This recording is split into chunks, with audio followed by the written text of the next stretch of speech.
Ready when you are. Good afternoon, everyone. The Sacramento City Council will please come to order. Would the clerk please call the roll to establish a quorum? Thank you, Mayor. Councilmember Kaplan. Here. Councilmember Laloe. Here. Councilmember Talamantes. Here. Councilmember Valenzuela. Here. Councilmember Maple. Here. Vice Mayor Guerra. Here. Councilmember Jennings. Here. Mayor Pro Tem Vang. I am here. And Mayor Steinberg. I am here. Councilmember Laloe, would you give us the honor of reading the land acknowledgement and leading us in the Pledge of Allegiance, please? Thank you. For the opening acknowledgement in honor of Sacramento's indigenous people and tribal lands. To the original people of this land, the Niasan people, the Sidon, Maidu, Valley and Plain, Miwok, Patwin, Winton people, and people of Wilton Rancheria, Sacramento's only federally recognized tribe. May we acknowledge and honor the native people who came before us and still walk beside us today on these ancestral lands by choosing to gather together today in the active practice of acknowledgement and appreciation of Sacramento's indigenous people's history, contribution, and lives. Thank you. Please rise for the opening acknowledgement in the sorry. Pledge. I pledge allegiance to the flag of the United States of America and to the republic for which it stands, one nation, under God, indivisible, with liberty and justice for all. Oh, I thought the back of this. Very good. Good afternoon to everyone. Welcome to my colleagues, the city team, and always most important, the members of the public who are here and also watching this meeting live streamed or on television. We begin today with the consent calendar, items 1 through 30. Are there items that members would like to discuss separately or be voted upon separately? I see Councilmember Valenzuela.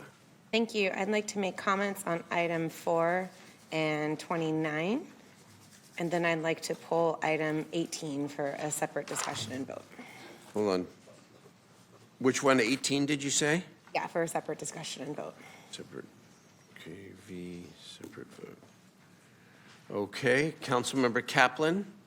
I'd like to make comment on item 13 as well as 29, and then I'm pretty sure there'll be some public comments, and I'll have a question or two on item 27.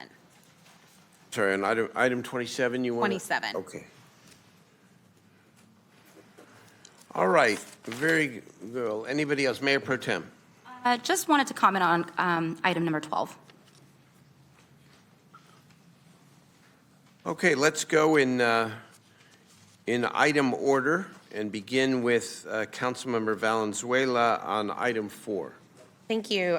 This is related but different to some comments and questions I have on item 18. I don't want to pull this off consent because it's my understanding that we don't have any IPSI staff who do tree pruning or maintenance in our parks, but I do think that's one of those conversations that I'd like to see brought back before this contract gets renewed again, is if there's a strategy we could deploy to bring more of that regular contract work in-house. So that's my comment for that item. Okay, thank you very much. Mayor Pro Tem Vang, item 12. Thanks, Mayor. I just wanted to take this opportunity to really thank our staff, Adam Rudolph, Judy, our supervising engineer, and Ophelia, just for their incredible work, our Department of Public Works. These dollars are going to be really important to help improve Florin Road. It is a federal grant, and we're receiving several $1 million to do improvements on our streets on Florin Road, and really just want to take this opportunity to thank staff for their heart and their hustle in securing these funds, because I know there's been tragedies and incident happening on Florin Road, and really want to just say thank you for staff for making this a priority, and really excited to put these dollars into some good use in our district, in District 5 and District 8. So that's it, Mayor. Thank you. Thank you. Item 13, Councilmember Kaplan. Thank you, Mayor. Again, I just want to bring up and remind our council how little we actually get for our road maintenance and rehabilitation of our roads, and we're not even able to fill our potholes.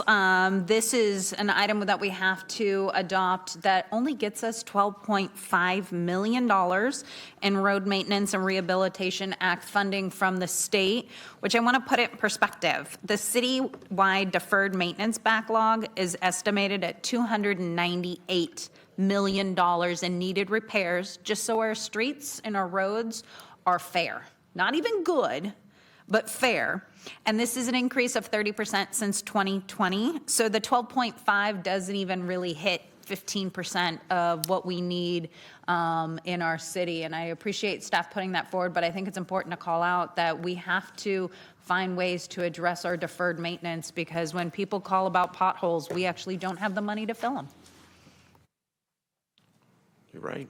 Thank you for pointing that out, and thank you for your comments. I think we'll skip 18 for now because we'll take that separately. Let's go farther to item 27. Councilmember Kaplan again. Yeah, first would like to ask the clerk if there are any public comments in regards to item 27. I only have one hand raised online, and I don't know what item it is. I don't have any speakers in chambers for that item. Okay. I have had community members. This is in regards to Robles Estates subdivision. We'll bring in 177 new units, and I've been reaching out to the Robles Park Neighborhood Association and working with them. This item was presented and submitted to the city prior to me being elected. We have been reaching out and discussing things with them. There have been no changes to the plans since 2022, but I have spoken to the community and want to let them know I do not object for the pass for publication, because this will come back in 2 weeks for whether the council wants to approve the rezone and the housing. But in case there was anybody here wanting to speak on it, I just wanted to make it very clear. I will be meeting with the community in between now and then also discussing with city planning to see if there has been if there's anything that is a variance that is not in alignment with our general plan that we should be aware of. All right, and as you say, it's just a pass for publication. It's just a pass for publication. The actual vote on the item will be June 27th. All right, item 29, then I have both council members Kaplan and Valenzuela. Yeah, I just want to make this note of funding for Street Soccer USA, one of the incredible nonprofits in my district located at O'Neill Park. I'm really excited to see them to continue to get funding and want to take this early opportunity to continue to promote that the Homeless World Cup is actually coming here. Street Soccer is the reason it's coming here, and just really proud of our local nonprofit leading the way in that area, and for really happy to see this funding on the agenda tonight. So thank you, Mayor. Thank you very much. Councilmember Kaplan. And I just want to say ditto. I know that the homeless street soccer World Cup is coming to Sacramento, hosted by Sac State, that it will come during council recess, but I hope that all of us can go out there. This is the first time it's been held in the United States in 20 years. Yeah. So it's an honor that it is here in Sacramento, and all the work that street soccer does is amazing. And I just wanted to echo on the 800,000 that we're getting to help expand this for those. Just as my skate park opening yesterday, we need to have things for our children on the streets and our youth on the streets to be able to do that are free and keeps them out of trouble. Can't wait. It's going to be a great, great event. Vice Mayor Guerra. Yeah, I had to jump in on this as well, and also congratulate Lisa, who was for her great work, and also Sac State alumni for the progress of street soccer, and also thank President Nelson for really working hard. I know it's his actual last day. He made sure that his actual last day at the Sac State campus was to make sure that Street Soccer USA went without a hitch. His commitment to youth at Sac State that have faced homelessness and supporting this effort has been great. So very proud to support the soccer community. Arriba el fútbol, and let's go Hornets. That is great. Okay, so again, accepting item 18, which we're going to take up separately. So, Mayor, I'll make a motion to move the consent calendar without item 18. Thank you so much. Second by Councilmember Jennings. Let's take the public testimony then. So, Mayor, our public testimony is intermingled with all the items. Do we want to take those all together, including 18 at this time? Why don't we take 18? Well, why don't we do this? I'm going to back off for a moment. Councilmember Valenzuela, why don't you talk about 18 for a moment here? We're going to vote on it separately, but then we can hear all of the... All the public comment together? Yeah, all the public comment together. Okay, Very thank good. you. So this may look familiar, colleagues, because this contract was before us not too long ago for a full $4.5 million for 2 years. We, at the time, had only approved $500,000 with the hope that staff could come back with a strategy for our urban forestry team. And I just want to note that I don't think any of us expect that the surge emergency staffing that doesn't make sense to be full-time jobs is going to be brought in-house. I don't think we think the specialized equipment work that requires cranes is going to be brought in-house. But there is some portion of this contract that's routine work that I'd love to hear when I hear over and over again from our urban forestry representatives that they're not making enough money, that they're having trouble recruiting. You know, the intent was to see if there was a strategy to use some of this money to help with recruitment to make our urban forestry team sustainable. So when I got my briefing, when I saw this item on the agenda, that discussion I don't think has occurred. And so I guess I want to pose the question to the dais here. If we want to approve the full 2-year contract, my preference would be to not, because we do lock up that money when we approve these contracts, even if it's not all going to be spent, to see if we could maybe approve another partial extension of this contract so that we can have that conversation before committing ourselves to a full 2-year, $4 million contract. I say this with, like, and this is very different for me than the urban forestry contract, because these are actual people who work for our department who aren't, you know, worried that they're not making enough money. We're having trouble with retention. We're having trouble with recruitment. So if any part of this $4 million could go towards allowing our staff to be more sustainable for routine maintenance, that is my preferred path forward. But I'd love to hear the thoughts of my colleagues on this item here today. Okay. See, well, so here's what I remember just from a couple of weeks ago, that we approved the amount of the contract that was necessary to get us through, I don't remember how long, but for a... The fiscal year. Through June 30. Okay, so we only have 2 weeks left to go. So it does beg the question, if we cannot bring more foresters in-house within 2 weeks, which we can't, do we need the entire $2 million, the rest of the $2 million, or how long will it take to come back for a report where we can maybe recalibrate the contract versus the in-house employees? Because you need more money now, obviously, to get beyond June 30th. But the question is the whole amount or not? I think maybe, is that the question that you're raising?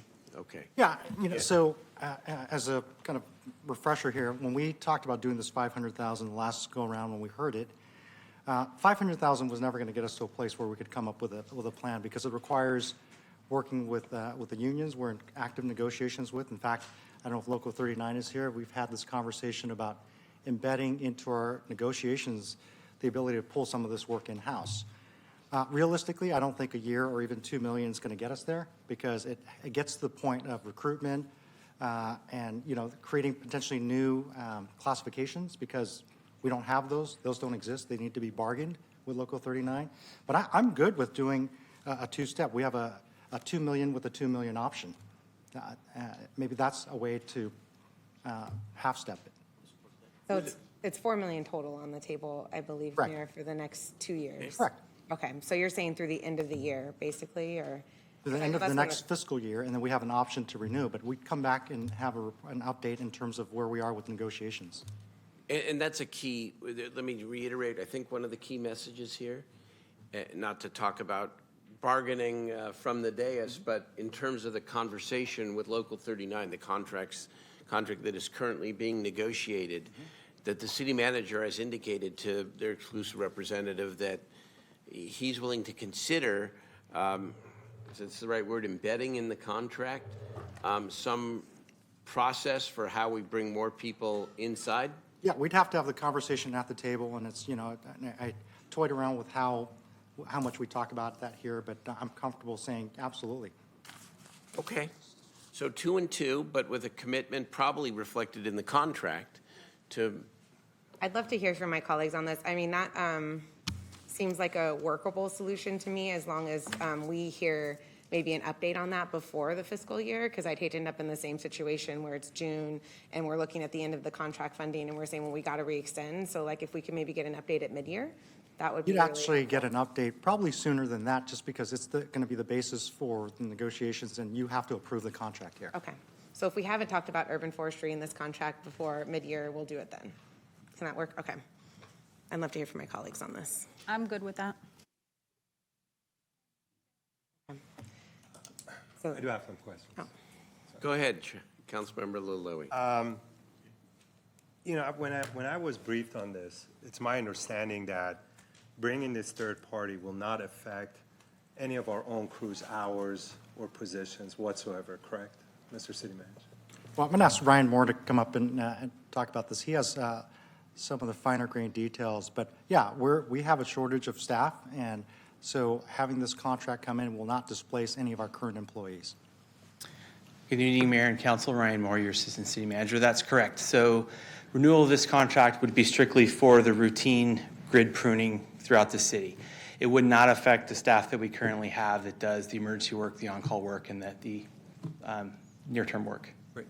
So what I'd like to suggest is, well, Mr. City Manager, do you think 1 year is enough for you and your team to staff our crew members fully for this job? We're going to have The this. reason I'm asking is because I'm not in a position to tell you what to do. I just want to know, get a commitment from you. Is it 1 year, or is it more comfortable to go to the second year, have 2 years to recruit? I think Because if- obviously right now we have a very hard time in recruiting individuals for work. I could that- clarify think my I'm- motion. Is that okay? Because the motion would be to approve 1 year for $2 million to get an update. It doesn't mean we couldn't continue to approve the second $2 million for the second year if we're not ready, but But is the extension we don't going wanna- to stay at the same amount? Or are we going to see that's a part of higher what we need cost? to discuss when staff has time to actually do the study and have that conversation. I think I'm saying it a little bit differently. I'm saying it's going to be a 2-year contract with two 1-year options, and that my commitment would be to come back to this council with an update on where we are on all things that we've talked about here. That way, we have some certainty with the vendor, because that's the other piece, is that we want to keep the vendor, within, on the hook, if you will, But you'll come back to the city council before exercising the second-year option. before I exercise the second-year Okay, option. so yes. we- When you have the negotiate ability. a contract, that second-year option would be the same amount? Yes. It's not going to get, okay. All right, thank you. Councilmember Valenzuela, is that? No, that's not something I'm comfortable with, actually. And I just think it's really important that when we approve this money, obviously, we don't spend that money on anything else, even if we don't spend it, because we need to have that money in an account somewhere if and when we end up needing to use that full contract amount. And so I think it's really important procedurally that we only approve for the next year so that that $2 million is potentially available on the table for funding for urban forestry positions. Because we can't bargain with that money if we've committed it to a contract, but if that's misunderstanding on my part, but I just think I would be much more comfortable if we needed to approve it again before it kept going beyond I the think next. the problem here is that, with the vendor, because they are able to give us the pricing based on the full contract. And if we were to say, you're only guaranteed 1 year, I can't guarantee pricing on the second year. I think it is a misunderstanding a little bit, because under what you've taken the initiative here appropriately. What the city manager now has come back with, I think, is consistent with what you've asked for, because that $2 million will remain in a city bank account at the complete option of the manager and the city council, and will not be put out until the council has given its advice and maybe consent here, depending upon the status of the negotiation. But what the city manager committed to is coming back to the full body here before that $2 million leaves the city's bank account. So, for example, if there's a contract with Local 39 that says something more consistent with where I think we all want to go, right, which is to bring more people in-house, any portion of that $2 million could be redirected to the bargaining unit in the way. So I don't think I don't think there's a problem here, the way that I am hearing it. So maybe we can ask the folks from West Coast Arbors to come and talk about the two scenarios to see how it impacts potential pricing. If we do a 1 year and a 1 year, or is it a 2 year with an option at the second year? If it impacts our pricing going forward. And to the question, Councilmember Lowy's question, to make sure it does not impact us in the second year. Is this a union? Or do you, okay. Correct, they are a union shop. We have So the 60 employees in the union. yeah. So go ahead, your name? Jason Penniger, I'm the Vice President of Operations. So do you need a 2-year contract here, or is it, or is one-on-one? One by one, same price? Let's negotiate. It takes us over a year to staff for this type of a contract, this size. Equipment is a major issue. So the 2 years is not a lot of security. When you're talking 60 employees, 30 of them are residents of Sacramento. So I brought a few of them tonight. Okay. But just to push back on you just a little bit here, city manager's already said, and the council might form around a consensus that says the second year is just an option from our perspective. So why is that any different than one and then one after? Well, for the past 20 years, we've done 3-year contracts in Sacramento. And we've been the successful contractor to complete that every term.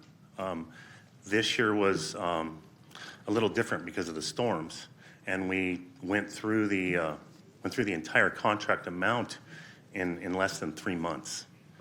And that's because we mobilized over 50 crews from throughout the state. And we had to put them in hotels, and it ate through Urban Forestry's money because we had crews working around the clock for 3 weeks straight. And, I think that's why they're here now, asking for the money. So I'll take the year, but it leads to peace of mind when we know that we have a multi-year contract. We can extend the same prices. I don't know that the prices are going to be the same next year. Okay, well, again, it's Councilmember Valenzuela's prerogative and motion, but I can tell you that I think this idea of of 2 years, but a 1-year option is kind of the middle ground here from what I'm saying, because the contractor would prefer straight 2 years. Councilmember Valenzuela is asking for 1 year at a time. Sort of down the middle is 2 years, but a 1-year option. The second year doesn't get approved unless it comes back to the. Well, and I think I can clarify, I think maybe we can provide a little more certainty earlier. And first, thank you and your team for your work. As I said at the last hearing, this is absolutely nothing to do with West Coast Arborists and everything to do with our own city represented employees who are saying, hey, wait a minute, we aren't sustainable. We need to figure out how to make our routine services sustainable. So if we had a date certain that was in the next 6 months, that we were going to get this update and decide on that next year extension, would that be helpful to say, hey, in 6 months, we're going to know if we're going to exercise that next year option so that it's not waiting all the way up until June 2024? I just don't know that 6 months is enough time for us to get through the negotiations, and even if we were to move forward with bringing staff on, we would not be able to bring staff and equipment on. No, and I'm not saying staffing and equipment on in 6 months. I think you had mentioned that we'd have an update before the mid-year budget on the contract negotiations. So I feel like at that time, we'd be able to decide if we're going to make adjustments to the second year. That's right, but Yeah, I guess but I'm what I'm not expecting suggesting is that the second-year pricing, right? Because the proposal was for 2 years. Yeah. And so the question I'm asking is that if we have a 1 year with a 1-year option, subject to me coming back to the council, providing an update on the status of the negotiations with our bargaining partners, then we would exercise that option. Now, it would not need an approval from this body for the option. So sorry, could you restate that and say, would we be getting an update in closed session that we'd be able to discuss the implications of the bargaining on this contract, or? You will actually have to adopt the MOU that we get into with Local 39. So you'd know all the details. You'd be privy to all of that. But I'm just saying this contract is a 1 year with a 1-year option at the discretion of the city manager. Right. But the city manager would report back to the city council. And so if the council wanted to provide advice, for example, there'd be an opportunity for us to do that. Or at least we'd be informed about the relationship between the second year and the Local 39 contract. Absolutely, but that would provide the certainty, the 2-year certainty that the contractor wants. Right. Yes. Right. I guess I'll take what I can get. Sorry, no. No? Sorry, sir, you don't have to keep standing up there to do this. The city manager, the gentleman wants 2 years. The city manager is offered a year with an option. The council member would like 1 year. So those are the choices here. Yeah. And I think the real discussion is what happens with that middle ground, because I'm not opposed to saying, hey, we have the 1 year option. I think the question right now for me is what triggers that next year option. If there's any discussion amongst council, and I know that will happen during the MOU with the bargaining to one extent, but I feel like this is something that I've heard pretty loud and clear from folks that we want to have a word on before we just extended the next $2 million. Well, I think the calculus for me, if you're asking, if it's in the sole discretion of the city manager to exercise that option, the decision matrix for me is whether or not we can staff up for that second year. And I won't know that until we finish our agreement. So how about this? I'm going to clarify this and say my motion is to approve 1 year of the contract with a second year option upon discussion with the city council and approval on or before the mid-year budget. And I just don't support the approval piece, because that doesn't give the. Discussion with the city council. Yes. I think before the mid-year budget. I think all of what you just described would work. Howard would like it the sole discretion, but let's also recognize that the council will be in closed session with the city manager, and we can also be in public session where we can agendize anything we choose to give direction. Eric? Thank you, Mr. Mayor. I'm going to second Councilmember Valenzuela's motion here, and I have the approval. The manager is asking that it not include council approval for the second year, that it be the city manager's option. No, I want it to come here. I mean, look, this is an issue that I've been bringing up for many years, and I want to recognize the city manager's work in the last few years to try to adjust those that have the toughest job. Like I do want to recognize your work on that, city manager, but I also agree with this point about if we're not making that bandwidth of where our budget is, and these little contracts add up, whether it's this or the water treatment facility or other locations. But here's where I think we're going to get the information we need from the city manager by the mid-year budget, because we're going to see this through the collective bargaining contract. That's going to get resolved. We can't even have that real conversation here. But I feel more comfortable being able to cast a vote on that issue. So that's where my issue lies, and that's why I'm willing to second that vote. And so all I'm trying to do is provide the vendor some certainty here. Yes. And again, the decision tree for me is that, are we in a place where we can replace the services from the vendor by the time we exercise that option? If no, I will exercise it with the vendor. If yes, then we can have that discussion with them about what a transition could look like. He's worried that if there's too much process, that it's going to be more difficult to enter into a multi-year contract at the right price for the city. So he's looking for a little bit of flexibility. Maybe that, if I can just try here, Sure. just for a moment, which is to say that the obligation of the manager will be to come back to the city council in closed session under the context of the status of the Local 39 agreement, at which time the city council can give direction to the city manager about the whole subject, including the status of the negotiations. I think that gets you everything you need without making this more prescriptive than it has to be. Because I don't think you have to cast a separate vote on the second year. You do get to cast a separate vote on the Local 39 contract and get to inform it. And so the obligation on the contract would be to report back to the council in closed session in the context of the Local 39 agreement, so that we can provide direction. And I think that's part of the motion that might satisfy the council or the maker of the motion, that we're going to provide direction. If Councilmember Valenzuela is comfortable with that, I'll second that motion. But I will say that the reason why I want it to come back to council is to make a point again about when we contract out is supposed to meet our peak demand and in times of our inability to staff it. And part of it's been because of contract. But my hope and my inspiration is that we resolve our collective bargaining issues and then are only dealing with contracts for peak demand issues. So again, that's my point. But I feel, I understand the spirit of where you're going, and if Councilmember Valenzuela is comfortable with that, I will second that. But again, why I am willing to have and want to have that vote is to send that message and at least to recognize that that's the purpose of when we contract out is for peak demand service. Yeah.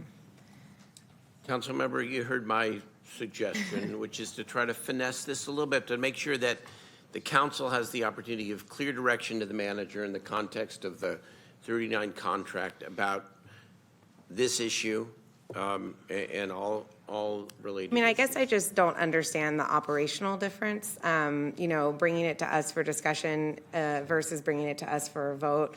I mean, we have special and emergency meetings. If there was some urgent need where the $2 million was running out and we said, oh no, we need to extend, I don't think anybody on this dais would object to that. If the city manager said, hey, we're running out of money, we need to go now because this is what's happening. I mean, I would vote on that item if we got to that point. I guess I don't see the major difference here. For me, I think it's just important that that conversation happen, that there be a public review and an opportunity for the public to understand why we're extending that contract if we decide to, in addition to the contract work. So I like my original language to stand. And if the council will is different, then the council will is different. So. Okay. Councilmember Kaplan? Thank you, Mayor Steinberg. I hear everybody's conversation. I want to bring a little perspective because I stand where with the mayor's suggestion. But I want to bring it back to a little bit of what it is to run a business. And when you run a business, you run multi-year. And these are employees, not only city employees, but these are a company employee.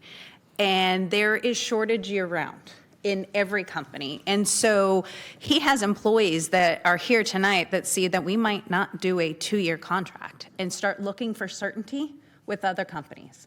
And then what if we have those negotiations with Local 39? We agree to that, but we know in actuality, we've been doing this as much as we'd love to bring things in-house. And I'm with both of you that I would love to see things in-house. But let's be realistic about the timing.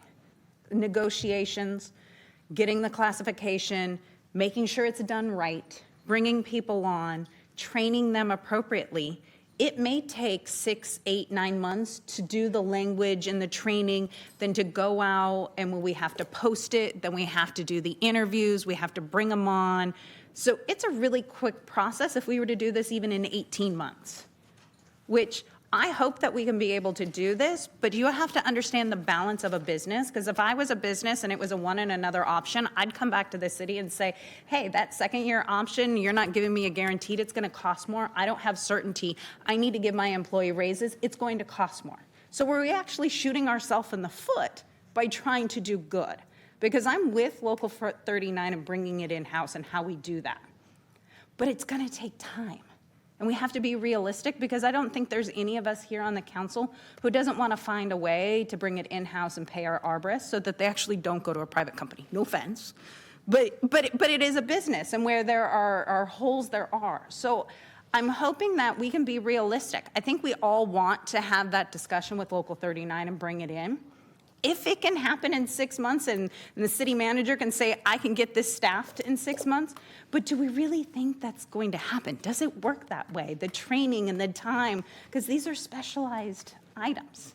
They really are. So I would rather see, I'd rather do a 2-year with knowing that you come back to me if we don't have something in-house by 39, like you can count me a no vote for, but I think there's an in-between where it could be, we know that West Coast Arborist has been a phenomenal contractor, union employee, and a union employer for our city for so long, but that maybe it's time we start coming in-house. But if the middle ground is what the mayor suggested, that the city manager has that authority, I think we also owe it to the company who I do 3-year operating budgets.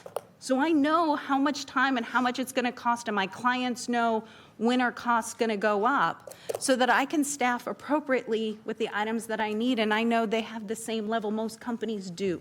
And it's a balance, because to a certain extent, it's going to take us as a city that long to bring employees in. So I think it's better to keep it with the city manager, knowing he's got to come back. And I think it's pretty clear to all of us, we'd like to see more of this in-house. But I think we're shooting ourselves in the foot if we're saying we need to come back for another action item. So I'd like to offer a substitute motion that goes back to what Mayor Steinberg talks about, and Howard, our city manager, 2-year contract with 1 year now, city manager authority for implementing the second year, but it's contingent on providing an update in closed session based off of the negotiations. And the council providing direction in that Correct. context. Correct. Is that a second, Mayor? I second that. Okay, we have a motion and a sub. Councilmember Valenzuela? I guess like operationally though, those two motions do the exact same thing for this business because it's still not a guaranteed second year. The city manager still has the option to say second year, but it's still not something that this business can say, oh, it's definitely going to be a second year. So definitely hear your points, Councilmember Kaplan, but the two motions don't change that uncertainty for year 2. The only difference here is whether the council should be able to vote. And if we agree in closed session, then I don't know why we wouldn't vote for a contract extension in open session as well. So I think we're really just speaking semantics here, and I would love to have the certainty and the public accountability with our local 39 members of knowing when we decide to extend this contract and why. So I would vote no on the substitute motion and still support my original motion. Thank you. Okay, let's call the roll. Councilmember Laloy, I'm sorry, did you have a? Yeah, I think if we look at it internally, the big question is, can we staff the individuals that we need, the numbers of the individuals, and do we have the equipment for this work? So, number one is staffing, how many individuals we need to bring them in-house, and number two, what kind of equipments do we need to make sure that we can do this job in-house? And what are those numbers? How much are these equipments? I think the first step is the discussion we're having with our bargaining partners, Local 39. Establishing classifications to do the work that we're contracting out to do, then yes, the equipment, and then the posting and the recruitment and the training for those classifications and over time. That's why if we do the two, I mean, if it appears that, we're not even close, we still may work with West Coast Arbors to transition and start cross-training for the next agreement. And that's where I was headed. Realistically, I don't think this is something that within 6 months we can have up and running. I don't believe so. Even 12 months would be a miracle in this day and age because, as you can see, almost every outlet over there has a big sign that says "Now hired." So, and our parks need help that our staff cannot provide. This is not going to cut any hours from our current staff. I think we should move forward with the intention of bringing it in-house, but, as Councilmember Kaplan alluded to, this gentleman has a business to run. He has to hire people, and it's not fair to the individuals that he's hired that after the first year, he says, okay, you guys are all fired now. Well, they're under the substitute motion, they're still at some risk. And so Councilmember Valenzuela is right. I'm sorry. They're not that different of a motion. It's just one is giving the manager a little bit more discretion to be able to finesse this, and I think that's appropriate. So let's call the roll on the substitute motion, please. Councilmember Kaplan? Aye. Councilmember Laloy? The substitute motion Yes. that Councilmember Yes. Kaplan. Aye. Councilmember Talamantes? No. Councilmember Valenzuela? No. Councilmember Maple? No. Vice Mayor Guerra? No. Councilmember Jennings? Yes. Mayor Pro Tem Vang? No. And Mayor Steinberg? Yes. Okay, that motion fails 5-4. Thank you, Mayor. Now, we still have a main motion here. Okay? It's the main motion, which again, I would now urge some council unanimity. We tried.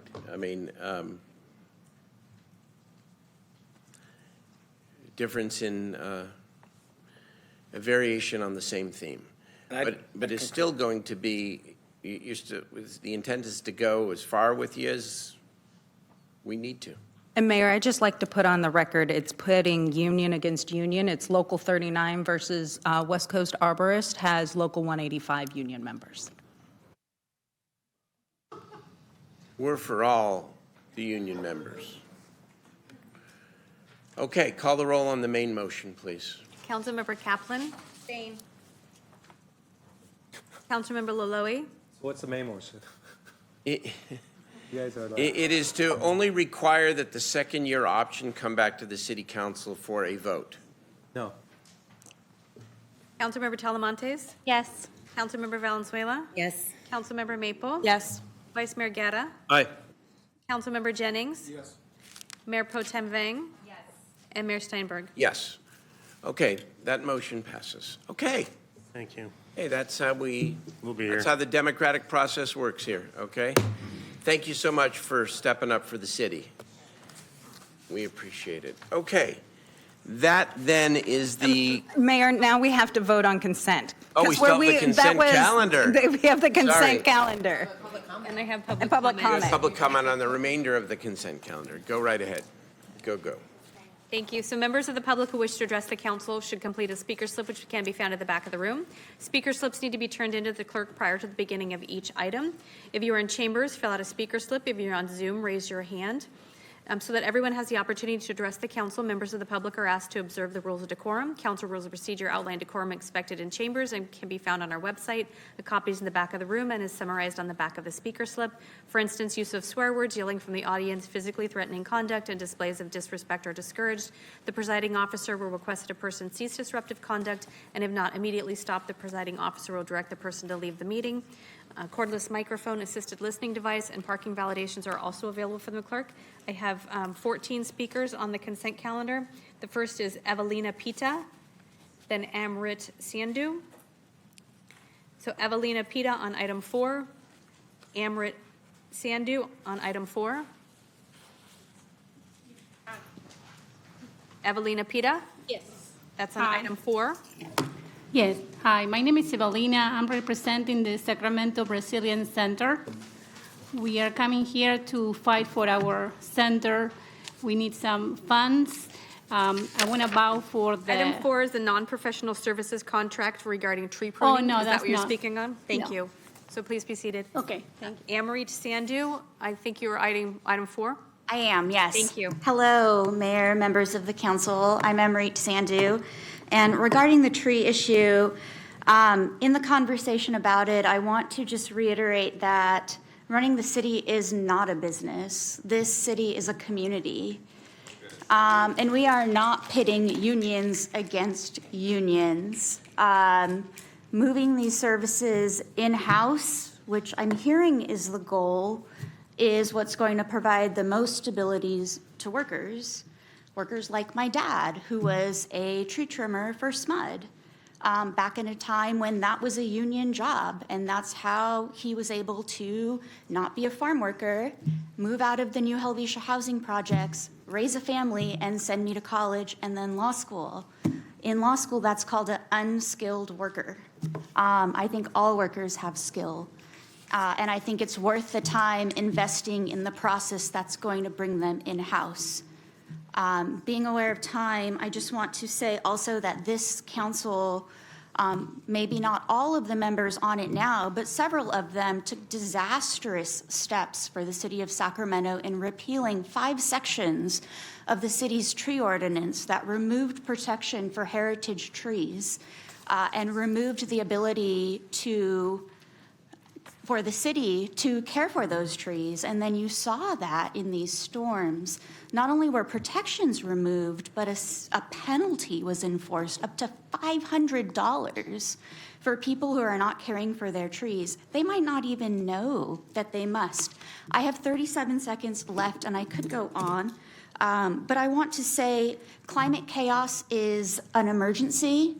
Investing in trees is a top priority. They suck up the excess carbon in our atmosphere and provide us shade during record-breaking hot summers.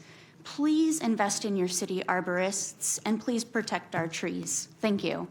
Thank you for your comments. Next speaker is Dole Radford on item 4 and 18, and then Robert Copeland on item 16. Good evening, Mayor Steinberg, respected council. My name is Doyle Radford Jr., and I am the business manager of Labor's Local 185. We represent roughly 5,600 members, give or take a few. Other numbers go up or down. We are seasonal workers. When the worker is there, we're performing it. When we're not, we're on to the next job. I have the distinct honor of representing those men and women back there. They are some of the finest. And I know this agenda item says non-professional service, but that work is anything but non-professional. That is dangerous work. It takes months of training. I mean, it's not something, and I don't mean to discredit, we need in-house employees. When those potholes happen, I want them fixed so I don't ruin my car. When the road's flooding, absolutely, please unclog that storm drain so we don't have the backup. Those folks, it's crucial to do that.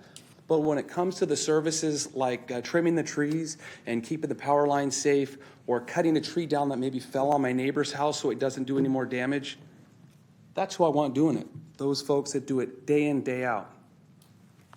Now, I work in Sacramento, and I represent a great deal of these members who reside here, including those behind me.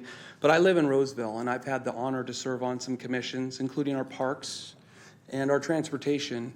And when we do these contracts, we typically do 3-year agreements. And just so everyone's aware of it, if you look around other cities, this is work that is contracted out in your neighboring cities. And I would really just, like to kind of, I know I'm advocating for 4, and you guys have made a decision on 18, but I would encourage you and implore you to listen to your staff, because you have some of the best darn city manager and staff as I've looked around, and they are correct in their assessment. And I just want to thank you for your time and your consideration. Thank you for your comments. Our next speaker is Robert Copeland on item 16, and then Sarah Santee on item 18. So Robert Copeland on 16, Sarah Santee on 18, and then Brian Kingard. I've got a few questions about armed security guards. Where are they going to be placed? And what are they going to protect? I mean, Mayor Steinberg and the City Council, this is a joke. Unless you give more details. I don't understand the City Council at all half the time. I know I've gone against a lot of you members because I think Sacramento's being run the wrong way. Thank you. Thank you for your comments. Our next speaker is Sarah Santee, then Brian Kierkegaard, then Isaac White.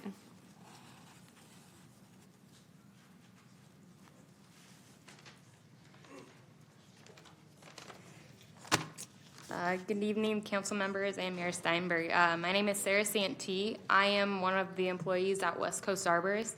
I'm the foreman out here. I've been here since 2019. I started out as a groundsman and worked my way up. This job is not just a job for me. It's my career. It's how I support my family. You know, it's what I love to do. Being out in the trees every day, making the city safe where I live, it's an honor. I regularly respond to after-hour tree emergencies for you guys. During the New Year's Eve storm, myself and my entire crew and staff that I work with, we're out for days, barely any sleep, just nonstop working to keep you guys safe. I look forward to continuing my growth here at WCA. I want to keep this city safe, as well as all of you. With working with the union for Local 185, we have paid sick time, we have vacation. You know, we're taken care of. We don't take jobs away from the city. We partner with you and we work with you. So we're specialized in one thing, you guys are specialized in another. And if you guys can't handle what we do, that's when we step in. Thank you. Thank you for your comments. Our next speaker is Brian Kierkegaard on item 18, and then Isaac White also on 18. Good evening, council members and Mayor Steinberg. Thanks for taking the time to have us come up here and talk. My name is Brian Kierkegaard. I'm the area manager for the Sacramento area. I started with the company about 10 years ago, and I've been a manager about 6 years. I started my little cubicle office right next to Ray Trethaway in the Sacramento Tree Foundation, where we kept growing and growing. I oversee about 65 tree workers. Nearly half of them live within the city of Sacramento itself, all of whom are registered with Local 185, and they respond to all the emergencies, as Sarah just stated. With my team, made it through this huge storm. We had run split shifts back and forth in 24-hour sections, and we were so overwhelmed, as we all were. We brought in 50 more employees from Southern California with their equipment as well. That was bucket trucks, dump trucks, chippers, loaders, cranes, all the equipment needed to remove trees off the roadway to open it up. So with that support, they came in overnight, and we managed to salvage hundreds of these logs that fell over and are turning them into beautiful wood and slabs and tables. So it's a good, whole, well-rounded position here. And with that as well, we recycled 50,000 yards of wood chip debris that was not able to go to the landfills due to their overwhelming material as well. We have our own grinder operations, and we're able to keep maintaining the open roadways and keeping the brush off the streets. We view our relationship with the City of Sacramento as a partnership, not a competition. WCA has never hired a City of Sacramento employee. We have lost a few employees to the city, and we now collaborate with them. Urban Forestry is a city of trees. Urban Forestry of Sacramento is a city of trees. The trees need to be taken care of. It takes more than just in-house crews. We have partnerships over 20 years and work side by side with city staffing to support the needs of the trees. We are currently hiring daily. We buy equipment constantly, and we're mobilizing equipment into the city weekly. With 65,000 trees in the city, and there's 3 years to trim them. Thank you. Thank you for your comments. Next speaker is Isaac White and Mac Worthy. Isaac White speaking on item 18, and then Mac Worthy on item 26. Good evening, Council. My name is Isaac White, and I've been living and working in the Sacramento area for about 30 years. The last 5, I've been working in our urban forest. I'm a crew leader with West Coast Arborists, and I've been working closely with your arborists and responding to emergencies during that time. I believe the urban forest is a huge part of what makes Sacramento such a wonderful city to live in. And I've seen firsthand the positive impact that West Coast Arborists has on our community, the families and everyone we work with. So I'm standing here today because WCA is not only an arborist company, it's a community leader that treats its employees like family. We serve our community not only by making it a more beautiful and safe place to live, but we offer entry-level job opportunities to people of all races, genders, financial backgrounds, and we offer extensive training, healthcare, and career advancement for these people. I'm proud to be a part of this workforce that has a passion for helping our community. And to me, Sacramento is, and it always will be, the city of trees. I look forward to continuing my work here and continuing to be a part of this. Thank you for your time. Thank you for your comments. Our next speaker is Mac Worthy on item 26. And I have 4 more speakers on the consent calendar.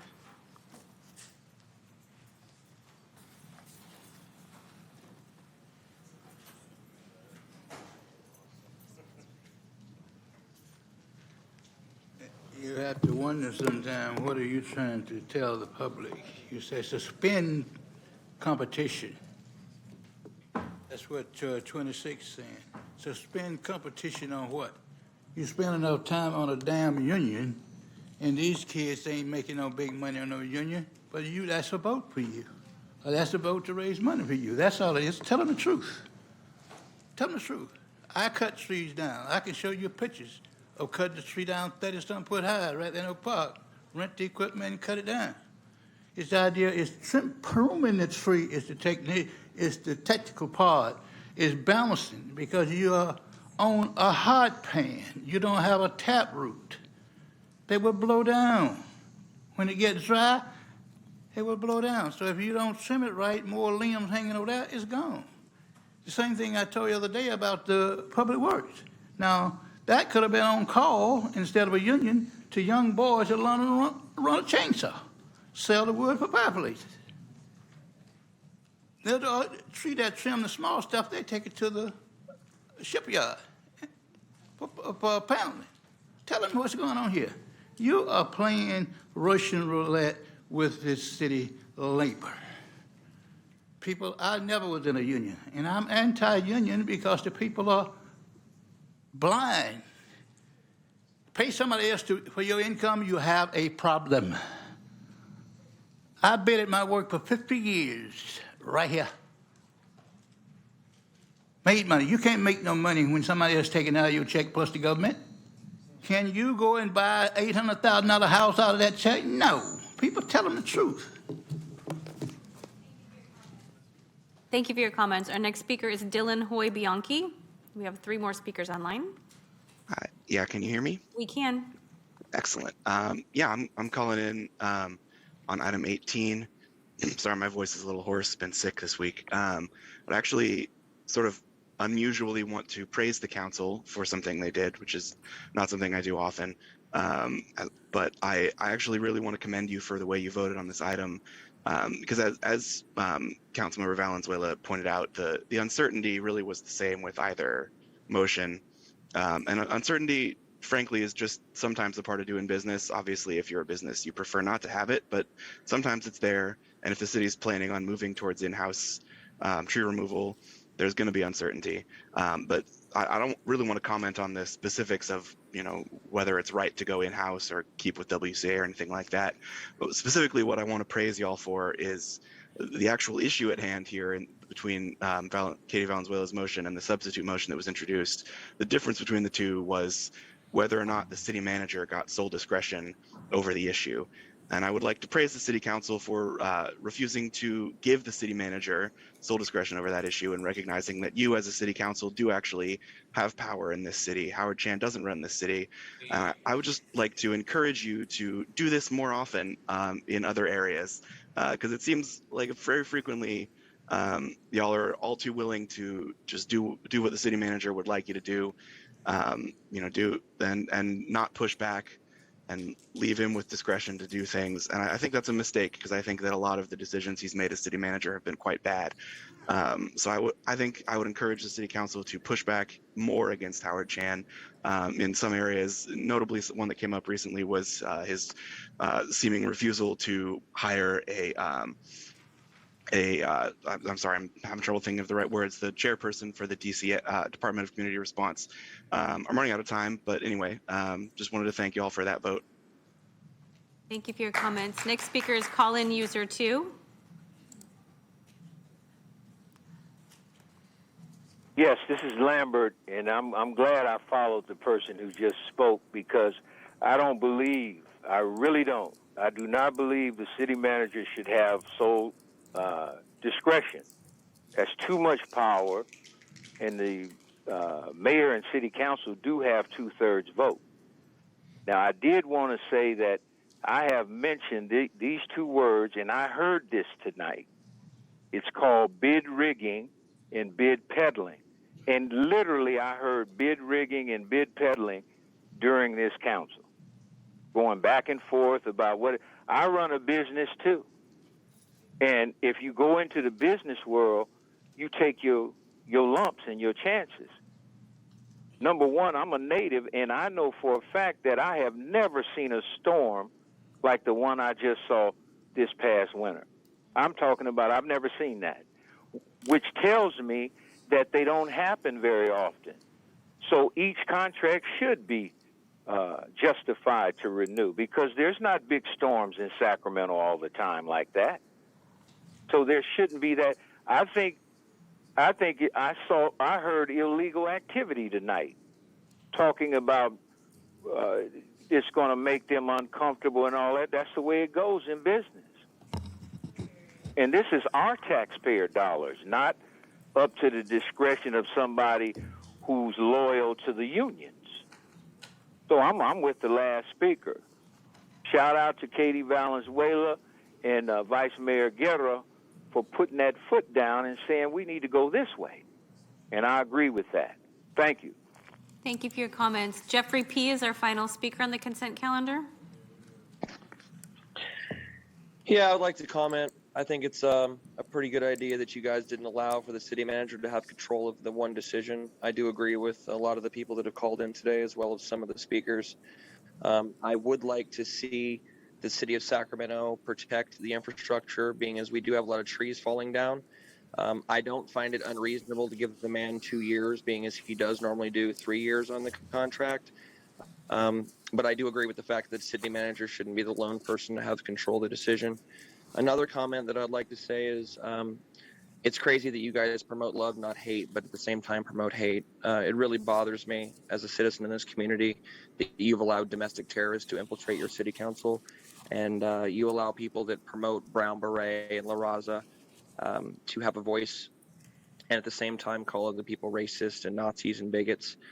Hate is truth to you. You know, you guys, people you hate truth, and so I think it's sad that you guys have allowed and you've completely cucked to the left and these domestic terrorist Antifa members and the La Raza members, while Daryl Steinberg goes about his daily duties, not completing anything or doing what he's supposed to do. He is a full-blown leftist progressive, and it would be nice if the mayor of the city of Sacramento took into account the other members that actually pay taxes and participate in the society, just not the homeless drug addict bums that decide to come in and threaten people. Yeah. You want to do this? There you go, right there. You know, it was nice to see you guys actually allowing speakers to speak tonight. This is non-responsive to the consent calendar. You're out of order. Cut him off. Next. May I have no more speakers? All right. Let's vote on the consent calendar at 10 minutes after 6. All those in favor, please say aye. Aye. Opposed, abstain. The consent calendar passes. We now move to item 31, which is the business improvement annual proceedings.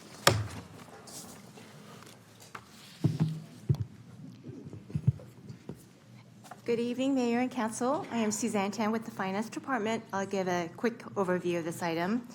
The city has 6 business improvement areas, or BIAs. As required, each of the BIAs has prepared and submitted an annual report for the upcoming fiscal year.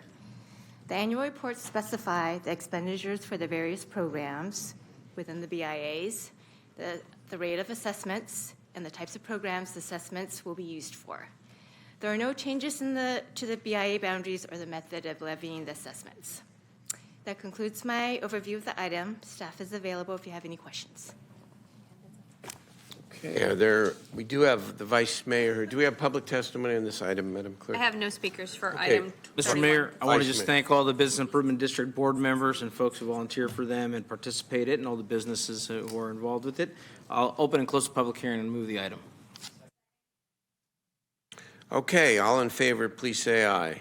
Aye, abstain, no, abstain. It passes unanimously. Thank you very much. All right, we're going to take items 32 and 33 together. And this is the consideration of the 2023-2024 city budget, a significant decision point for the City Council.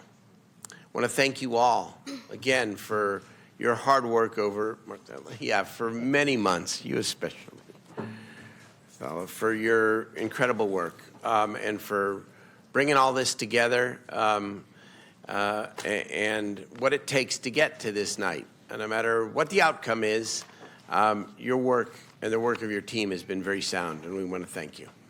Thank you. Good evening, Mayor and Council members. I'm Ruthala Santizo, Budget Manager, and I'll walk you through the changes requested and made to the fiscal year 24 proposed budget.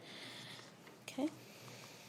This is an overview of what we'll be covering this evening, which includes the proposed changes to the fiscal year 24 budget, council recommended changes, adjustments to various positions and multi-year operating projects, or MIOPS, resolution changes, and what all of these changes will do to the forecast. We also submitted a companion report that contains fiscal year 23 recommended budgetary and resolution adjustments. These adjustments will fund council recommended changes and keep the fiscal year 24 budget balanced. Okay. Starting at the top, as you may recall, in the previous 5-year forecast, there was a $1.1 million shortfall in homeless services. The appropriation of $1.1 million addresses the shortfall and keeps homeless services at the same level as fiscal year 23. And although this is not shown in the slide, the police department made some organizational changes, which they discussed last month. Those changes are cost neutral. Most of the proposed budget changes that you see here are small labor adjustments due to timing of when the proposed budget was released. This includes approximately $27,000 in General Fund Measure U, $13,000 in the Water Fund, $3,000 in the community center fund and a reduction of $3,000 in the storm drainage fund. There is also a net zero change in the Delta Shores Fund. Both revenues and expenditures are increased by $500,000. This slide shows council recommended budget changes as discussed at the previous council meetings. Starting from the top, a program specialist will be added to the Office of Climate Action and Sustainability. The program specialist will manage tasks from the Climate Implementation Work Plan, coordinate climate adaptations and resiliency efforts, work with city staff to advance the City Council's climate goals, and work on external funding opportunities. The next three council recommended budget changes will be funded using fiscal year 23 resources as discussed in the companion report. A $250,000 MIOP will be created for the language access plan. An admin analyst will be added in fiscal year 24 using the funding from the MIOP, and the new analyst will work on the initiation of the language access program. A $432,000 MIOP will be created for park safety. This MIOP will fund 2 new park safety rangers with their equipment and vehicles in fiscal year 24. The new park safety rangers would provide additional coverage at parks. And finally, $1 million will be added to the Office of Violence Prevention MIOP. This is on the top of the $1 million that's already included in the proposed budget. $450,000 in capital MIOP funds will be reallocated for the Southside Park pool renovations. And then finally, in the companion report, 2 additional MIOPs were created when funding becomes available.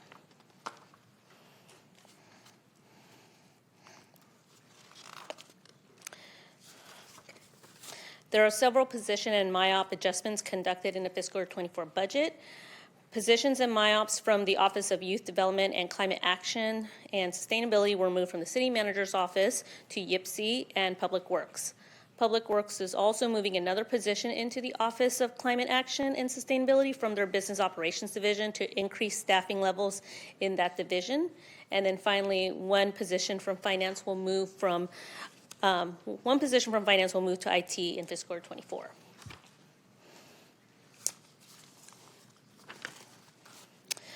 There are several proposed budget resolution changes that would give the city manager additional authority to conduct everyday operations. The first 2 reso additions of section 17.5 and 10.14 would allow the city manager to make changes to existing MIOPs and projects to meet operational needs within the cannabis division and the utilities department. We're updating section 10.8 to remove language that's no longer relevant, and that changes more to clean up the budget reso. Okay. At the May 16th budget hearing, the police department requested authority to extend and increase the not to exceed amounts of 10 grant agreements focusing on violence and gang prevention. The addition of section 17.9 will give them that authority.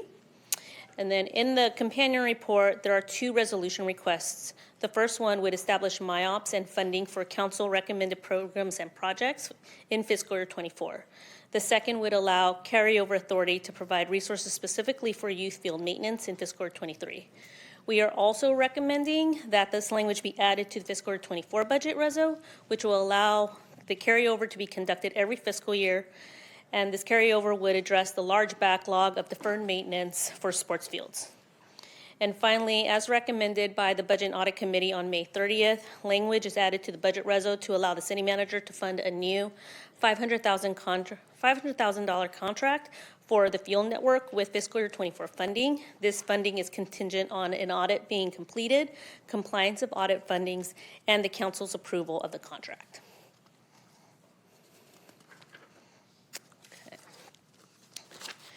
Here's the revised forecast. It includes all the proposed and council recommended changes. The proposed budget changes of small labor adjustments are included in the top section of the forecast. All the council recommended budget changes can be seen in the other sources and uses section, which is in the middle of the forecast.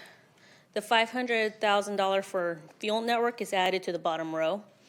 And the ones that are being funded with fiscal year 23 resources for fiscal year 24 shows the cost impact from fiscal year 25 forward, and assumed growth is included for all added positions. I would like to state on the record that the HAP funding in fiscal year 24 is contingent on the state approving their fiscal year 24 budget. The amount in the forecast is based on what the state put in their proposed budget. So what do all of these changes do to the 5-year forecast overall? The ending fund balance in fiscal year 24 decreased by $681,000 from 1.1 million to the 419,000 amount that you see at the bottom of fiscal year 24. And from fiscal year 25 forward, the deficit in the ending fund balance increased by an average of 1.6 million each year. This concludes my presentation, and finance staff and department staff are available for any questions. Thank you. Okay, thank you again very much. So, Councilmember Talamantes, I have you up here. We do have 35 members of the public who want to testify. I think we should, are you okay with taking the public testimony first? Let's do it. Thank you. My first speaker is James Allison, then Meg Myers, then Marbella Sala. As the mayor mentioned, we have 35 speakers, so feel free to line up in the aisle if you would like. Good afternoon, Mayor and council members. This is James Allison with the Midtown Association. Thank you for allowing me the time to speak today. Midtown Association is a property-based improvement district that represents over 1,200 properties in our central city. Our mission is to make Midtown the center for culture, creativity, and vibrancy in Sacramento's urban core. I'm here this afternoon to express our support for the proposed fiscal year 2023-2024 operating budget and the 2023-2028 capital improvements plan. In particular, I want to voice our support for the staffing changes within Sac PD budget that will greatly benefit public safety within the central city. By reallocating funds, the department can leverage existing budgetary constraints into new patrol positions, a new patrol district, and trainee positions to improve recruitment efforts in bringing in new officers. One of the greatest challenges to improving the perception of public safety is the lack of officers providing a presence along main thoroughfares. The Alhambra corridor is among the most challenging of these areas. The creation of a new patrol district encompassing Alhambra Boulevard and supporting that district with dedicated and robust staffing will have a profound impact on the efficiency and responsiveness of law enforcement. Secondly, we would like to offer our gratitude to the city for their support of the vital restroom facility upgrades at Fremont Park within the proposed 2023 to 2028 capital improvements plan. With minimal access to yards and public gathering space in the central city, our parks are a treasured amenity and a critical part of the Midtown District. Fremont Park is currently among the most activated parks in the district, with Midtown Association providing free programming daily during the week. Unfortunately, despite its heavy use, Fremont Park does not currently have restroom facilities that can accommodate people with different needs. The current capital improvements plan includes crucial funding for these upgrades with the inclusion of storage space to house supplies utilized for these park activations. The investment will not only beautify the park, but also bring in long overdue improvements to meet the basic human needs of our public spaces. Thank you. Thank you for your comments. Meg Myers is our next speaker, then Marbella Sala. Meg Myers. Okay, then Marbella Sala, then Robert Copeland. Hi, good evening. My husband and I live in Oak Park and are business owners on Del Paso Boulevard. In the 6 years that we've been on the boulevard and each budget increase that we have seen for the police, our community has become no safer out there. I'm here to share my personal experience with non-police options to call. On the boulevard, we have brother to brother, and I have been personally more supported by them in the 2 months that I have had their phone number than in all of the years that I have been out there. Because I have called the cops. Before that, I have called the cops. When somebody is having an extreme mental crisis on my doorstep, they don't come. When somebody is injecting drugs on my doorstep, in front of our doors, while we're open, and I call the cops, they do not come. Brother to brother shows up in 5 to 10 minutes.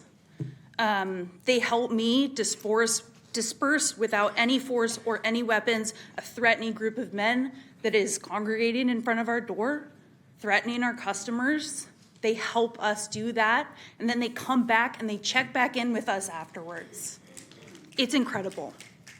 When shots are fired, like they were last month, and people were shot in front of our shop, the cops came, and I need for that to always be true. However, I need help on a daily basis. And I need for somebody to show up for us, like Brother to Brother does. Giving the police more funding is not making the community any healthier or safer. So I'm begging for you to invest in more of those resources because they will help the police not be so strapped so that they can show up for people when they need them. Thank you for your comments. Our next speaker is Marbella Sala, then Robert Copeland. Good afternoon, Mayor and City Council members. I'm here as Measure U Commissioner for District 3, and I'm here to respectfully express my disappointment that Measure U's recommendations were not mentioned in the staff report. On May 23rd, we presented our recommendations to the Budget and Audit Committee after they had approved the budget. And according to the city manager, it was an oversight. And we accepted that. Unfortunately, today, or as I read the current staff report, we are again left out. Our recommendations of the $1 million for participatory budgeting that was approved by the Budget and Audit Committee is not mentioned in the report, nor are our recommendations. Chair Dickinson, in her letter, has asked for our recommendations to be included in the Commission Committee action, as well as the $1 million for participatory budgeting, very similar to what was listed out for the fuel network, which we support, and I'm completely in support of that, but we should have been mentioned in there. On a personal note, this lack of acknowledgement and importance of Measure U work is dismissive at the very least. The citizens voted on the establishment of a Measure U committee to make recommendations and ensure that the 5-cent tax would be spent in accordance with Measure U. To not treat our work with dignity and respect tells me that the Measure U is of no consequence to the city manager. As council members, I urge you to direct the city manager to incorporate our recommendations now and in all future staff reports, and treat our work with dedication and respect. Thank you for your comments. Our next speaker is Robert Copeland, then Mac Worthy. Why are we giving the police more money? I mean, the money could be spent elsewhere, job training, homeless services, mental health services, housing, after-school programs for the youth. Why?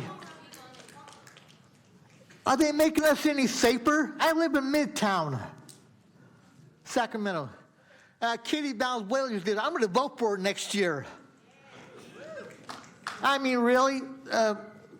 Giving the police more money is counterproductive. How much crime have they really solved?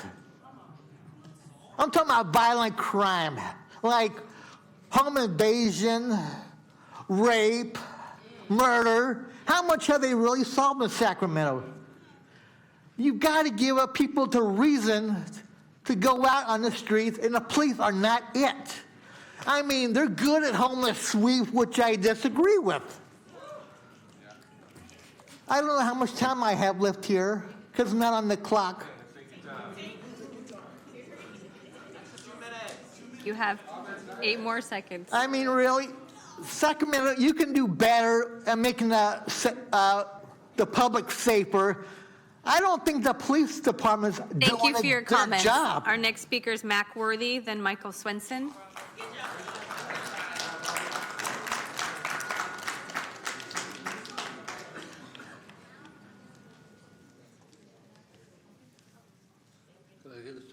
Following Mac Worthy is Michael Swenson. Please proceed, Mr. Worthy. Could I get that up on there? As soon as you start. People, Measure U money. This is the reason I got that. That should be in your budget of what you're spending on these neighborhood associations, what are they doing? But I know what you're doing, funding them and buying your vote. Now, to the police department, this lady over here, or to the chief. Now, the chief's on a budget. That shit should have been solved before you come in here. So ask you what you gonna do with your money. They're gonna spend their money on that police. That's what they're gonna do. We're gonna have a police department. but you pampered them by this oversight. What have you done with this oversight? Change. You ain't changed nothing. Mayor, that's your problem. You brought them in to pickery and bickery about the police department, but it's going to stop coming, and it's going to be sad. Close council meetings. We want to know those minutes. The charter.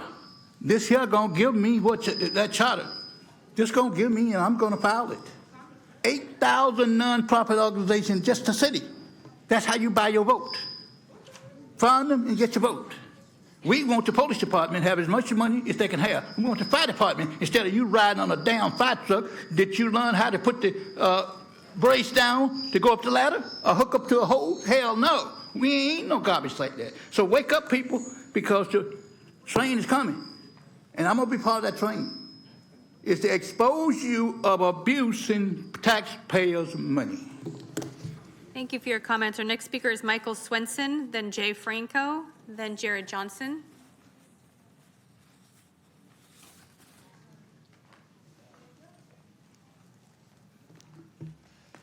Hello. My name is Michael Swanson, and I work with the California Center for Civic Participation. And I wanted to say thank you for all the work that you guys do to try to keep this city going. I came here today in support of Measure L, but also to let you guys know about the kind of work that I do with youth here in Sacramento. I've been working at Hiram Johnson, trying to help teach kids civics, try to get them involved in their communities. And I think one of the things that we all need to admit is that not only has the pandemic, but a lot of other things have affected their ability to learn and to be involved. This measure has a possibility to really prepare them for the future. And I think if we can take them out, if we take ourselves out of this room for a second and think of ourselves as people, I know we're all very nervous and scared about climate change, about political radicalization, and about the readiness of future generations, about our infrastructure, about business. And I think the youth also want to feel ready for those challenges. And I think with this measure, with all the different things involving substance abuse and safety and all these different things, especially the lady that was speaking about Measure U, about how you guys can focus on making sure that this Measure L can be one of the best measures that can pass in Sacramento. I implore you to spend your time to actually think that this measure is important and worth your time, because the youth are not ready and they need to be. Thank you. Our next speaker is Jay Franco. Jay Franco, Jared Johnson, then Clarissa LaGuardia. Alrighty, hello everyone. First time since COVID, since I've been back, so I'm glad we made it. Prior to today, I had a speech prepared to plead for accountability and transparency in the implementation of the Sacramento Children's Fund. I want to make it clear that I continue to stand by the Sac Kids First Coalition and echo their asks. Instead, I would like to take this moment and acknowledge the life of Yame King, who was a young man in a youth program I started a couple years ago, or I supported in a couple years ago. In our short time together, we discussed our passion for hip hop. Our convos led me to encouraging him to continue to follow his passion and stay true to his message, rather than the facade that is often promoted. As a writer, I was inspired by his willingness to share and reveal a part of himself that many may have not seen or heard. After our cohort, the program moved into a completely different part of the city, leaving a gap in community programming for youth, specifically around conflict resolution, mental and physical health, and professional development. Unfortunately, this is an outcome that community encounters when faced with volatile funding cycles and rushed deliverables. This type of pop-up approach will not have the lasting effects that the Children's Fund has the potential to establish. In the following year, Yame was murdered on the same block in South Sacramento where we had our cohort.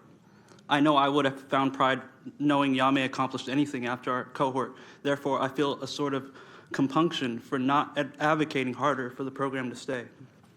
This is why we must continue to fund the programs in our communities past the pilot if you want real trust and real safe space. This is public safety. Well-resourced and trained providers with roots in the community they serve will always have more positive impact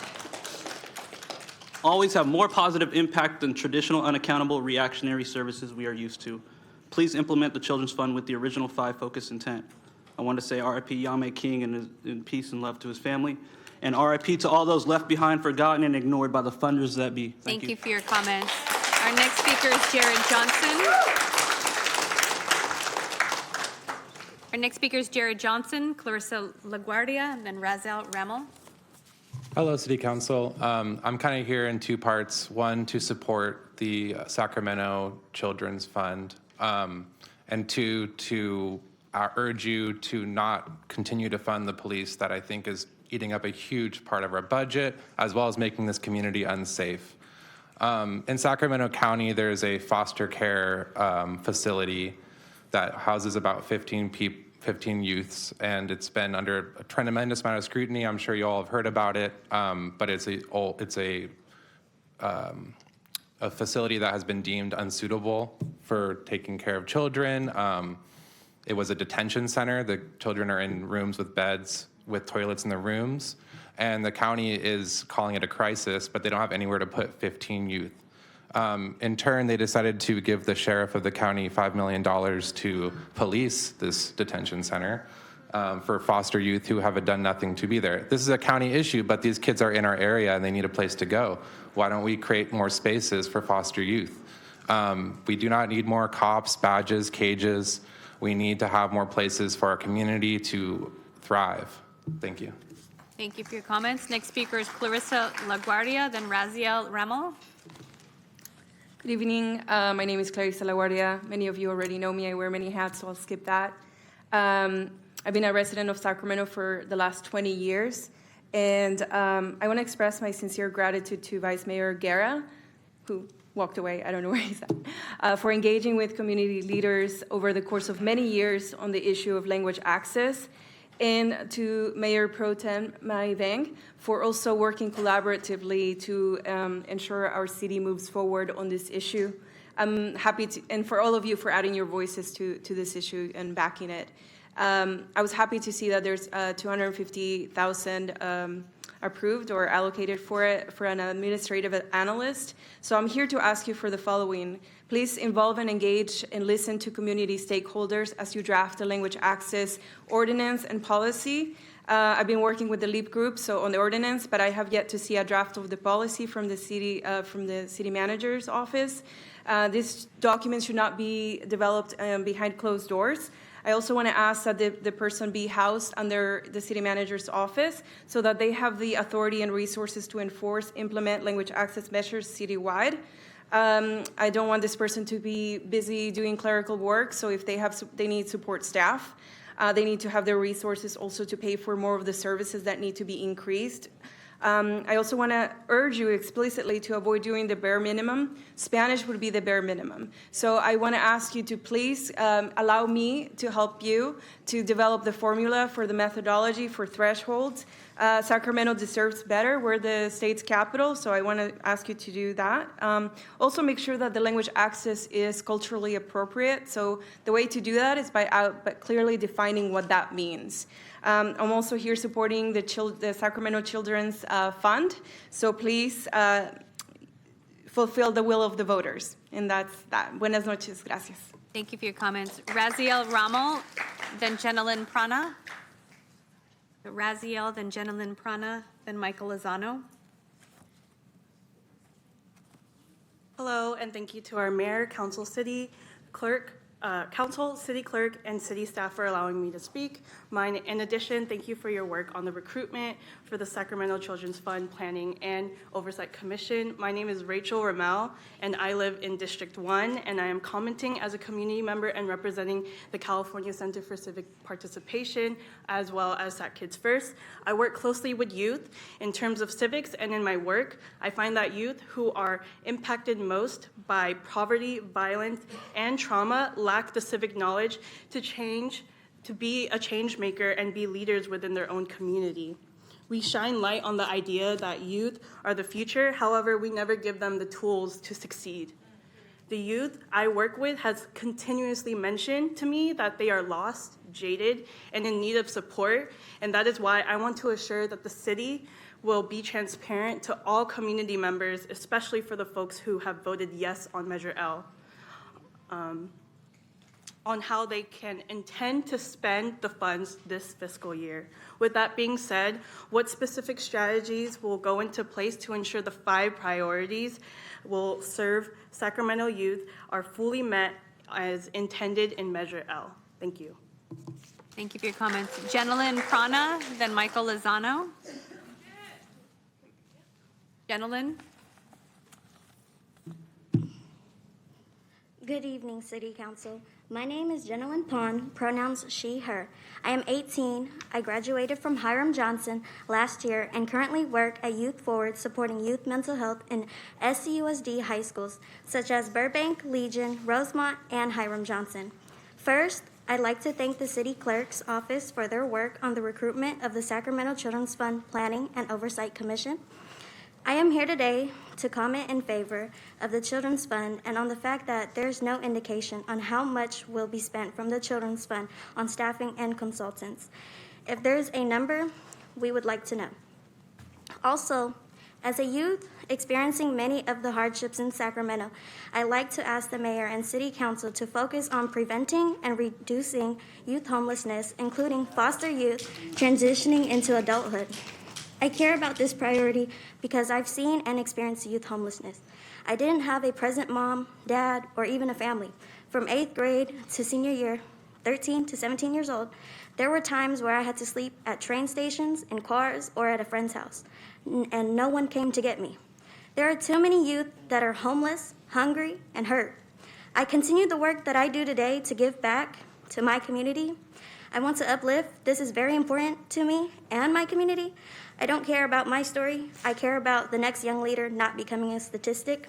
Thank you for your time. Our next speaker is Michelle Lozano, then IPP My Dippy. Hello, my name is Michelle Lozano. I am a lifelong resident of South Sacramento.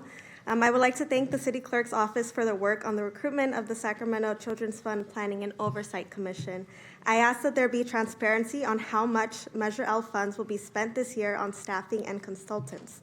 This transparency is important to me as a voter because I voted yes on Measure L. Yes to funding going towards preventing and reducing youth homelessness, violence, substance abuse, and yes to supporting the mental well-being of youth and children and the healthy development of children from the ages 0 to 5. I ask that these priorities are kept in mind as you all move forward with implementation and recruitment for the commission. As I had mentioned, I have lived in South Sacramento all my life, and I have spent a lot of my young career working with children as young as 6 months all the way to college students at Sacramento State University.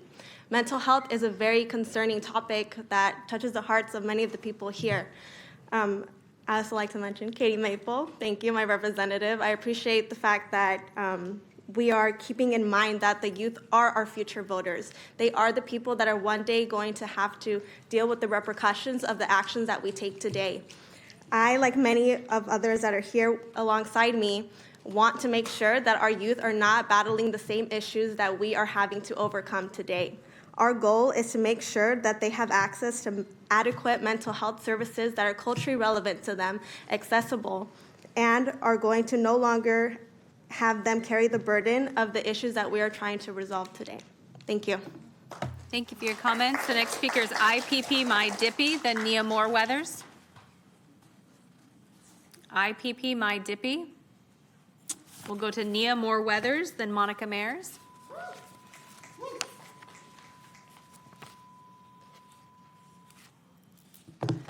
Hello, Mayor and City Council. My name is Nia Moreweathers. My pronouns are she, her, and I'm a community organizer with a local policy advocacy nonprofit called Youth Forward.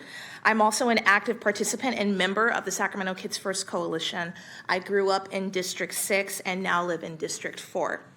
I'm commenting tonight in support of the continuing implementation process of the Sacramento Children's Fund, and I strongly encourage you all to support the following areas your constituents identified as priorities: the prevention and reduction of youth homelessness, youth violence, youth substance abuse, and the support of mental well-being, health, and early childhood development of our youth. As a member and leader of the Sacramento Racial Equity Alliance working with city leadership, I am acutely aware of how policy goals help to shape the overall experience our citizens have in their communities. And as an adult speaking in this room, I feel it is my inherent responsibility to do my best to represent the younger generation who will inherit our city. By attending to the priorities set forth by the Sacramento Children's Fund, we create brighter futures for those who have been historically marginalized, which includes the youth community. I also comment tonight to encourage you all to remain transparent with your public concerning the Sacramento Children's Fund. To date, there is no explicit breakdown of how exactly that money will be used. This concerns staffing and consulting. This is concerning to me, not just as a former youth of this city, but as someone who holds honesty and clarity high on their values list. These issues are and will continue to be pertinent to myself and the Sacramento Kids First Coalition, and they require your consistency and follow through. I thank you in advance for your time and attention to these matters. Good evening. Thank you for your comments. Our next speaker is Monica Mayers. Monica Mayers, then Samuel, then MVW. Hello. Good afternoon, Mayor and City Council. Monica Mares, she, they pronouns.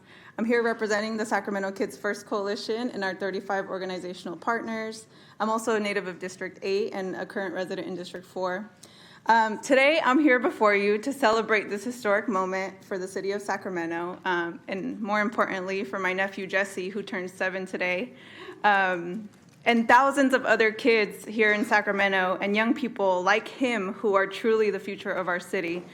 Tonight, you will likely adopt the first budget in the city's history to include a dedicated children's fund, one that will prioritize children and youth most impacted by poverty, violence, and trauma.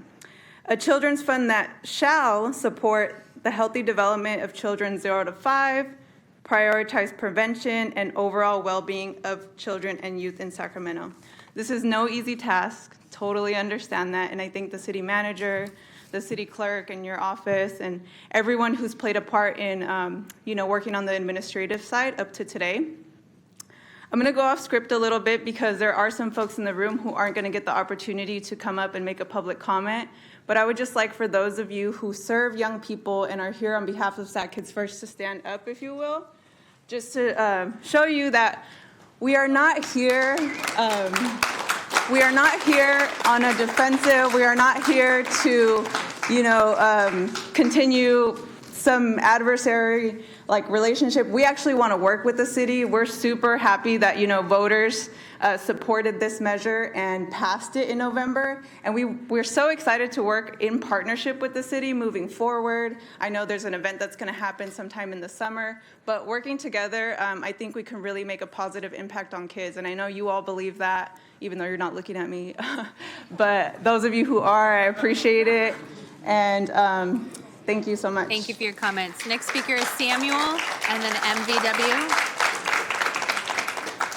Samuel, then MVW, then O.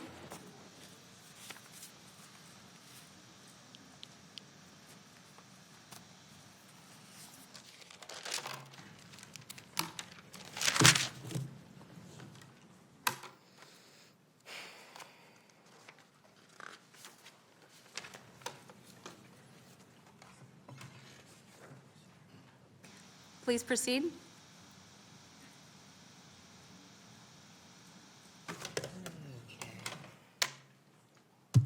Council, my name is Samuel. My pronouns are they, them. As we come to the closing discussion around the 2023-2024 budget, I'd like to talk about two individuals, Latasha Harlins and Cyrus Carmack Belton. Latasha was 15 years old when she was murdered in 1991. Cyrus was 14 years old when he was murdered May 29th, 2023. Both of their stories eerily similar. Their lives taken and cut short based off of false accusations and racism, killed because they thought that they were stealing. Latasha wanted to be a lawyer. She spoke to her friends about making programs when she was older for youth who looked like her, to have a safe place to go, to not be targeted, followed, harassed, and killed. Cyrus was 14 when he walked into his local gas station. His life was taken over a water bottle. Far too often, Does our Black and brown youth face violence and discrimination and our neighborhoods disproportionately flooded with killer cops? Our Black and brown youth deserve a fighting chance, not to only live, but to thrive. My question to the council is, how will you vote in aiding our Black and brown youth this summer? I don't think it's a coincidence the amount of people here today speaking to uplift our marginalized youth in Sacramento. Will you continue to fund more community-based programs, or will you continue to fund into a system that is designed to disproportionately harm Black and brown people? Thank you for your comments. Our next speaker is MVW, then O. MVW, then O, then Yi Tao.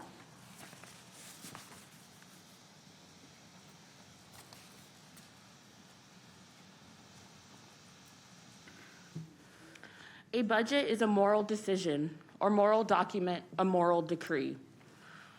Almost 40% of the budget is held hostage by Sacramento Police Department. When you are given 50% of the funding for the police to them, what will you do next? What will you do when all the youth are in jail? What will your city look like?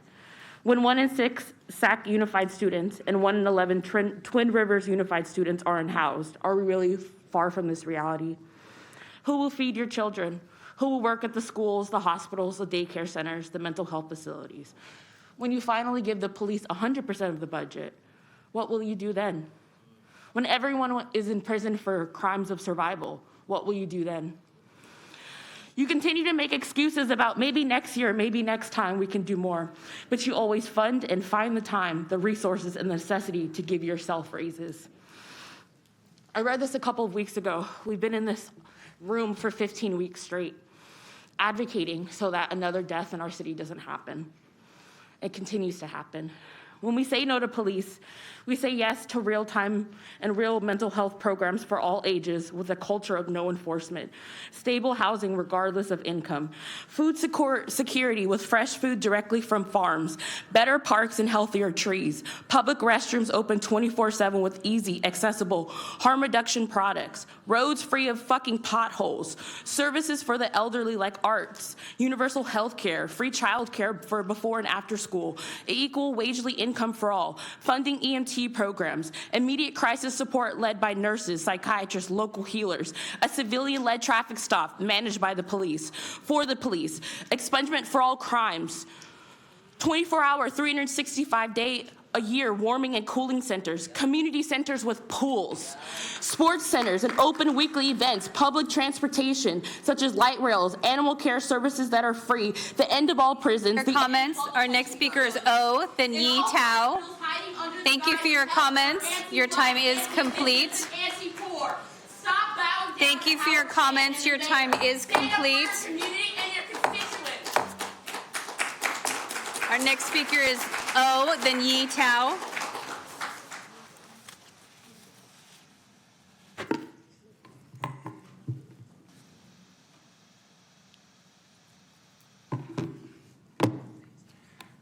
If you grew up in North Sac and went to Grant High like me, you understand what being a Pacer really means. Being a Grant Pacer is something you can and will always be proud of. It's a legacy you carry with you for the rest of your life. It's a community, whether you're a current Pacer now or you're an alumni. It means that we know despite all of the adversity and obstacles we face being Black and brown and growing up in the hood, we understand not many of us make it out. So when we get on social media or we hear it on the news that we've lost another Pacer to the streets, whether it's a youth or alumni, we as Pacers feel that as a community every single time. The same way Black and brown communities feel the trauma of another Black and brown person being murdered by the police. Black and brown communities have lost too many loved ones, have had to attend too many vigils and way too many funerals. Too many mothers and fathers have had to bury their children. Not only was a youth from Grant murdered one night before their graduation this year, another one was just murdered the other day. There are Pacers I went to school with, one who was a part of the Grant drumline, and another who was one of my best friends who didn't make it to see the end of this year. All of them Black boys and men.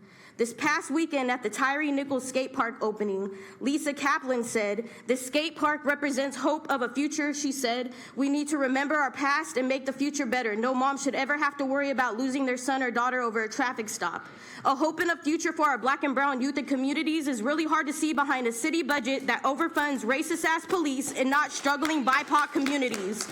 I ask all of you, what kind of future do you want for Sacramento? Some of you have made it very clear you don't care about anything other than furthering your careers in the guise that you care about your constituents.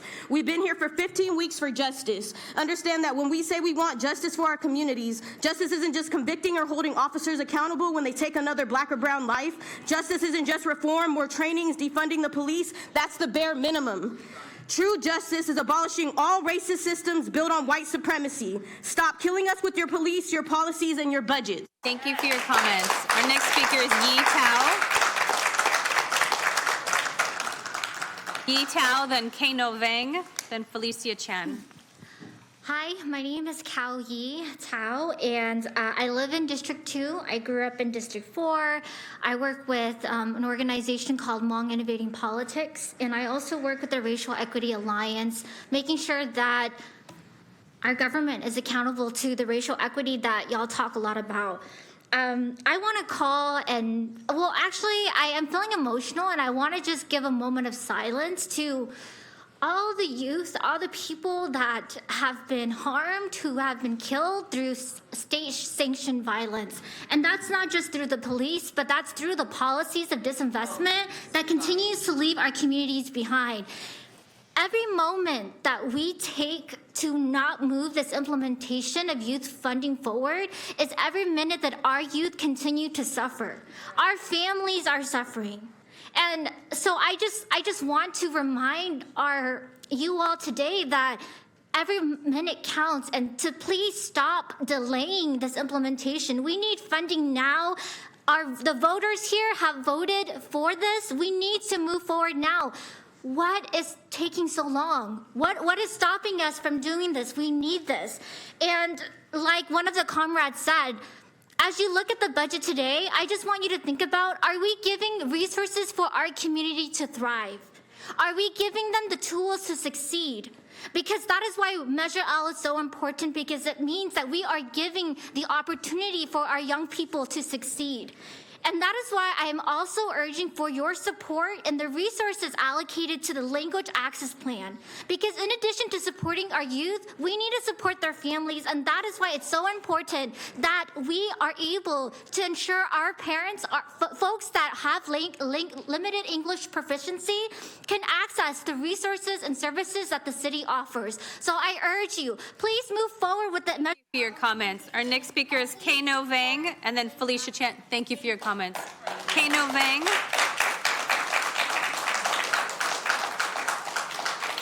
Next speaker is Kano Vang, then Felicia Chan, then Doug Osi. Hello, Mayor Steinberg and Council. My name is Kano Vang, an organizer with Hmong Innovating Politics and a part of the Sac Kids First Coalition. I'm here today to talk about the budget adoption of the Children's Fund that we, as a coalition, helped to secure this past election season, and also to express my support for the resource allocated for the Language Access Plan, so that all our community members can access city resources. The Sac Kids First Coalition has been working with the city to ensure that the city sticks to what was promised when Measure L was passed, and thank you to those who have worked with us on that, but we are not seeing these dollars and the transparency from the city. As someone whose family continues to grow here in Sacramento, like my cousin who was born today, I'm asking for transparency how y'all are spending our money this fiscal year to compensate and find an oversight commission and consultant who actually has our youth, especially our most at-risk youth best interests, youth like I was. Growing up here, I have experienced things I hope no other kids have to experience, such as seeing my classmates go through withdrawal during finals, having friends struggle through the foster care system, separated from their support system, losing friends like Daryl Richards, who was murdered by cops, who still would be alive today if they had access to mental health support.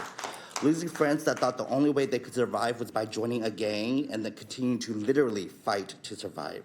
Watching classmates drop out because they had no support when they and their family members had a baby. So here I am asking y'all again for transparency. How y'all are using the funding this fiscal year to do what is right by our at-risk youth so that they don't have to go through what so many of us here has gone through. I also want to voice my support for adding resources to the language access plan, specifically the staff position, to ensure that our community members with limited English proficiency can access city resources. So let's do right for our community. Thank you. Thank you for your comments. Felicia Chan, and then Doug Osee. Felicia, Doug Osee, then Joe Flores. Good evening, council members. My name is Felicia Chan, and I am a youth counselor at the East Bay Asian Youth Center. And I'm also here as a representative for the SAC Kids First Coalition. I just want to start off by saying that I've been working at the youth center for about 6 months now. It is a short amount of time, but in that short amount of time, I was able to get to know the kids that I work with personally, and they are amazing kids.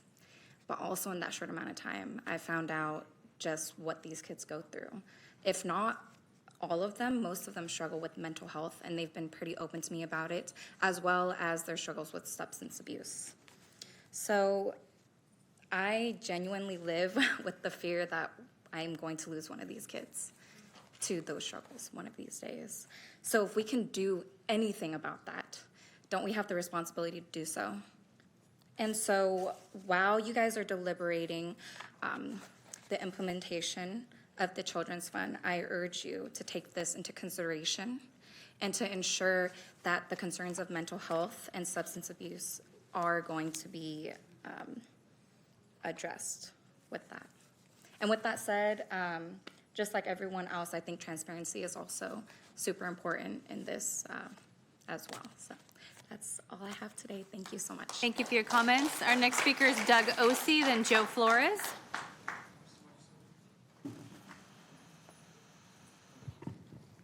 Good evening, Mr. Mayor, council members. I want to offer you a chance to save some money that you could then use for the Children's Fund or the Midtown Business Alliance or others. There is on your schedule of capital improvement projects a proposal funded by the State Parks Department to install a $3.2 million project on the current site of the Harry Renfree baseball field.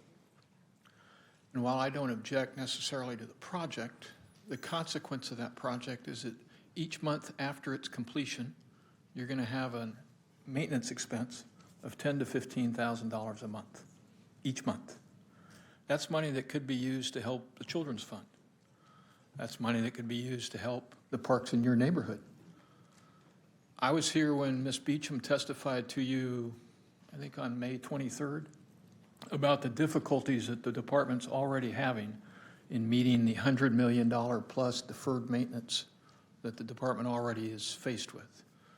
I would encourage you to, as I have in the past, take some advice from my father, who said, sometimes the best deals you make are the deals you don't. I encourage you to not take this deal funded by the state.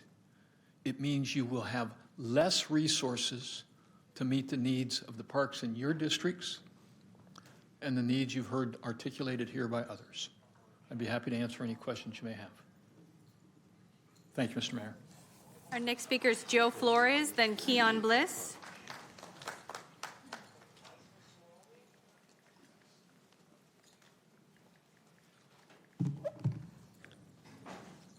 Good evening, City Council members. I am a current UC Davis student and Sacramento resident from District 3. I'm here to oppose the proposed budget since it does not prioritize the needs of the people nor the needs of the city of Sacramento. I take issue with the proposed budget for police, which is 35% of the budget and the highest allocation in the general budget. This has increased by $8.4 million. At the same time, there are homeless encampments outside of City Hall. Homelessness has increased 67% since last census in Sacramento. I ask you this, City Council, shouldn't this money be used to help the unhoused people as was promised by some of your members? One of which is Katie Valenzuela and Rick Jennings, both who made it their priorities while campaigning. I ask you to deliver on your promises. $228 million is the total budget allocated to police. Just a single purchase in this budget was a $500,000 armored vehicle. Just a single vehicle is nearly half the budget allocated to support the unhoused community in Sacramento. A mere $1.1 million is being allocated to support the unhoused community. Why is so little being dedicated to support one of the biggest issues that plagues Sacramento? I ask you, City Council, to revise the budget and support some of your most vulnerable constituents. I ask you to support the Youth Fund and the unhoused community. The lack of consideration for unhoused people is a disappointment in an otherwise beautiful community I am proud to have grown up in. Thank you for your time. Thank you for your comments. Our next speaker is Keon Bliss. Keon Bliss, then No Name, and then we'll go online to Carrie Miskit, and I have 14 more speakers.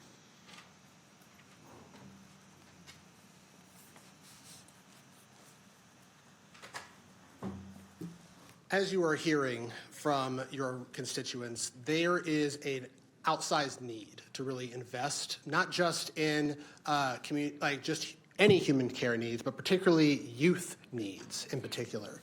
And based on this current budget, that is not actually what is being invested here. It's largely another status quo budget, which by my count, in 2021, that year was a status quo budget. Last year, it was also a status quo budget. And essentially what we're having is another status quo budget that sees the police department budget with its sixth consecutive increase to over $228 million. And the budget documents that are provided really don't provide a comprehensive breakdown of where all that funding, of how all of the general fund, the discretionary revenue, is actually breaking. So I'd actually like to showcase some of that as it was prepared by community stakeholders here. If you can zoom in on my phone, please, and I hope I still have some time to continue talking with that, which I'll wait for that. But either way, 35% of the city, it's not on here, okay, thank you. 35% of the city's general fund revenue is going to the police department. Another 29% is going to the fire department. And the rest of that pie, which you can't see on here, you're not showing up on the big screen for everybody in here to see. Please put that on the screen, Mindy. I know you know how to do that. Hey, please. Come on.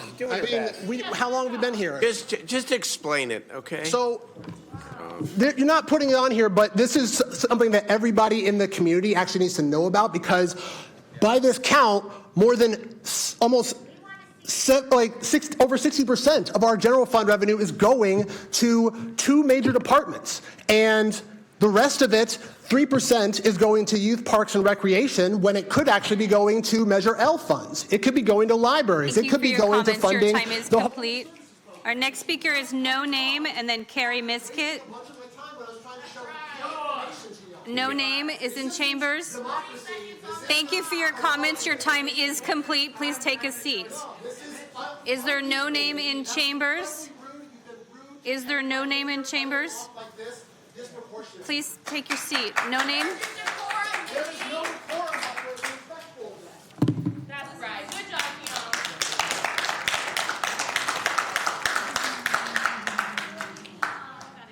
Please proceed.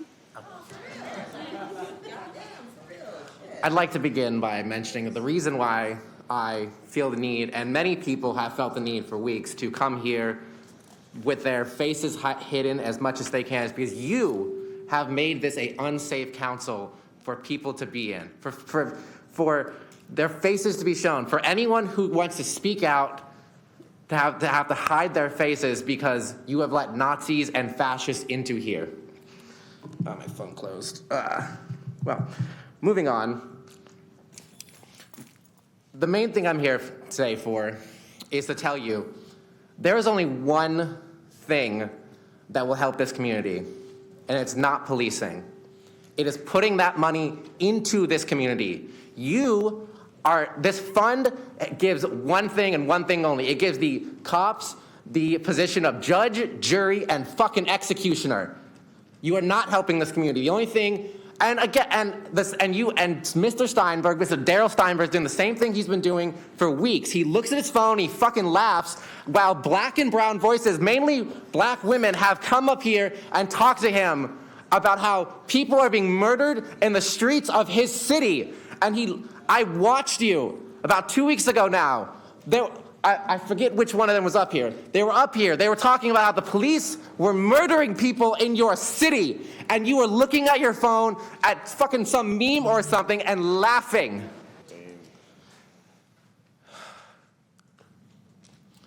The only thing that will help this community is putting money into it. Not another fucking tank, not more body armor for the police. Putting the money into the community.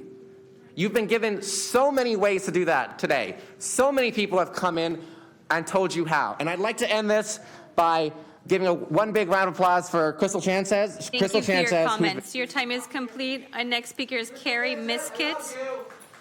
Carrie Miskett. Black and brown unity, they're great. Carrie Miskett, if you'll unmute. Evening, Mayor and City Council. My name is Carrie Miskett. I'm calling on behalf of Visit Sacramento.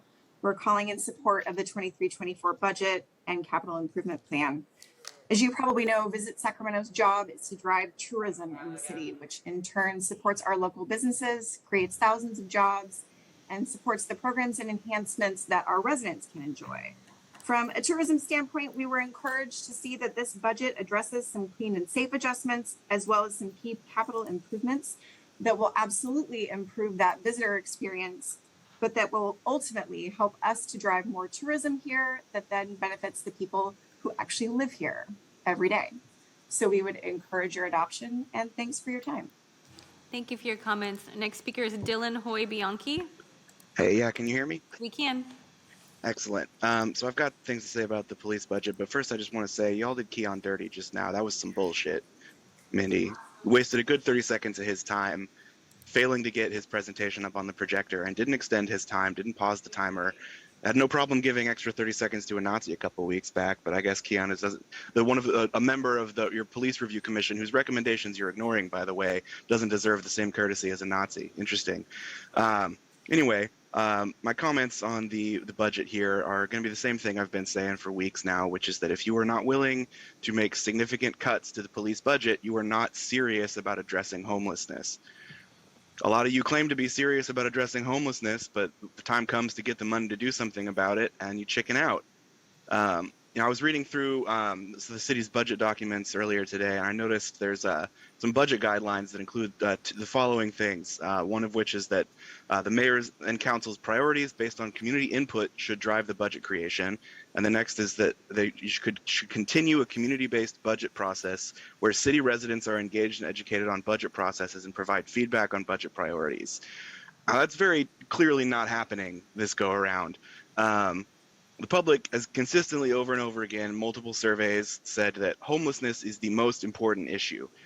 That's said over and over again. Nobody is going to deny that that's people's priority. And yet, the police are getting the lion's share of the money in the budget. And the city has not made any kind of official list of priorities, so it's hard to blame the city staff for perpetuating the status quo when there is a failure of leadership at the top here to provide guidance. Mayor Steinberg, I know you've lamented the failure to pass, some resolutions that would have increased your power as mayor, but you don't need strong mayor to be a strong mayor. Don't let the city manager lead you around by the nose. Don't perpetuate the status quo. Show your strength and reject this absurd budget. Thank you for your comments. Our next speaker is Annie Keys. Good evening, Mayor, council members, and city staff. This is Annie Keys calling in on behalf of the Downtown Sacramento Partnership and the 66 square blocks we represent within the heart of the Central City. I'm calling in to express Downtown Partnership's support of items 32 and 33, specifically the additional organizational changes within the police department budget to maximize staffing and field operations. Amongst employees, residents, business and property owners, public safety is of utmost importance in our community. We support the actions taken by this council to ensure our public safety partners have the resources necessary to uphold an expectation of safety in our public spaces. We appreciate this council's consideration to address the root causes of violence within our community, including investment in youth programs, violence prevention, and alternative responses to calls for service. However, we also urge that city leaders do everything possible to create a safe and welcoming environment in the immediate term by addressing the ongoing threats we see to public safety and the indisputable need for staffing adjustments to address citywide calls for service around the clock. These adjustments will allow our city to be more responsive to our community's needs and improve safety not only within our urban core, but citywide. Thank you very much for the opportunity to comment tonight. Thank you for your comments. Our next speaker is Mike Snell.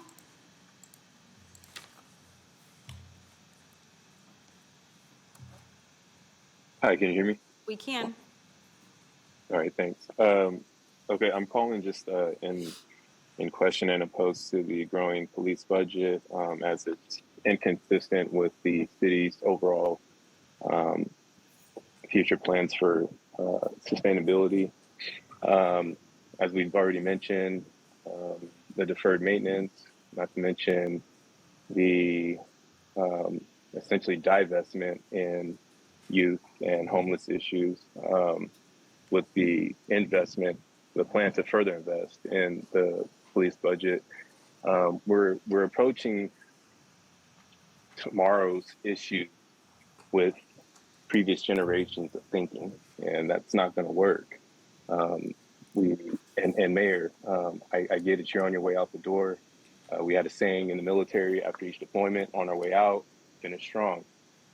Please do not lose sensitivity, lose hearing to the people that are crying out. They can't reach you every day. And this is their time to speak and have their voices heard. So please be patient. It's not personal. These are real problems. I live in a nice community, but I'm surrounded by Section 8, and I hear, babies that are in situations crying, probably parented by parents who don't want them or just too struggling to even give them the proper care. And the average person who supports police would think, let me just call the police and that'll solve it, when that's total contrary. We need to provide more investment in our youth and our homeless situation, just because there's no return on investment with expanding law enforcement, because you're talking about more positions, that's more training, that's more retirement, the list goes on. So we need to provide more funding on our youth and our local economy. Thank you. Thank you for your comments. Next speaker is Lambert Davis. Yes, this is Lambert, and as I listened to the presentation of the budget, this is why I'm the only one that keeps emphasizing that the city manager's report, which is on every agenda, should be implemented, because when you get to the budget, you'll know what the city manager's report is. When you don't have that report, you come in blind, and then you wonder, well, where'd this go? Where'd that go? So the city manager's report is on there tonight, and I personally think that the city attorney should be held accountable for this, because I've brought this up many times, and as I listen to people talk, that's the problem. We need to know what is going on in the city through the city manager's report. The other thing is, a lot of people may not know this, but District 2 has over 20 communities. I grew up there. I've never heard of East and West Del Paso Heights. I've heard of Del Paso Heights, not East and West. And see, that's gerrymandering. And somebody mentioned something about $3.2 million going to Rent-Free Park. That's part of District 2, but it's gerrymandered. I played baseball there in high school. So did my brother. And I rode by there the other day. It doesn't look like they're doing anything except those wealthy neighbors back there. They're getting that area cleaned up, but the park doesn't really look like they put a dime into it. So that's a boondoggle for those of you who don't know what that is. My point is that the Measure U committee should be respected. I study them. I went to a lot of Measure U meetings, and the Measure U committee should have been in that budget. They work very hard for a little measly $1 million, 500 in 2 different districts. Thank you for your comments. Our next speaker is Kay Crum. Hi, can you hear me? We can. Hi, I'm Kay Crum. I'm a resident of District 6, and I want to say thank you to all the city staff who worked on a complex document, but I'm opposed to the budget as is. So in February of 2022, Mayor Steinberg, you had called on the city to make bold action to combat climate change, and I was so excited. The community called out, overwhelming support, and many people asked for even bolder action, which was great. And then when the CAP draft came out last year, and citizens called in demanding more action, you stated that the environmentalists always turned out in droves for item politics, and that they needed to be there during the budget process. And I wholeheartedly agree. So I'm an environmentalist and part of CCL and ECOS. I'm also someone who works in fiscal, and I was deeply interested to see how I could be part of the budget process. But there was no opportunity for average people like me to look at preliminary drafts. And on May 1st, the budget came out, and I took time to read it, through nearly the 500-page document after work and on weekends. I kept searching for some indication that reflected the sentiments that you expressed previously, but I was disturbed that I didn't really find anything. There were no mentions of funding for active transportation projects, and while there's an additional FTE for the Office of Climate Action, it remains incredibly small, their budget for the huge tasks that they're doing. So you can clearly see a city's priorities based on where they put their money. And this budget is business as usual.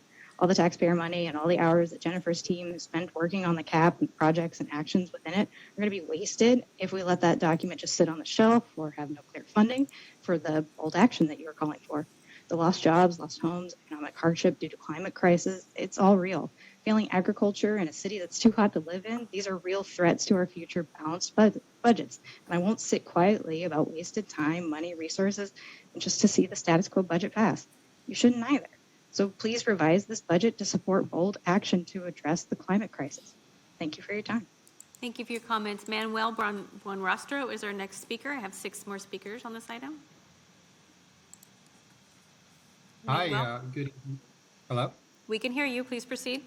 Great, good evening. I'm a resident of Helmhurst and District 6 and also president of the Latino Democratic Club of Sacramento County.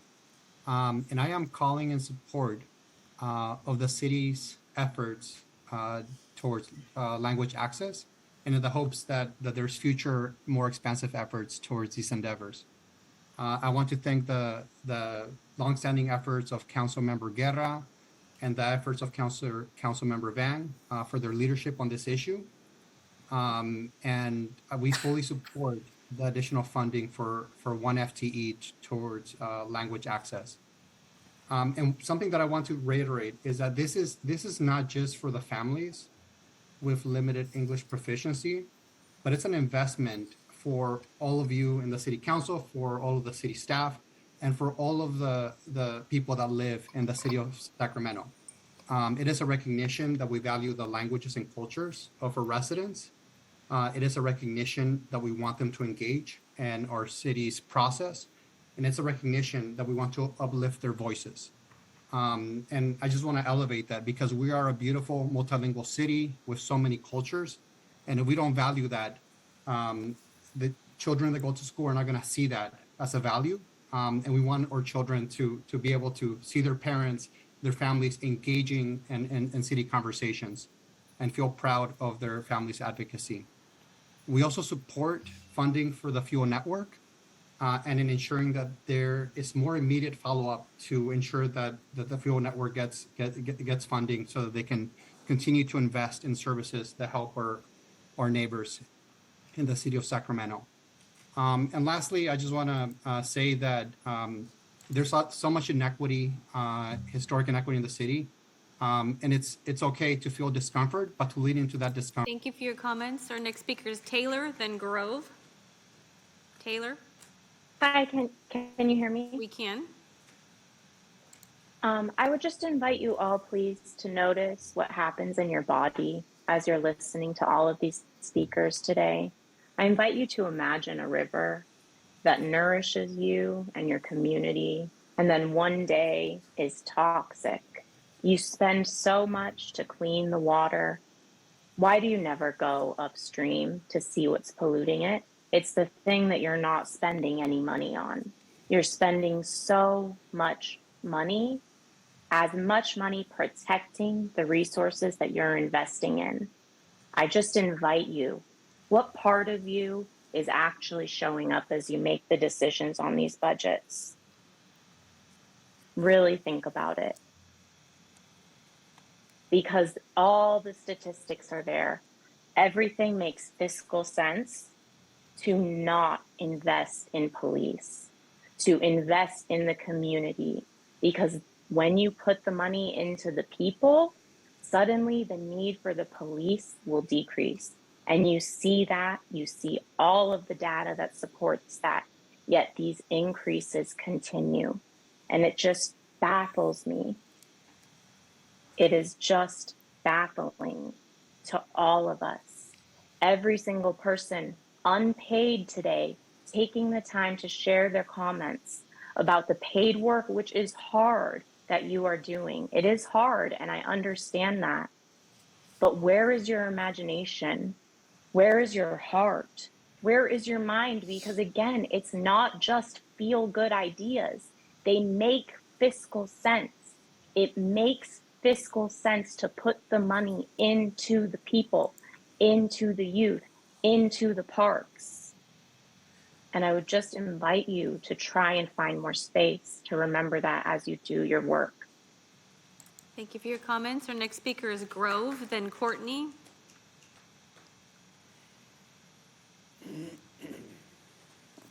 Grove, if you'll unmute. Hello, can you hear me? We can. Okay, hi. I'm just calling to discourage expanding the police budget and encourage spending on community care, youth services, preventative services, and so forth. I know I'm kind of saying the same thing that a lot of people have been saying before me. And I just want to ask, like, what's the point of all these people coming together and spending this unpaid time if you don't actually listen?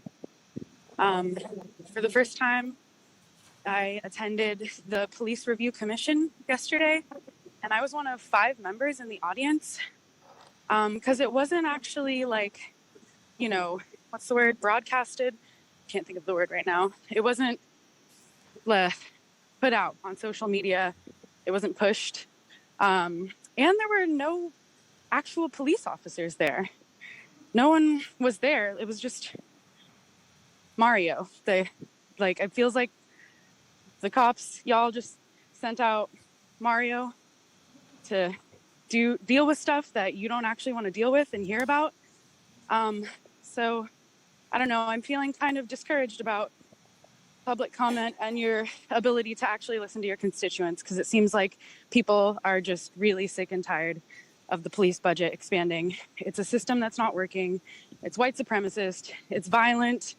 It's profit driven and not human rights driven. And yeah, I mean, I don't know, same stuff over and over again that you're hearing, but please reinvest in the community and divest in the police. Thank you.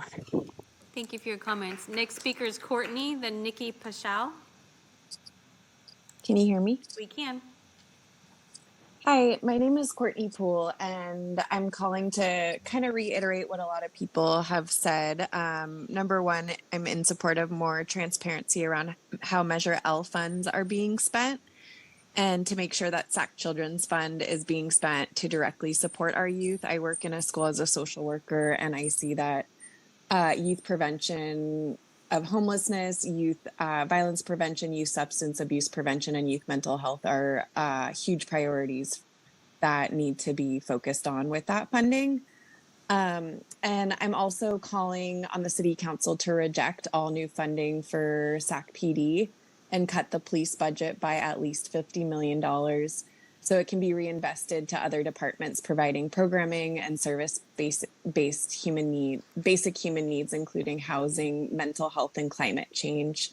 The SAC PD budget takes 35% of the city's general fund and has increased every year over the past 5 years, while SAC PD has failed to improve public safety.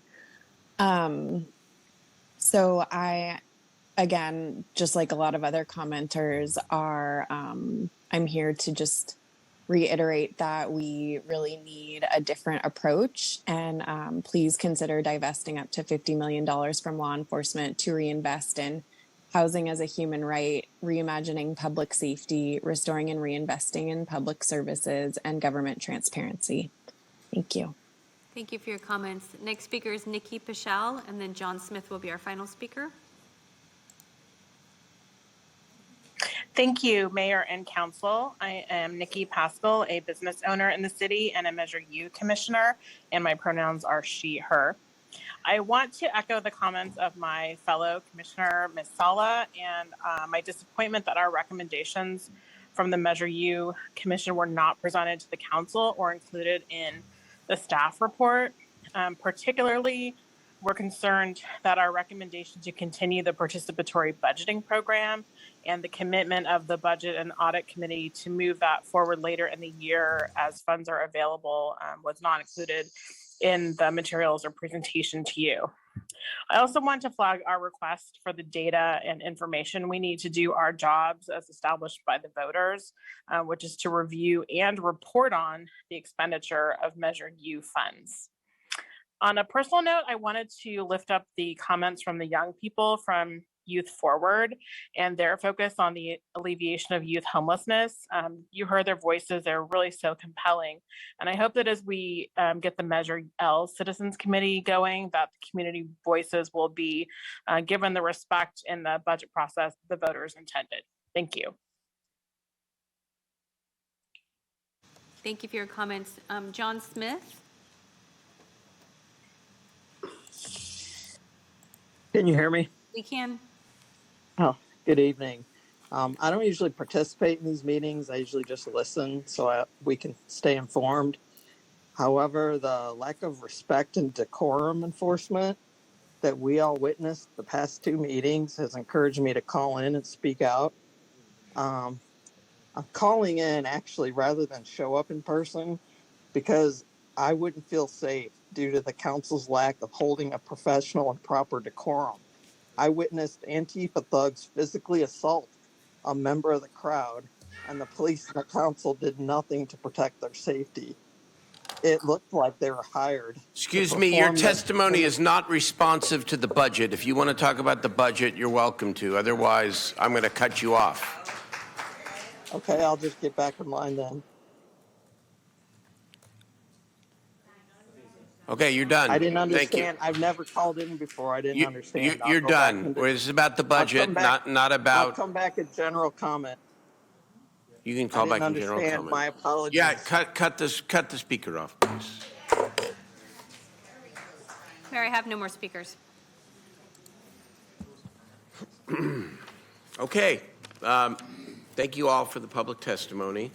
We now turn it over to the City Council for deliberation. I'm going to let the City Manager respond first to some of the comments. Yeah, I just want to get some clarity on it because, facts matter here. I'm going to ask the staff to respond to the discussions about the Measure U committee recommendations and what the direction was to this council and what we committed to. I think the mayor's going to speak on as well, but maybe, Lainey, you can talk about that first, and then I got one more item. Thank you, Lainey Milstein, Assistant City Manager. At the Budget and Audit Committee that we just had,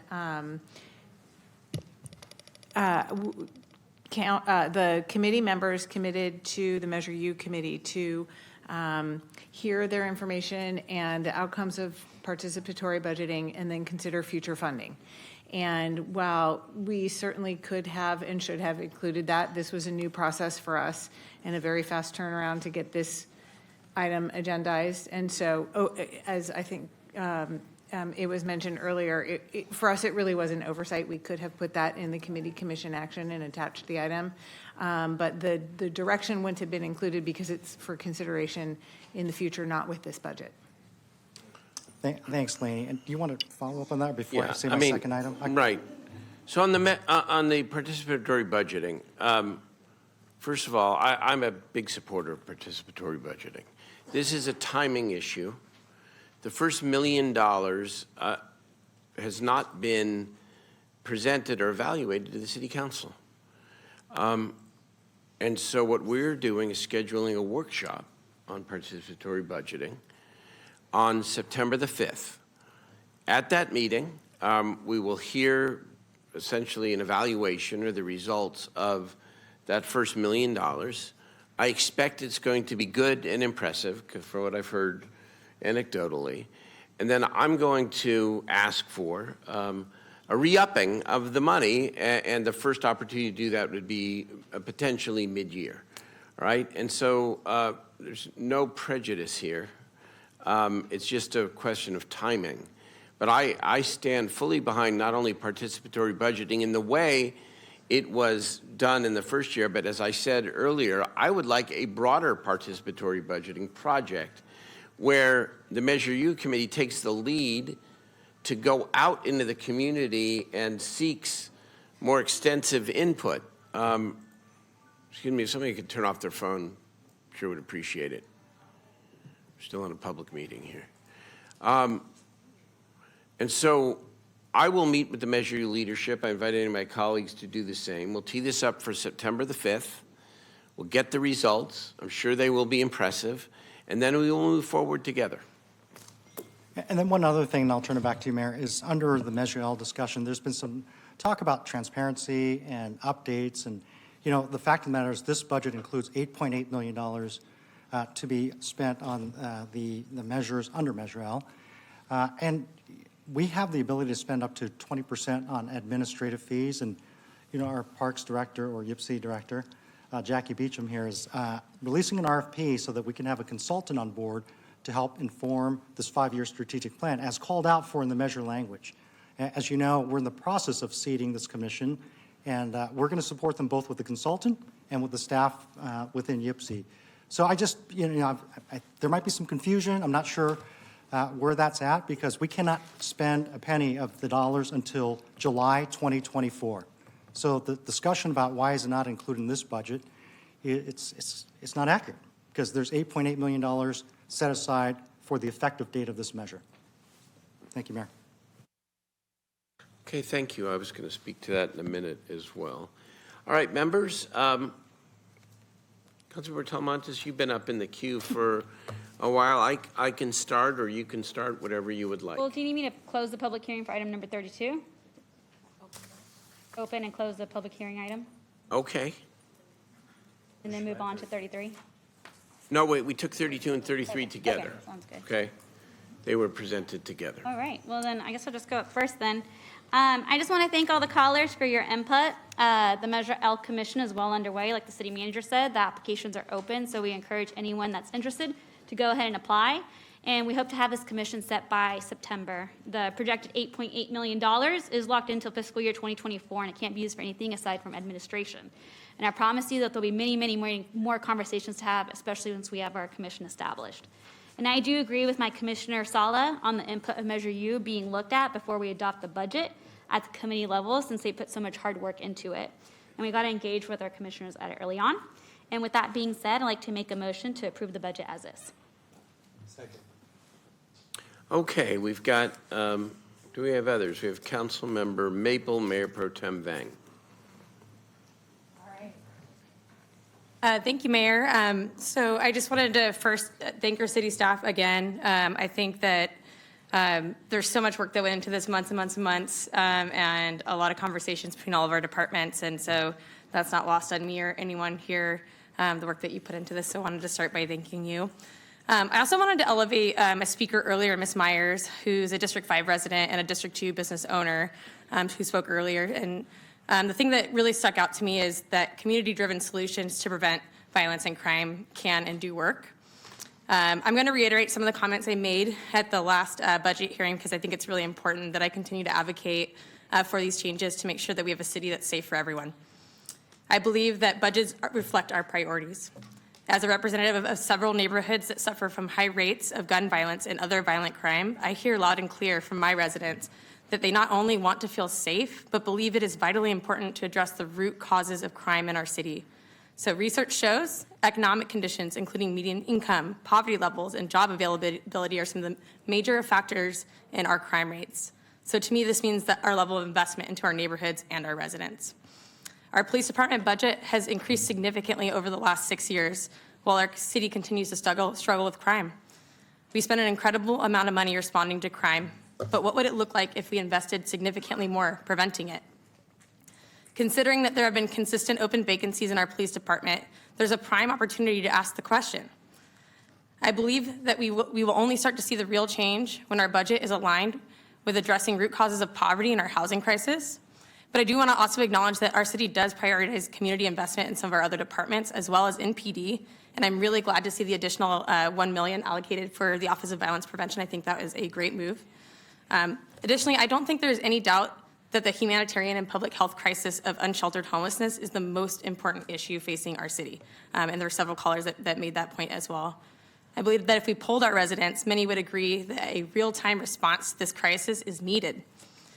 In years past, this body has affirmed that taking a data-based approach to public safety is a priority. To me, this means ensuring our resources line up with our calls for service. We know that mental health and homelessness are a significant portion of those, which is why our mayor and our council decided that it was time to invest in an alternative response to 911. We currently have more than 100 vacancies in our police department, totaling more than $6 million in savings to that budget, with many of those positions unable to be filled within the next fiscal year. This gives us a unique opportunity to be bold and invest those dollars into a real-time response by people with the proper training. So not only would it be more cost-effective to send a mental health care worker or social worker to these calls rather than a police officer, it frees those officers up to do the jobs that they are trained to do, responding to crime. So with that, Mr. Mayor, I would like to make a substitute motion that we redirect $6 million from the PD budget using the staff vacancy savings towards standing up a real-time response in DCR to address non-criminal calls for service. And then some of my colleagues will elaborate a little bit more. Thank you.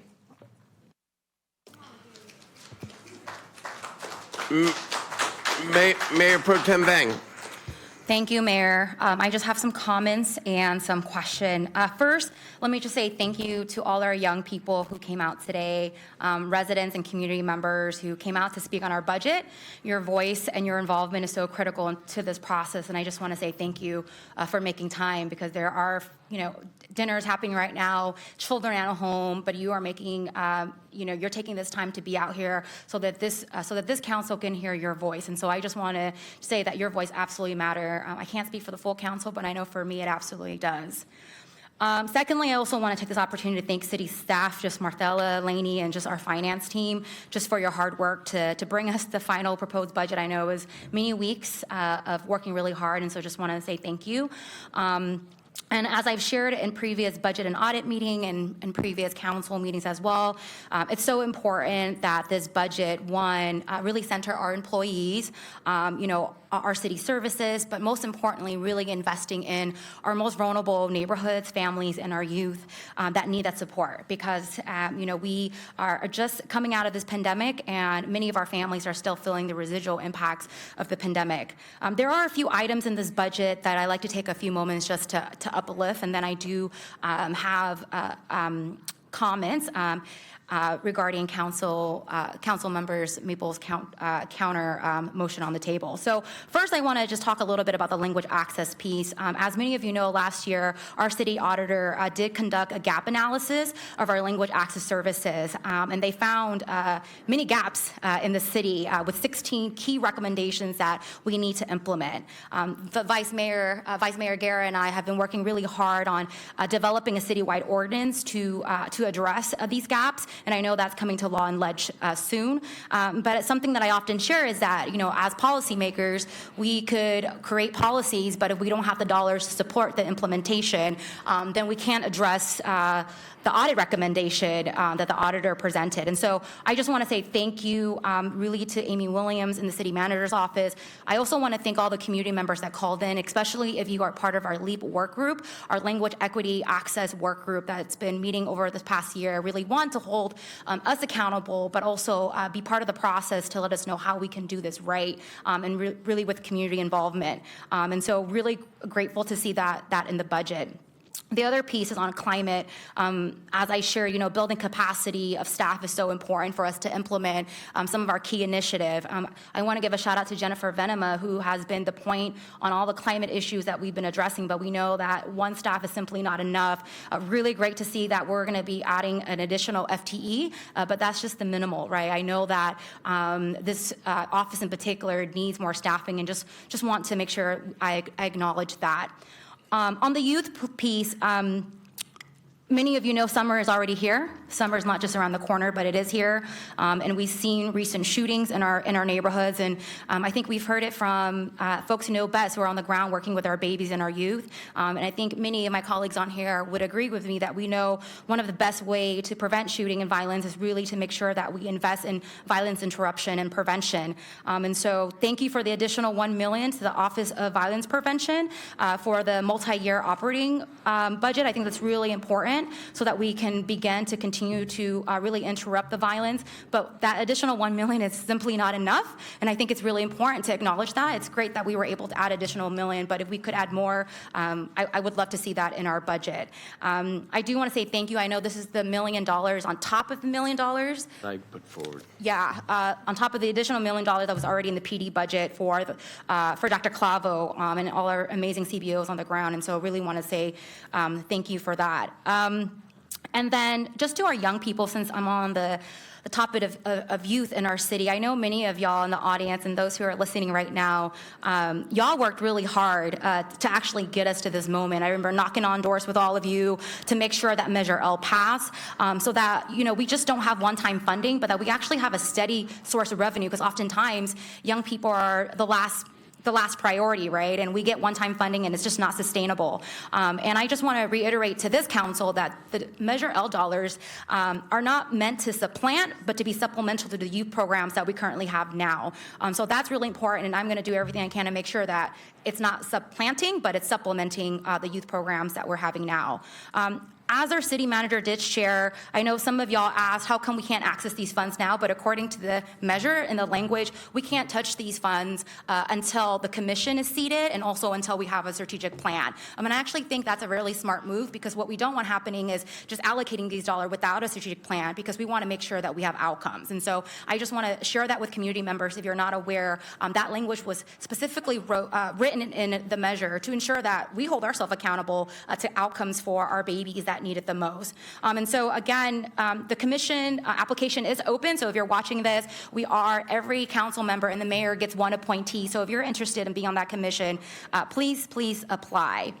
And then lastly, just to our young people, I really look forward to working with all of you on the SAC Kids First and the Youth Commission, the Sacramento Youth Commission, and our SAC Children's Fund Commission to make sure that, one, we prioritize these dollars in a way that was intended by the voters, right? There are these 5 fund area goals, and I think we have to hold true to that. And so you have my commitment that I will do everything I can internally and be on this dais to ensure that that happens.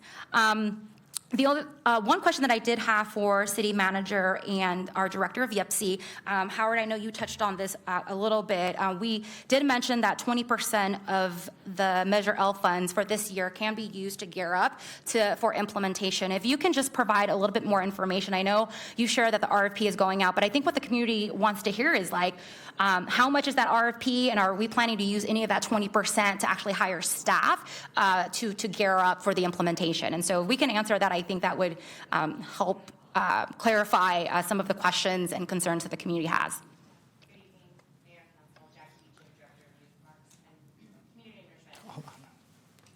She's going to turn on the mic. Can you hear me now? Okay. Jackie Beecham, Director of Youth Parks and Community Enrichment. The measure allows us up to 20% for administrative costs. We intend on using a portion of that 20% to fund the strategic planning consultant. We will also be bringing on additional administrative staff to support some of the administrative functions. That would include program evaluation, data evaluation, community engagement, all of the efforts that will go into preparing the strategic plan and ensuring that the community has input and that our youth is centered in that discussion as well. That's great, Jackie. For the hiring of staff, is that current general fund, or is that Measure L funds that's put aside? That will be Measure L funds. Great, that's awesome. Thank you so much. Thank you for that clarity. Thank you, City Manager.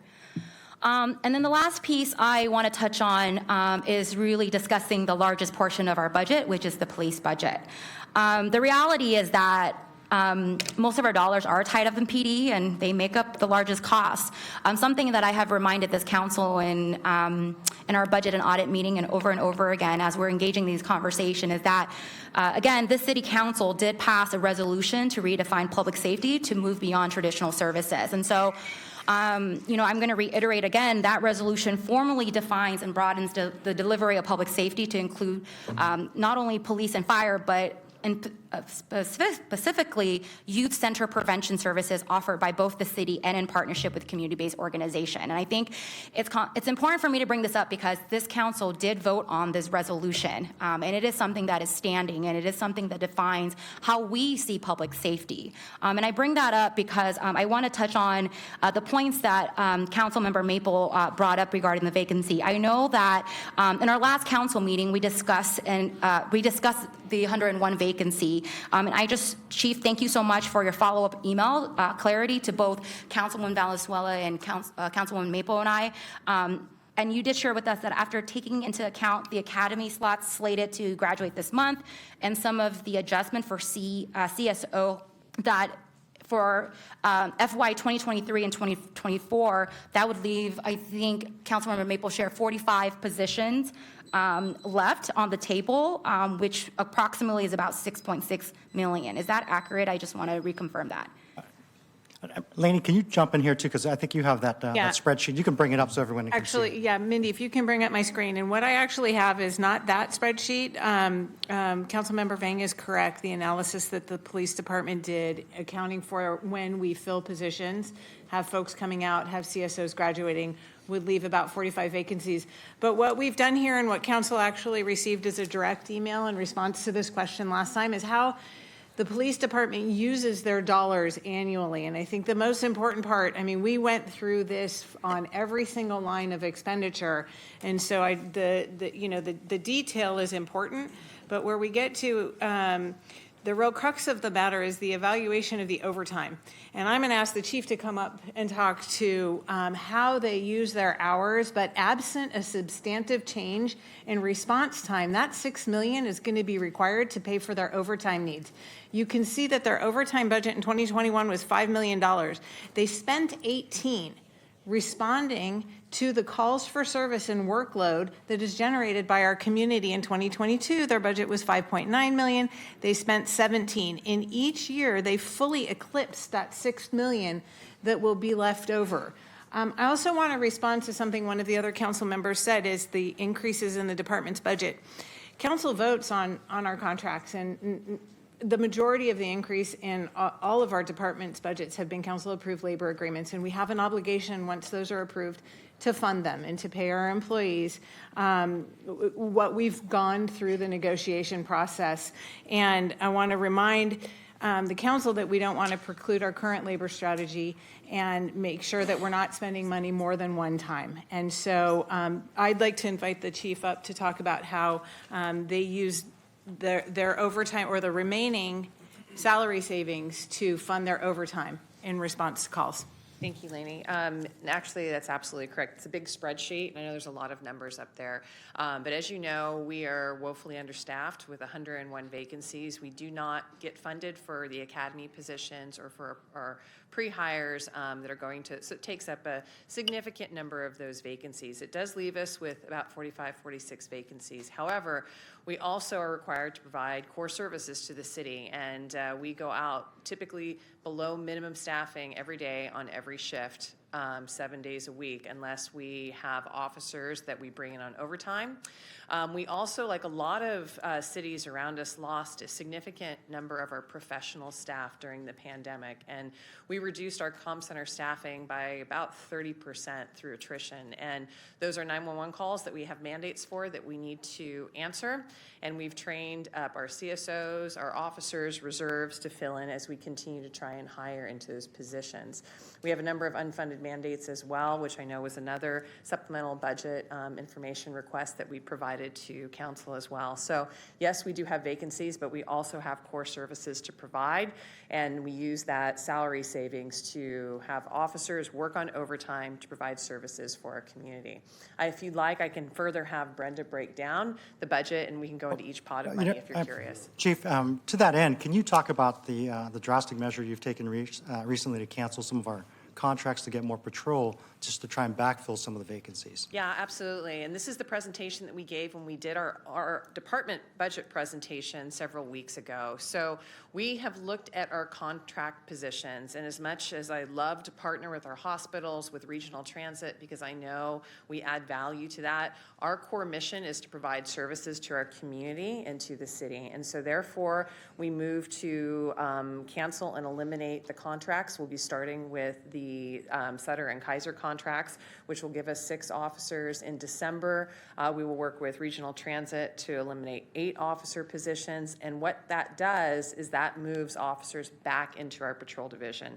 At the same time, and why there was a change between the proposed budget and our presentation, was that we looked to reorganize. We made some significant changes internally, and the intent was to put a larger number of officers into patrol so that we could serve our city better. And we are looking for... Excuse me, do not interrupt, or else you're going to be asked to leave the chambers. So in addition to the cuts that we're proposing, which also includes eliminating some grant-funded positions that we will not be filling, we intend on putting at least 25 officers back into our patrol division in this fiscal year.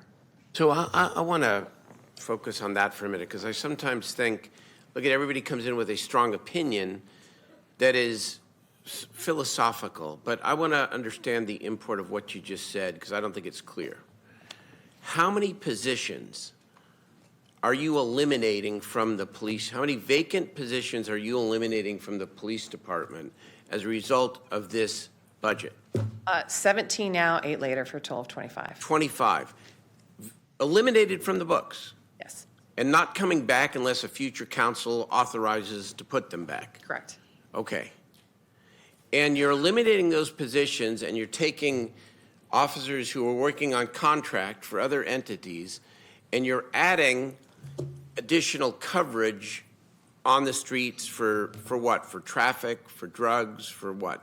Traffic, response to businesses. I heard our constituent who lives in Oak Park but has a business on Del Paso Boulevard, to improve our response times, to make sure that we can try and address a lot of the quality of life issues. We're very, very busy, and unfortunately, we just don't have the ability to get to all of the calls that we would like to. And in addition to that, obviously doing a very new partnership, and there's a ton of people behind me with our community-based organizations that are really helping us with our violence prevention plan, which we will be coming back to council and presenting on in a few months. Okay. So I just want to respond, if I may, to, I really appreciate Councilmember Maple's, thoughtfulness here and trying and really working with the department to try to figure out these vacancies. But I do think it is important to point out in the larger context here that while you are talking about how many vacancies that you're seeking to redirect, how many? 45, yeah. 6.6 million. Okay. And I want to be clear that that's just for the next fiscal year. This is something that, we can try as a model, because as Chief Lester said during our last budget meeting, we know we're not going to be able to fill those percentage of vacancies in that fiscal year. So just want to make that clear. Understood. But in fairness, the department is proposing, it's the first time that I remember this being proposed, that the department is voluntarily giving up 25 vacancies. That is part of the proposal, just for context. Mayor, can I continue? Yeah, really quick? Thank of course, you. I didn't realize you were done. Yeah, Go no ahead. worries. Thanks, Mayor, because I'm not done yet. So one more question, Chief. What percentage of calls does PD get for homelessness? For homelessness, well, we'd have to do a call analysis for you, but a number of them, we'd also have to look at 311, because a number of our complaints for the city go into 311. So Okay. I'd have to look into both databases, work with DCR and our assistant city manager. Great. I think I'd like to see PD's data on how many calls, because I know there's 311 and then there's 911, and really trying to understand the calls to 911 that's based on homelessness, because those calls should be redirected. To add to that, I think that you also should look at non-emergency and perhaps the fire department as well with the medical response. Absolutely, for a full for fire picture. and PD, absolutely. Thank you, Chief. So Mayor, you're right, this is philosophical, but it's also about our priorities. I believe that if we had more operators handling our calls from DCR, many of the calls won't go to 911. I think for me, the big question here for us as a council is really, does our budget reflect our data and our constituent needs? So first, I just want to share briefly, I received just some data today, really from our city staff from 311. And if you actually look at our most recent call for service in the city of Sacramento, to date, the top 3 calls in our city is solid waste, garbage pickup, and illegal dumping. 2 is transferring calls that are generally department questions or non-city related. And 3 is homelessness. And homelessness actually rose from being top 5 in 2002 to now 3 within this past year, and it's only increasing. I think all of us care deeply about our constituent. I mean, all of you on the dais say that, our constituent is our top priority. Our calls for service should also reflect our city budget. So if we're focused on customer service and homelessness is one of our top 3 calls for service for 311, I believe that our budget should align with this, and currently it doesn't. Lastly, I also want to uplift Measure U committee's recommendation. In the Measure U letter recommendation that was submitted to council, and I hope that all of you had an opportunity to actually read it, I want to draw attention to the priorities ranking that was actually shared in the letter by all of your commissioners, right? All commissioners that we appoint on the Measure U committee to help all of us make a decision on this council. And if you read their letter, homelessness again was ranked number 1, followed by affordable housing number 2, and community investment as number 3. What I'm trying to basically say here is that from the recommendation of Measure U committee to even our own calls for service, our own data, it's an important reminder just to this council that this is what our constituent is asking for. So Councilmember Maple, you're absolutely right. Many members of this council have affirmed that we want to take a data-based approach to public safety. We have also redefined public safety. And so I want to follow that. I want to make sure we follow our resolution. I want to make sure that we follow through with our commitment on data-based approach. And to me, that's ensuring that our resources lines up with our calls of service, that it reflects our Measure U committee members who we all appoint to help us make decisions here on the council. And we've heard this over and over again, but budget does reflect our priorities. And I think the community has shared clearly with all of us that they don't want 35% of our budget going to PD. And then Mayor, I do want to also, give you props on one thing. I think one of the best thing that you've done for this city is really doing the structural change that we need in creating an alternative response to 911, because we know that our officers are not equipped to address the wide range of services and needs, and that's something that I commend you for because of your mental health background, and you saw the need for that. And in my conversation with the field staff, because I've been on multiple rides with DCR. Right now, DCR operates Monday through Friday from 7 a.m. to 5 p.m. I would like to see this be scaled up to 24/7. But for me, at minimum, we should at least be open 7 days a week, given that homelessness is our top 3 calls within our calls of service. We need more boots on the ground to deploy more city staff, and that doesn't mean that county can't do their part, because our county need to step up to their part, but we also need to make sure that we get more boots on the ground to connect with individuals experiencing homelessness, build trust. That takes time. That means we need more staff on the ground to build that trust with our members who are experiencing homelessness, and that can only happen if we gear up DCR. And so, I believe the motion by Maple to move $6 million from PD to DCR is really crucial in addressing homelessness in the city. And the motion on the floor, I think it's really giving us an opportunity as council to be courageous and to be bold about beginning to create that type of world that we want for our families and loved ones. And so I'm going to second Councilwoman Maple's counter motion. I mean, it's not 50% of what the community asked for us to eliminate. I mean, we are basically saying, the vacancies that are open, let's start with that, right? That's not even a lot to ask, and that's like the floor that we would like to start with. And so with that, I'd like to second Councilmember Maple's counter motion and really hope that my colleagues will support. Thank you.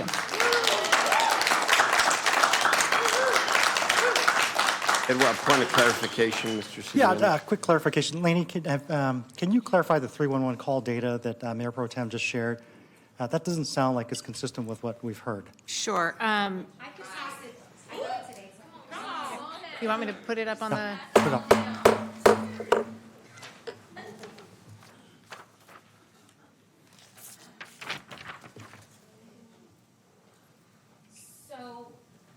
this year, up to date, if you look at our calls for service, you'll see that homelessness is top 3.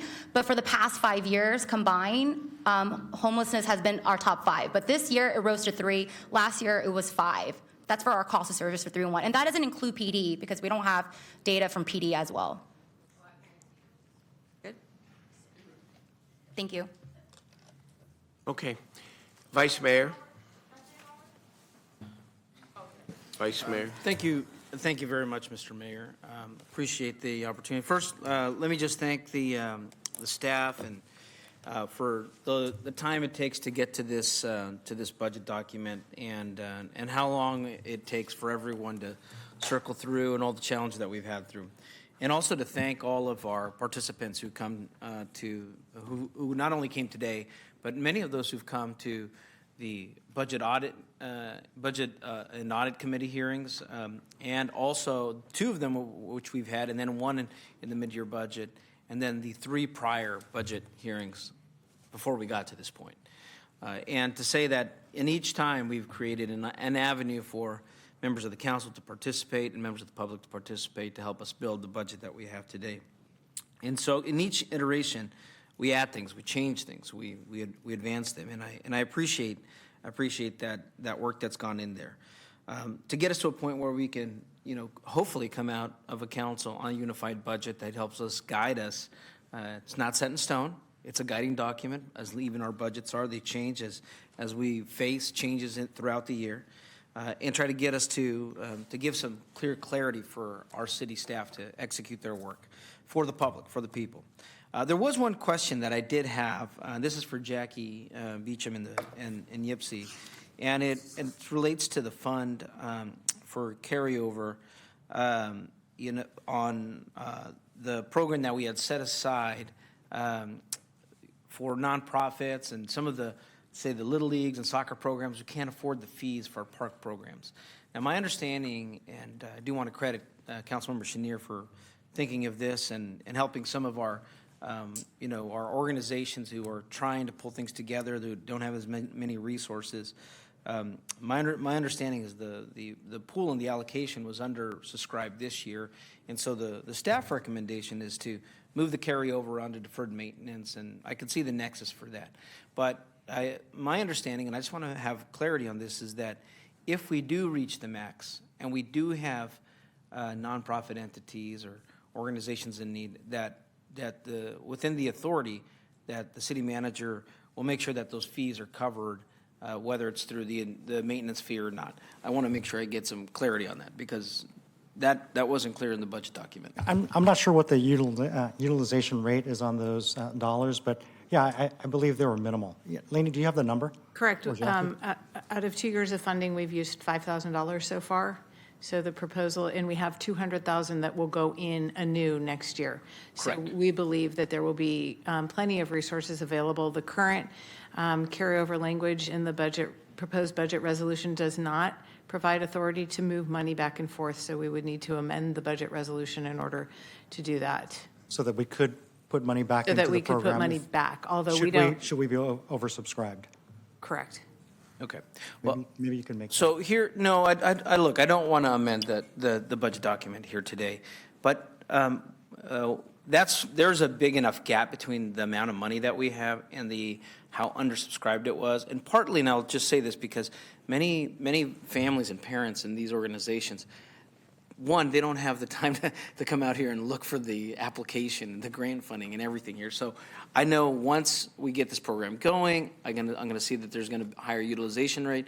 So what I would like to see is in the mid-year budget, because I fully expect that we have a mid-year budget conversation, is that we look at that, and if we need to amend the budget document to adjust for that authority, that we do that, that we make sure we do that. And that goes, I guess, to my point here as well, that, I want to thank everyone for what we've gotten here today to develop this current proposal. One, it recognizes some of the biggest things that I've heard for a lot of parents, whether it was over at, Max Bear Park, whether it's Tahoe Park, whether it was down at the George Sim Community Center, They wanted to help make sure that they felt safe in their parks, more park safety. And so the recognition here, both in the MIOPS and the two increasing the park rangers, thank you, City Manager. It was a significant number, and I appreciate that. And that is an area where we didn't have any vacancies. So we were already at max, and I'm glad that we're moving in that step forward. I also want to, thank, the consideration of a number of MIOPS here that looking forward, and this budget, given our difficult next few years that we see, and the fact is we see some uncertainty happening with the next few years. I do appreciate that the staff has taken the time to look at what's going to be our climate action plan and addressing, our next 5 years when it comes to our fleet purchases, making sure that we're being responsive to the environment, that we're creating a multi-year operating budget for language access and figuring out how we slowly move into making sure that, and this is something that I do want to credit the clerk's office and others that have been, I would say, addressing this, but piecemealing it over the last few years. But this is going to change our city's communication with the diverse languages in our community, and I want to thank Mayor Pro Tem Vang for taking the lead on that. This puts in also a multi-year operating budget to utilizing, what was brought to the city as a abandoned mining pit or a reclaimed mining pit, to make sure that we put it to its maximum use, where we can also look at it as a tourist destination and draw in more TOT dollars so that we can fund more of our programs. The budget itself also, I want to thank you, City Manager, and I know our city team is working with the Fuel Network, Sacramento Fuel Network. We had some difficult conversations during the Budget and Audit Committee, but if anything has shown us in the last week how it was important for Sacramento to be prepared and not to be like other cities where they were unprepared and not knowing how to respond. And to the credit of all of the churches, the nonprofits, the organizations who came together through the Fuel Network, through that leadership, that shows how we've been able to be ahead of the curve and to recognize that our city has been a city of immigrants, a city of refugees, a city of asylees, a diverse city, and a city that also, recognizes its indigenous community. So I want to thank for the recognition here in the staff, and Laney. I know every year we're trying to figure out how to make this happen, and it's listed in this year, not listed in out years, and I understand the budget scenario, so we need to have those conversations, but it's in this year's budget, and we need to make sure that it continues, particularly given the current situation. I spoke with today I had lunch with our new arrivals, our new immigrants, and they're excited. They were so over the moon about Sacramento and their visit here, and how welcoming everyone was. And it reminded me of the time when I was a kid, when we first came here. And in fact, at the 2 o'clock meeting, I brought up that, waiting at the immigration line and going down Kane Street, to experience Sacramento. The proposal here, again, also, I think, Chief, I want to thank you for your creativity, at least in addressing some of the concerns that I've had about why are we not recruiting from our own community? Why are we not looking at hiring more trainees, CSOs, and creating a pipeline of people from Sacramento who want to join public safety, who want to join, the city, whether it's the police department or public works department. In this budget, we look at a new pipeline to start thinking about how we not rely on trying to poach other cities or get into the race from other officers, but recruiting people who know our community, who grew up in this community, who want to become members of law enforcement. That's in this year's budget. And it's recognized in that, even given the circumstances of where we are in the vacancies. And I do, want to thank, Councilmember Maple for your creativity. I mean, that's how we get to this point, how we have gotten here in that. But I would say that the question of vacancy, we've had this before, and in fact, we had this conversation. I think it was in 2018. Not just on vacancies here, but in vacancies in all departments, and figuring out how we manage that. And I think those are conversations on vacancies that we're going to need to have in the next couple of years, given the condition. But for this year's budget, to just switch out $6 million in vacancies to fund DCR, and then all of a sudden say, well, maybe we can go back. Well, if we're going to fund DCR, it's got to be a multi-year operating budget. It's got to be, we can't be funding 1 year with 1 year and then pulling back vacancies, because then that creates some instability. So I appreciate the conversation, because I think the question really becomes, how do we appropriately fund DCR to get ahead of some of those calls for challenges? And my experience has been, because in 2020 we were at full capacity. We had so many retirements and frankly some laterals that put us in where we are today. But in 2020 we were at full capacity. And where we are today, even in our vacancies, when I've talked to some of our folks who are working out from our department, they're going from call to call. And when they're trying to get to our neighborhood association meetings, I want to thank our police captains who've been much more present at our community association meetings.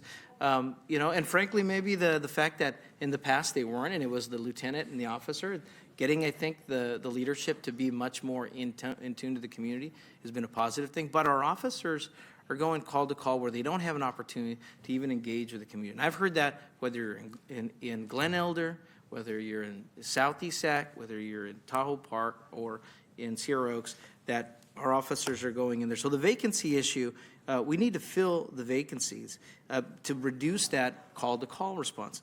And the other piece that we should be very concerned about when we look at vacancies is our dispatchers.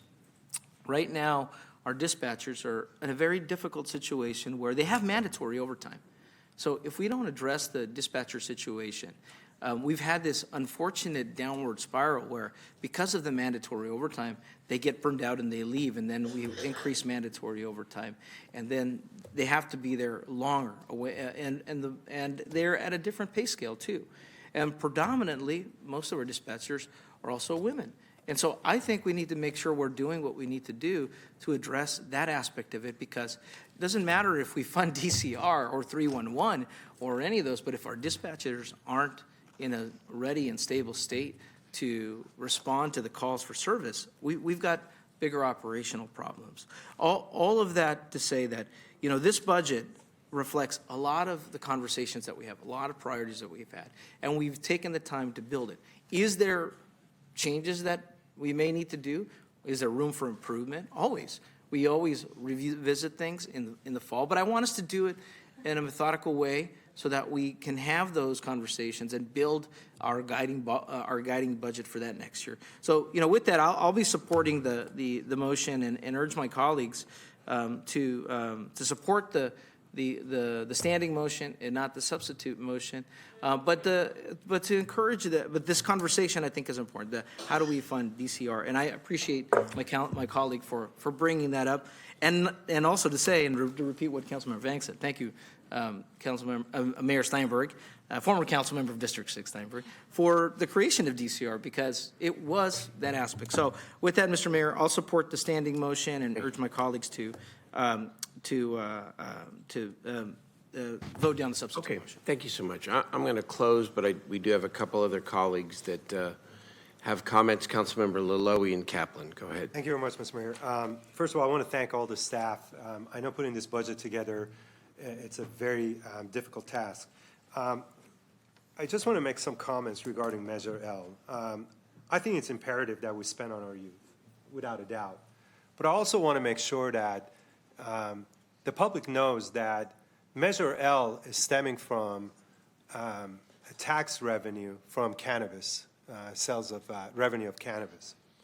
Currently, approximately 90% of the cannabis sales are coming from two specific districts, District 2 and District 6. District 2 is one of the most underinvested communities in the city of Sacramento. And it's really bothersome, because if you have driven through District 2 lately, it feels like you're driving through a war zone. So with Measure L, and I'm a little bit concerned that we're allocating 20% of Measure L for administration costs. That's approximately $2 million. That's $2 million that can go easily to our youth. In District 2, there's a concern about our youth being able to use the parks. Basic, we don't have a Disneyland in District 2. We don't have a water park in District 2, but we have parks. And if our youth cannot go into the parks feeling safe and be able to utilize that park, regardless of how much we have Measure L and how many Measure Ls we put together, it just doesn't get, it doesn't go to the right environment and the right district. So, and I appreciate the youth, and I appreciate the fight that you put on for Measure L, but it's also very imperative that Measure L to be extremely transparent. From $1 to the $10 million, if, I think the average is going to be around 10 million when you do 40% of the revenue from the cannabis. However, the language in that Measure L was very, very specific, that the money will be spent on the most underinvested communities. I know that, there's a little bit of a concern who's going to get what, but again, I encourage the youth to fight for the districts and communities that are so underserved that the kids, the very kids that you guys are representing, they are not safe. They do not feel safe going to a simple park. That's where, as a city, it's very embarrassing. Okay? I hear you, but I know everybody's kind of waiting for Measure L to get released. Every year, we've set aside about $8.8 million to be invested in youth. Measure L will increase that by $1.2 million. So what I want to know is what significant difference is our youth and this particular organization and us are going to make, and the decisions we're going to make, that are going to have direct impact on the youth within the most underserved communities. That we haven't had an answer yet.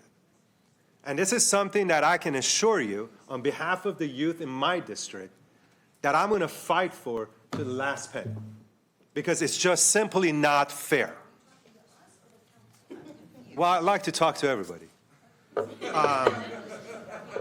Dr. Clavel, I truly appreciate your commitment to gang violence, or to eliminate gang violence. It's an uphill battle.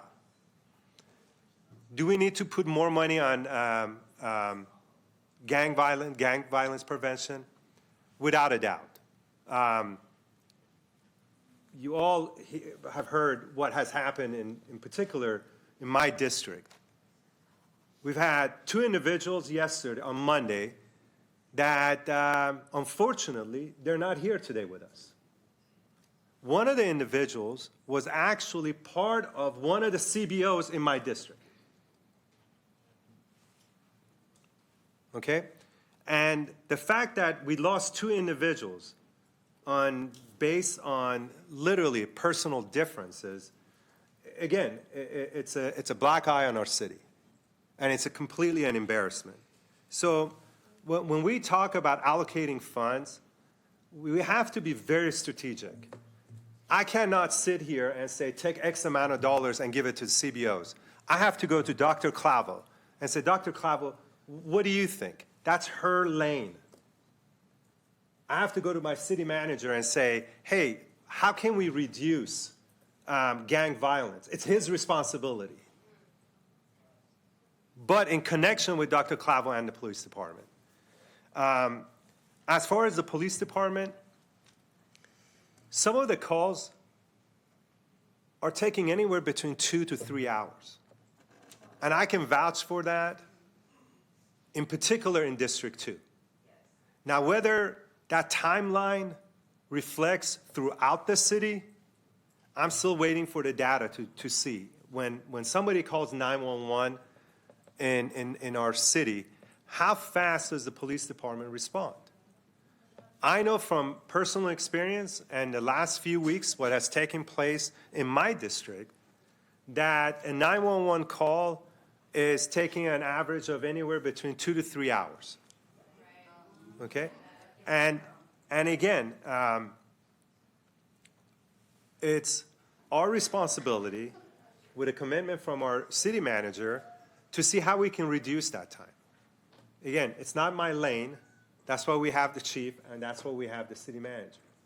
So I can't really give you any advice because, again, it's not my lane. All I want is the end results, pretty much. The DCR, Mayor, it was a great move by you to create DCR. But in reality, again, even if we bring in 200 more personnel for DCR, today where we are at, the DCR, their hands are tied behind their back when it comes to the unhoused community.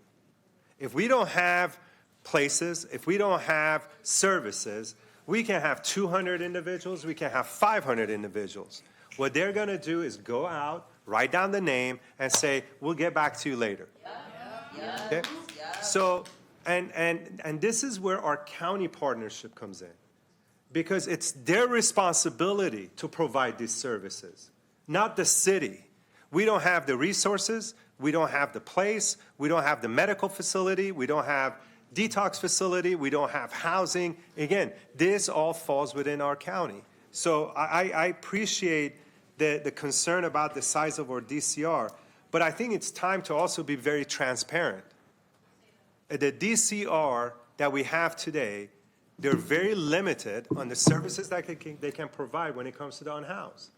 My district, and I would like to see that data too, of how many 311 calls that comes out from my district.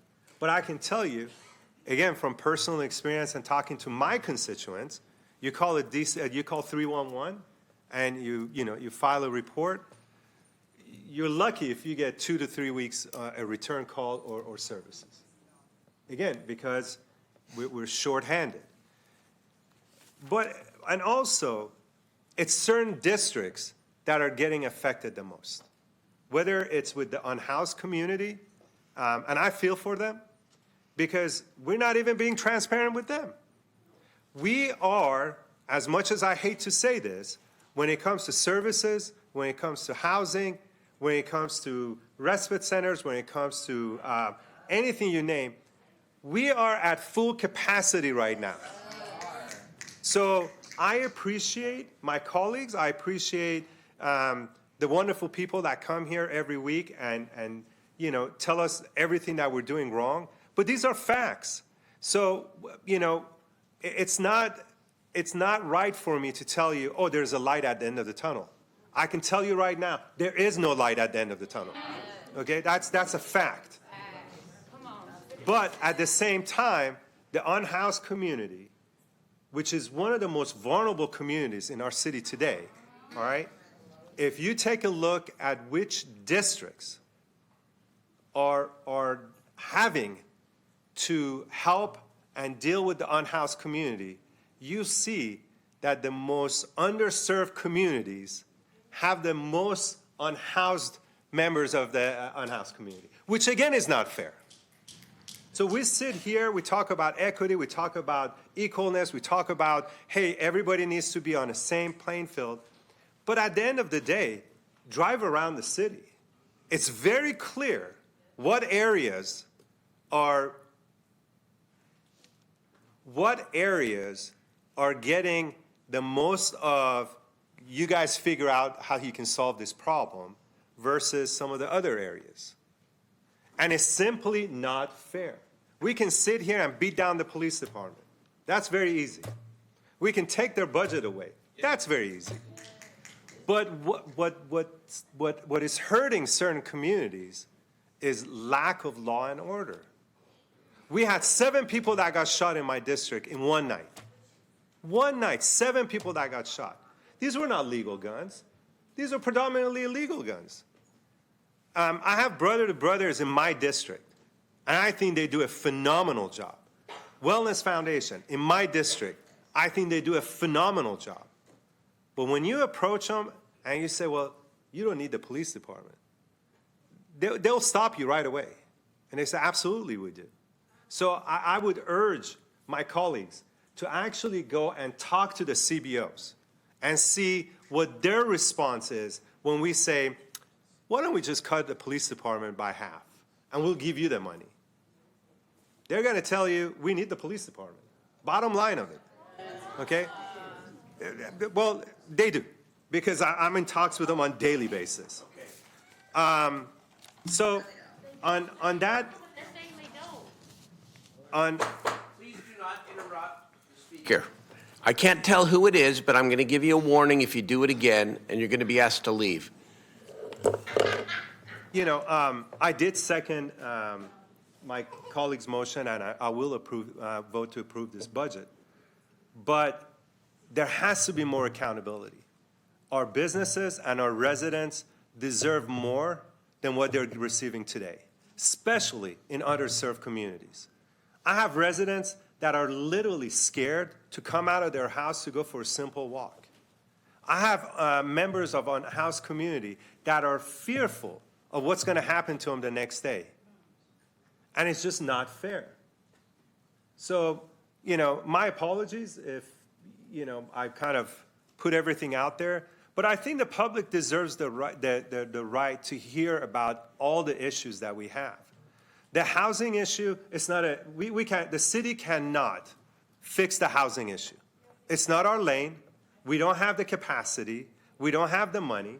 If you really want it, then what you need to do is literally go to county and go to our legislators, especially our legislative at state, and ask them, why is it that they're delaying the production of affordable housing? Why is that? And the unhoused, we hear about NIMBYism, which I think it's the most ridiculous term, but I didn't hear anybody complaining when our Capitol buildings just threw $1 million at us to clean up around the Capitol. There were no objections on that. Yes, there were. But it's happening. And that's a problem. Why is it that we believe that certain areas can be cleaned up? And then where are we going to take those people? What, to District 2? District 6? I really urge my colleagues, come with me. Let's take a drive through District 2. And you tell me if you feel that the residents of District 2, it's okay for them to live like that. Thank you.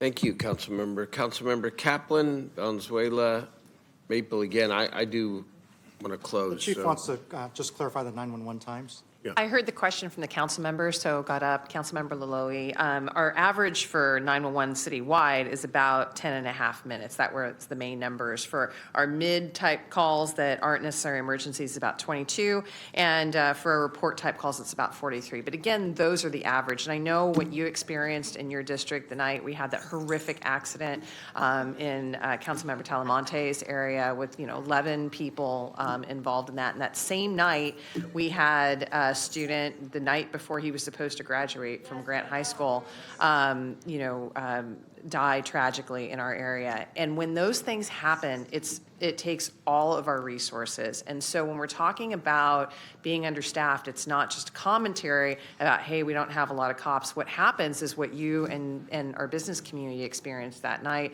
which was there was a very delayed response. And I just have to take a moment and say thank you for helping us work with the business community, get our messaging out there. Again, we're trying to staff to address some really significant issues in that area. And it comes, again, out of our vacancy savings so that we can provide those services. But I do want to just let you know we'll be getting the data for your area specifically. We can certainly share it with the rest of the council members. But again, just want to say thank you for working with that community and helping us. All right, thank you. Councilmember Kaplan, Valenzuela. Thank you, Mayor. I want to thank, while she stepped out, Councilmember Talamontes for kicking it off, and her comments on Measure L and listening to our Measure U members, and Councilmember Laloe, your comments on our homeless and those who are low income. And historically, we all know District 2 was an afterthought and added to the city, wasn't master planned like many others, and doesn't have the resources that it should. So thank you for those comments because they are relevant and something we all should hear. Budget is never easy. Thank you, staff. Thank you for all your time because this hasn't been a 1 month. I remember our city manager talking to me January, soon after I was elected, going, I have to do what and know what, and we're looking at what. So it does take a long time. And I know that's where we look at things of where we pass a budget, now it's a living document. It's a document that constantly is changing. So that's where I have hope, where some of us are new and we have different ideas, that those ideas can slowly start being implemented over time. For those who like to geek out a little bit in policy, item 32, click on it. It's 188 pages of lots of information of where our budget goes, questions that we have asked, and how city staff has responded to it. I mean, starting on page 13 is about our supplemental budget information, and it's a Q&A where it lays it out why we can do something, why we are, why we aren't, and something that we can look and build on, because when we look at budgets, data is important. And starting that conversation now for next year is beginning now. Starting on page 41 of the document, it lays out in detail all of our summer youth programs in our city. Page 43 of item 32, it lays out that our city is offering, let me state this very clearly, 146 summer programs are being offered to our residents in the city of Sacramento, a majority for our youth. 146 different opportunities. Jackie, thank you to your YPSI staff and everyone else who is making that happen, because it's also, we have to do summer hires and that sprint to make sure that we have enough to open our pools. So every pool is staffed and it's safe with all of our lifeguards. You know, that's why I advocated, I'm glad to see in our budget that we do have increased funding for our parks as well as safety. I hear about how do we, as you talk about, Councilmember Loloe, our parks should be safe. Our residents should be able to know that they can go to their parks and their park is a safe place for families to hang out, have fun, because that's an amazing amenity that the city of Sacramento invests in. And we need to invest to make sure that equity in our parks are there. I am blessed in my district, but it's the city of Sacramento we have to work out for so that all of our youth, those especially who cannot afford and pay for things, it's our parks and our amenities who keep people out of trouble, just like the skate park we opened yesterday in my district. People will travel. Skate parks are free. They keep people off the streets and in schools and out of trouble. Next on page 104 of item 32, read it, Dr. Clavo. That is your gang prevention and intervention task force report. Take the time to read it. Thank you, Dr. Clavo, for your work on this. And it's because of your work, and because I'm a little bit of a data geek, you do that data and accountability and holding to make sure that our community-based organizations are using the money to help our children most in need and actually getting the results.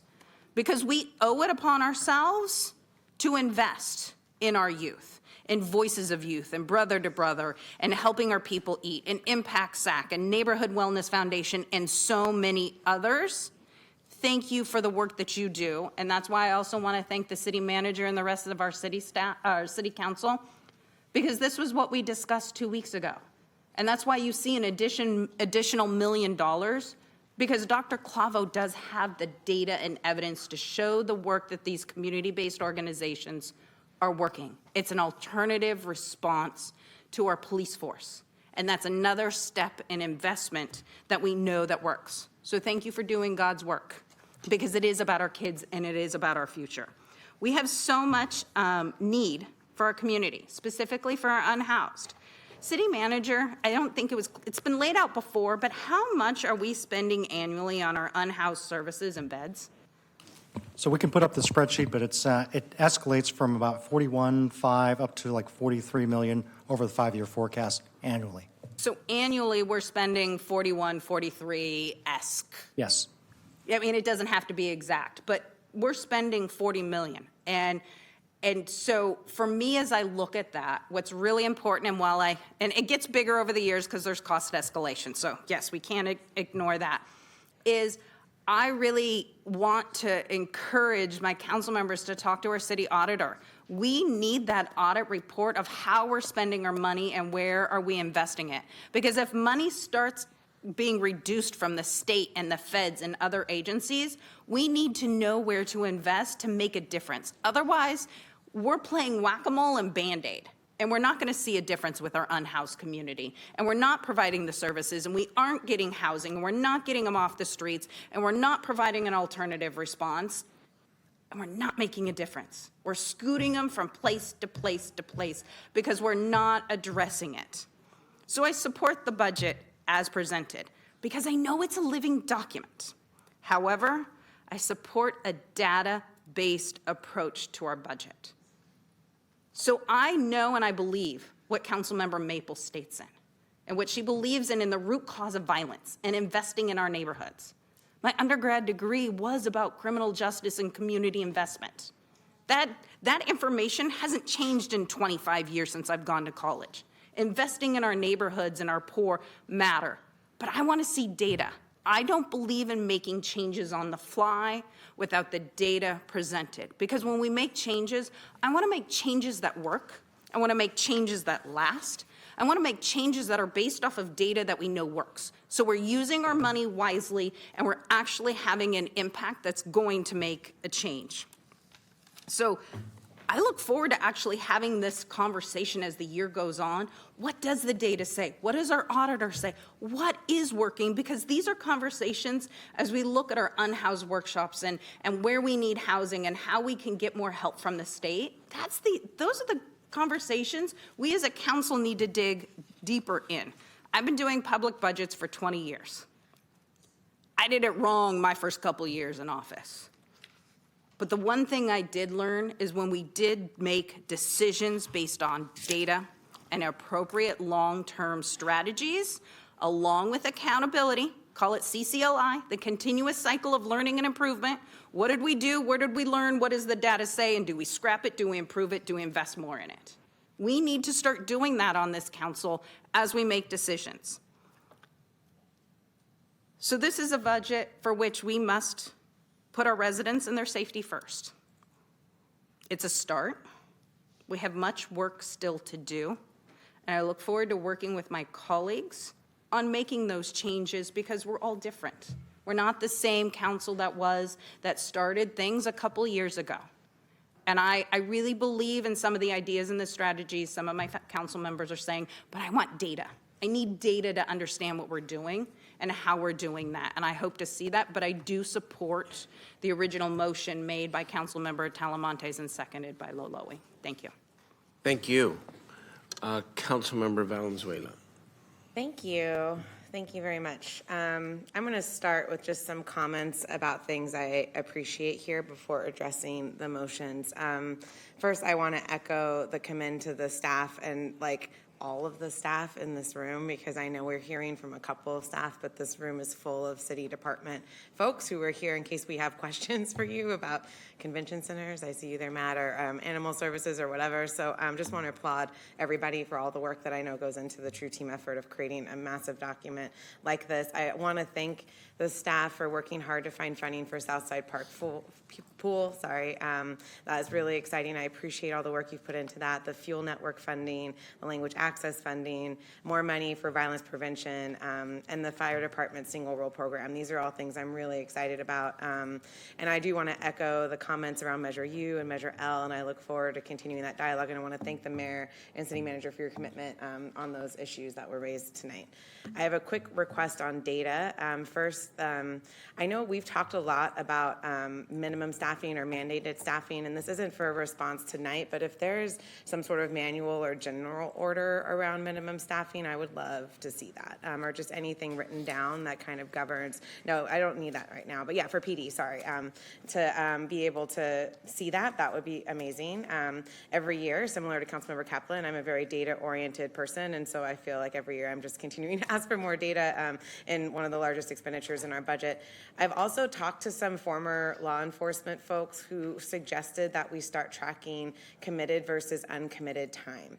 So time on a call, committed time versus time not on a call, so that we could better understand where our officers are spending their time. That's something that I guess other departments do that I thought was a really great suggestion for us to consider. And I want to reiterate my request from a few meetings ago that we work with public health advocates on call data analysis. I think that information is incredibly important. So to the motions, I'm going to get to the only call data analysis that I've seen, which is a little old, and I can't even remember how it came to me, but I know at our last meeting we were talking about we need an implementation plan for DCR, that we can't just flip a switch for real-time response, that it might take 5 years. And I believe we've had those plans over the years, or different versions of those plans since DCR was created. And at one point in that planning process, there was an analysis done on calls for service that PD was responding to. And at that time, and this is older data, I think this is 2020 data, they were estimating that at least, and this is a conservative estimate, 72,000 of those calls could have been responded to by somebody who was not law enforcement. These were calls that got coded as simple mental health 5150, not crime calls, so they filtered out assaults, obviously robberies, things that would have required like a law enforcement officer, but that's a significant number of calls given we're responding to just over 300,000. I mean, these are all approximate numbers because we haven't done the type of analysis I'm hoping public health advocates would do, but that's a significant potential number of calls. So when we talk about taking off vacancy spending savings, this is a really thoughtful approach, and it's an approach, frankly, that's based on information we got from staff and PD, because I believe that the attrition, like our filling of positions is not keeping up with attrition at all, and I think we've talked about that over time, that the vacancy numbers have been going up for years. I don't think anybody disputes that. We're not seeing a recent spike, that this has been something that's been building for a long time, and as Vice Mayor Guerra said, since at least 2018, there's been conversations about, hey, what about all of these vacancies? And I don't believe that it's good budget practice for us to give a department a bunch of money that we already know out the gate isn't going to be spent as budgeted. I don't think that's good practice, because I can appreciate that why we need budgeted positions because attrition hasn't happened yet. I can appreciate all of that and still say, just saying here's the funding for 101 positions when 45 might be vacant just isn't good budget practice. That we as a city council should be saying we want that used for overtime, or we think more of that should go towards recruitment, or you know what, we'd like it to go towards something else. So this conversation around the 6.6 million, or whatever the specific number is here in this motion, is really strategic, because if we're taking off potentially 20% of the calls and having other people respond to it, that allows the officers that are there to respond to just the calls where they're needed, less of those calls where they're not needed, and actually be able to address the issue at the root. This is a strategic move to say officers, and I mean the officers that I've known over my lifetime, didn't sign up because they wanted to do encampment outreach. You know, they didn't sign up because they wanted to do mental health calls. You know, they signed up because they wanted to address crime and they wanted to keep people safe. So I feel like in a way we're also helping with this attrition issue, right? Because I mean, I'm not on exit interviews, so I don't always know why someone might be leaving, but I can't imagine that someone's super thrilled spending potentially 20% of their time, or in my district, I've heard people say upwards of 90% of their time just responding to encampment-related calls. That's not what they signed up for, and that's not a wise use of the resources and the training that they've received. So for me, moving some money over to start standing up real-time response is a strategy move. It's us saying that we want to prioritize public safety by getting real-time response out for the calls that I hear often in my district are the calls that precede someone committing a crime, right? It precedes someone breaking a window, it precedes someone assaulting somebody, because usually that person didn't just randomly get really intense. Usually they were intense for a moment, and they were walking around for a while, and they were in traffic, and they were doing behavior that made people say, oh gosh, something's wrong here. And if they had somebody they could call, maybe we could have prevented that need for a criminal response, because that person, even if there isn't a place for them to go, because Councilmember Laloy brings up an important point, there isn't always a place to go, but to have a trained professional be able to sit down and just calm somebody down and judge if there's a 5150 needed and intervene, takes that call now off of PD's plate and actually makes the community a little bit safer. Because in Midtown, where we have, I will say, the highest number of 311 calls for homelessness in the city, this is what I'm being asked for again and again and again. They don't want to be calling police. Like, they want there to be somebody else they can call, because they want police to be responsible responsive to the times that they do need them. And they recognize that that's a trade-off, especially when you don't have enough officers, that if they're responding to the time someone's just in the street causing a ruckus, we don't know what's going on, that's someone who's now not available when someone calls because something active is going on where someone's needed. You know, this is a real trade-off we're making, so I don't want to underestimate that the decision tonight is about prioritizing public safety. And it really is about, are we going to take a step to address the current situation we have right now, which is that we're not going to fill all of these vacancies, that we do have a few $1 million left over, and we do have an urgent crisis on our streets right now. And for me, to do $6 million now and to do an evaluation feels really right, not only because I've seen and had conversations and briefings over the last 3 years that have shown that that might be enough to stand up 24/7 response across our city, that we have enough contractors and staff on board, that with $6 million, we might get pretty darn close to having 24/7 response in District 2, right? Where someone calls and says something's wrong and someone will be there at 11 p.m. on a Saturday night, which wouldn't that be amazing, you know? So this to me is a moment of vision. And I want to echo what my colleagues have said earlier, because it's scary to do something different. And it's scary to say we're going to try this. But we've been talking about this now since the summer of 2020.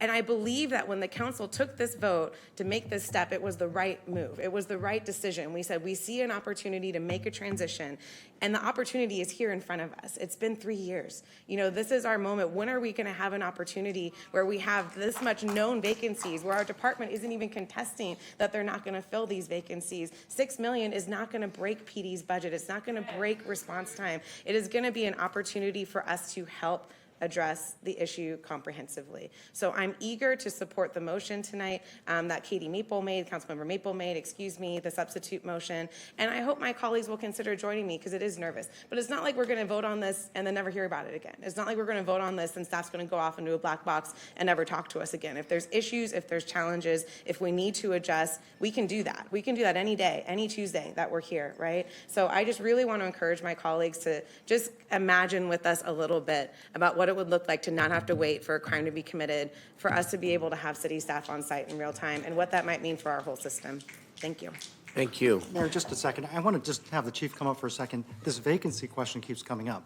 There's not a $6.6 million surplus. Yeah, as the... I didn't call it a surplus, city manager. Well, I mean, I meant to say that this is vacancy savings. Vacancy savings, but if you take a look at the overtime and the historical trend of that, it will impact calls for service. I understand. I just want to make sure we're I think clear on what we're saying. maybe I can translate here. I just a really quick comment, and then I was gonna, if that's okay. CDB, go ahead, and then I'll use my time to make sure that the point that the city manager wants clarified gets made. Go ahead. Thank you. Yeah, I appreciate that. And I just actually wanted to make one quick comment at the end here, because Councilmember Valenzuela did an amazing job of, I think, summing up a lot of what I wanted to say. And that is that this is also additive to the MOU between the city and the county. I know, Councilmember Lowe, you brought up a lot of really great points. You're right. We don't have enough places for people to go. We don't have enough shelter beds. We don't have enough housing. And these are the things that we're working on every single day. I know that you serve on the 4x2 as well, and I know that you care deeply about this. As someone who also has, a significant 311 call log in their district and the WX shelter, I hear from my constituents every single day. And so I just want to make sure that this is in addition, right? We're not only having this, hopefully thinking bigger and standing up a real-time response on our own, but we're also continuing to work with the county to make sure that we're getting the back-end resources that we need. That's never going to stop. And hopefully we're going to continue to push that even further. So I just wanted to make that really, really clear. And then on vacancies. Thank you. Maybe just make sure that we're all dealing with the common set of facts. There is over $6 million of savings, and yet the overtime budget for the department last year was almost 20 million. Is that the point? We went over about 12 million last year. Excuse me. And so, yeah, we do have 6.6 that's budgeted, but we use that and then some. For overtime, Yes. okay. So, go ahead. Sorry, and that doesn't account for potential attrition of officers, retirements, moving to other departments, et cetera. That's just assuming every officer who gets hired, and everyone who's hired now stays hired, right? We'll see attrition in May, we'll see attrition in December, but typically, we've been holding pretty steady for the last few years. We've gone up a couple of numbers and have gone down a couple of numbers because we're not seeing great strides in that area. That's why we've been really pushing for the pipeline program, which is part of this budget. Okay. So, first of all, as always, as much tension as there is in the room, this is a great debate. It really is. And I appreciate all my colleagues for their passion and for thinking and expressing themselves. As mayor of the city, someone who I guess sits literally in the middle here, but represents the entire city, I often ask myself this question as I'm sitting here, and that is, how over time do we hold this city together? That's what I think about. Because there are such strongly held views and such passion. And I guess it's a little bit like Alice in Wonderland, a little bit, which side of the looking glass one seems to look through, because certainly here in the chambers and representative of a lot of people in the community, there are people who believe very strongly that there are too many police officers and that we're over-policed, and certainly in some communities. I know we're going to discuss this over the days ahead about search and seizure and how you balance upholding the constitutional rights of people against the need to get more guns off the streets, and how that all works together. There are people who believe very passionately and based on real experience that too many times police throughout the country and even in our community that it's an immense amount of power that sometimes is abused. And then the other side of the looking glass, which is reflective of a lot of sentiment in this community, is that we don't have enough police officers. That there are not enough police officers, that the response time is way too slow, that we are not able to address, for example, the rampant drug dealing that goes on in tent encampments. We don't have traffic unit to be able to deal with speeding in our neighborhoods.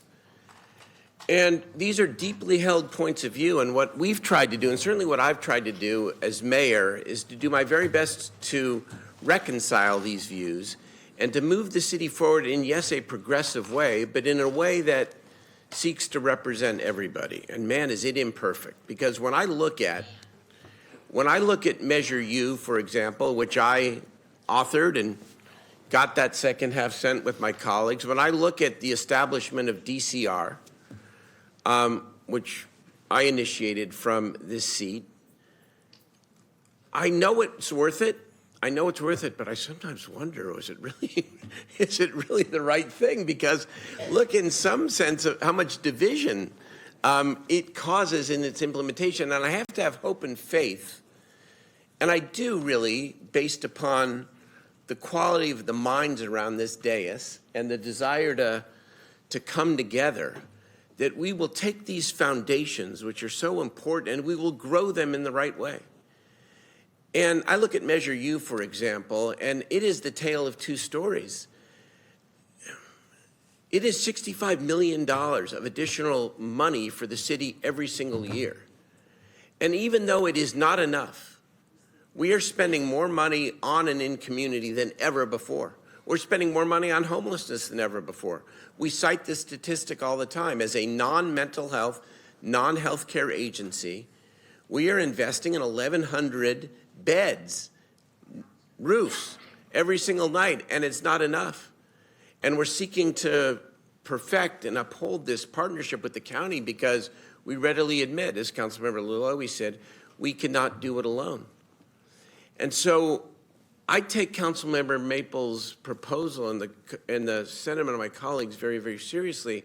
I will say that I wish that it was brought forward earlier in the budget process, because I will tell you this. I don't know, consider it, but certainly over the course of time, when we use a little bit more of what Councilmember Kaplan described in terms of that data-driven approach to figure out how to calibrate this correctly, I might vote for this. I really might. And I think the message to the city manager and all of us, including me, is that we need to move faster on this DCR transformation. We really do. And we have a lot of reasons why we haven't, right? Because we're in homeless crisis, and DCR is being used really as our piece of the partnership with the county on street outreach. But really, DCR was intended and is intended to be so much more. It is intended to reduce the number of calls that the police respond to. And so we need to get at it. And you're exactly right. We cannot wait another 3 to 5 years. And just as you came forward, Chief Lester, with, I think, a very thoughtful proposal that says we're going to eliminate these contracts and thus eliminate a number of positions, you need to go, I request that you go through this same exercise with all of us around this DCR question. But I'm not comfortable tonight saying $6 million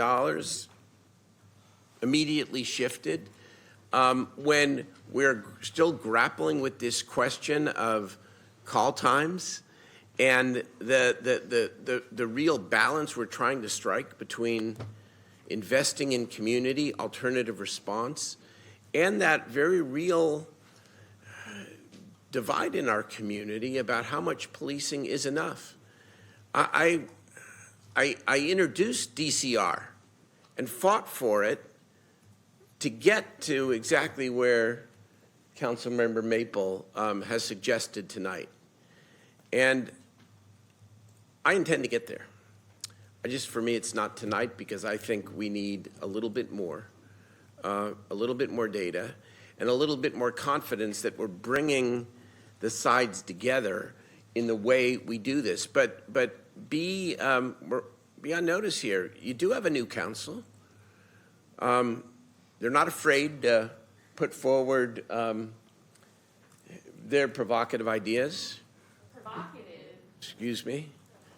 Reminds me a little bit of myself in my younger days as a district council member. But it's coming.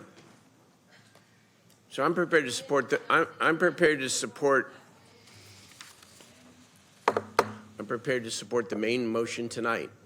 But I would like this next year to be about how we build up this DCR. And the truth of the matter is, there are no new magic resources. It is a recalibration because logically, if we are asking the police to respond to fewer calls, which by the way, I think is a relief to the officers.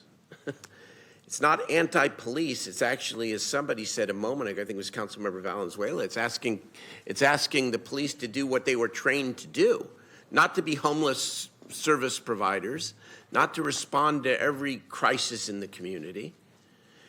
By definition, we should be able, in reducing the police volume, then to calibrate so that some of these vacancies, additional vacancies, can be used for alternative response. And that's what we need to get to, and we need to get there within the next year. Mayor, I'll just add that don't forget to take credit for the fact that we are engaged with the Bloomberg Institute to see what this alternative response looks like.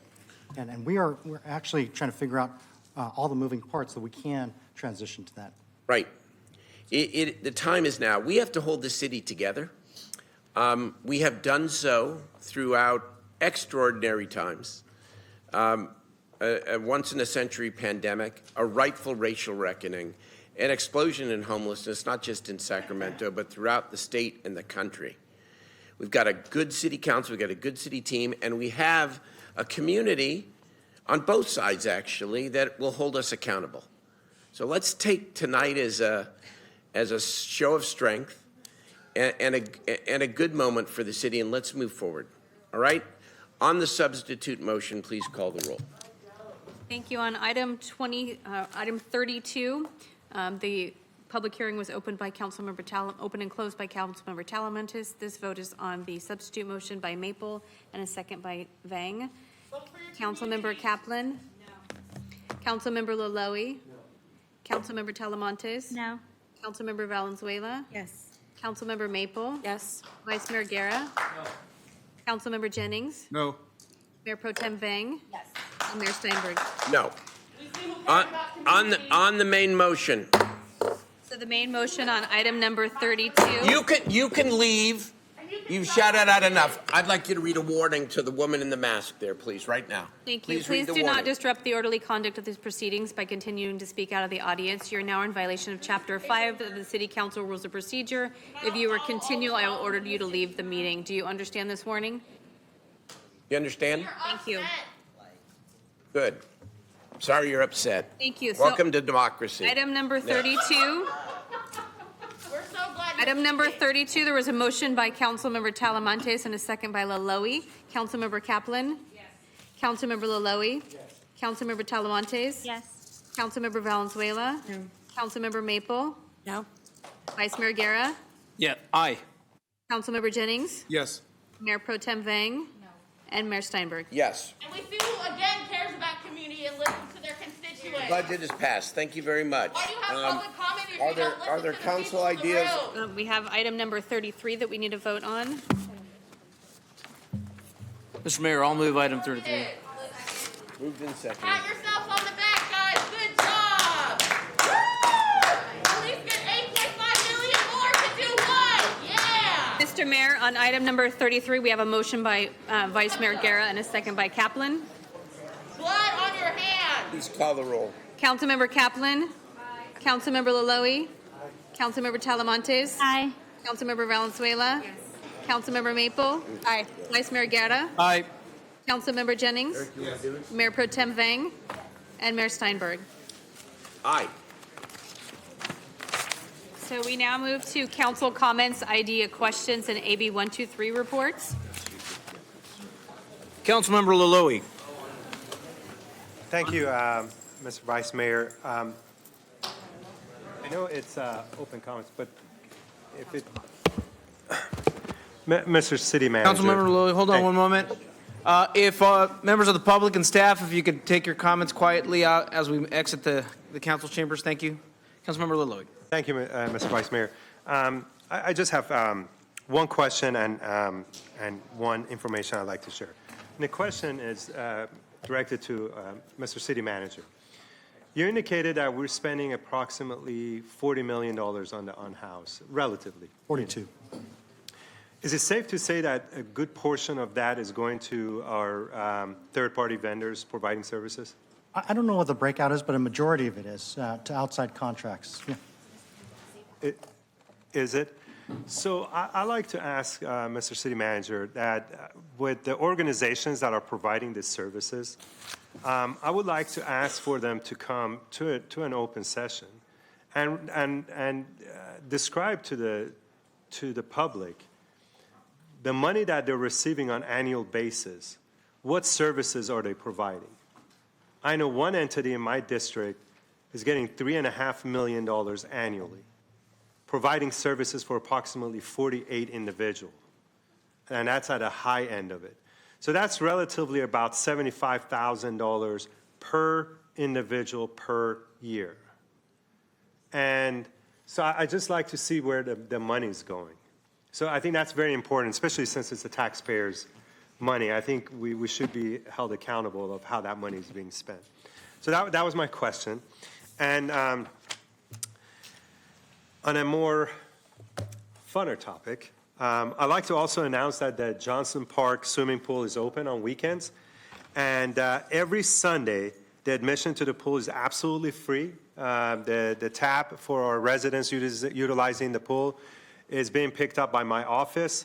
So I hope that all of our residents can enjoy the swimming pool. It looks beautiful. I was there this past Sunday. We had about approximately, I think, 30 to 35 of our youngsters that were using the facility. So I encourage more of the residents to come out and bring your children and let them cool off. And we're going to try to create more games, and hopefully we can provide some free food for the kiddos and keep them so busy and make sure they use all of their energy in the swimming pool. So by the time they get home, they can just plump on a couch and watch TV and go to sleep. So thank you. Thank you very much, Councilmember Laloe. Let's move on to Councilmember Valenzuela. Thank you. I just wanted to say that if you didn't see the news this week, that thanks to our amazing city team and Assemblymember McCarty, we have fully secured the funding to reopen Southside Park Pool, which is very exciting if you live in the central city or anywhere around it. So it's not, unfortunately, the repairs will still take too long to reopen in time for this summer, but we are on track to be open next summer, and really want to thank the city team for pulling that together. They pulled a rabbit out of the hat on this one, and I really want to praise everybody involved, especially the EPC team and Consuelo Hernandez in Government Affairs. I also want to say that we had a really successful union job fair with the Central Labor Council at Southside Park on Friday. We're really looking to do another one because every single vendor was like, oh my gosh, we love this. Can we do another one? So if offices want to partner with us on that, we're thinking maybe the fall, do it again at Southside Park where it's nice and central. So definitely welcome other folks to be there. And then I want to speak just because I see a lot of folks that I understand to be affiliated with the Brazilian Center in the audience based on the outfits. Hard to miss. That obviously we've been in communication with your board and your leadership team about the situation at the Clara. Unfortunately, since they do run that center, it is within their right to do an eviction. I know Megan Van Voorhees is here in the corner, and we've talked about setting up a conversation to try to figure out what, if anything, the city could try to do to figure out what next steps look like for the Brazilian Center. So I apologize that there isn't more we can do at this stage in the process, but do want to reiterate our commitment to trying to figure out what we can. I know you were going to give public comment as well, but just wanted to say that since I won't get a chance to after you're done. Thank you. Thank you, Councilmember Valenzuela. Councilmember Kaplan. Thank you, Vice Mayor. I just want to thank our parks and everybody involved in the city that made Sunday's opening of Tyree Nichols Skate Park such a success. Thank you to Vans Shoes, the skate park project, Tony Hawk's Foundation, and so many others, specifically Tyree Nichols' family. They are an amazing, heartfelt, humble family, and it's been an honor to work with them. Reminder, every Saturday, we have the Natomas Farmers Market. Yoga starts at 9 a.m. Come out and visit us. And then this Friday, I have every second Friday. This month was it's on the 3rd because I was on vacation last week. We have Walk the Talk.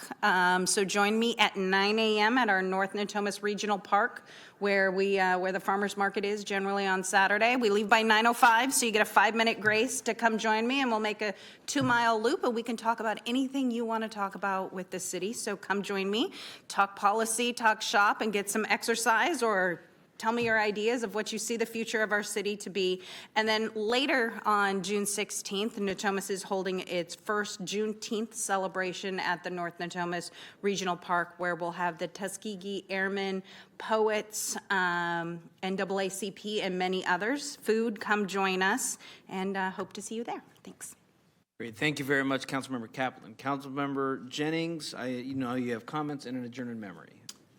Thank you. I'll do the comments now, and then I'll do the adjourn in memory at the end after all the comments.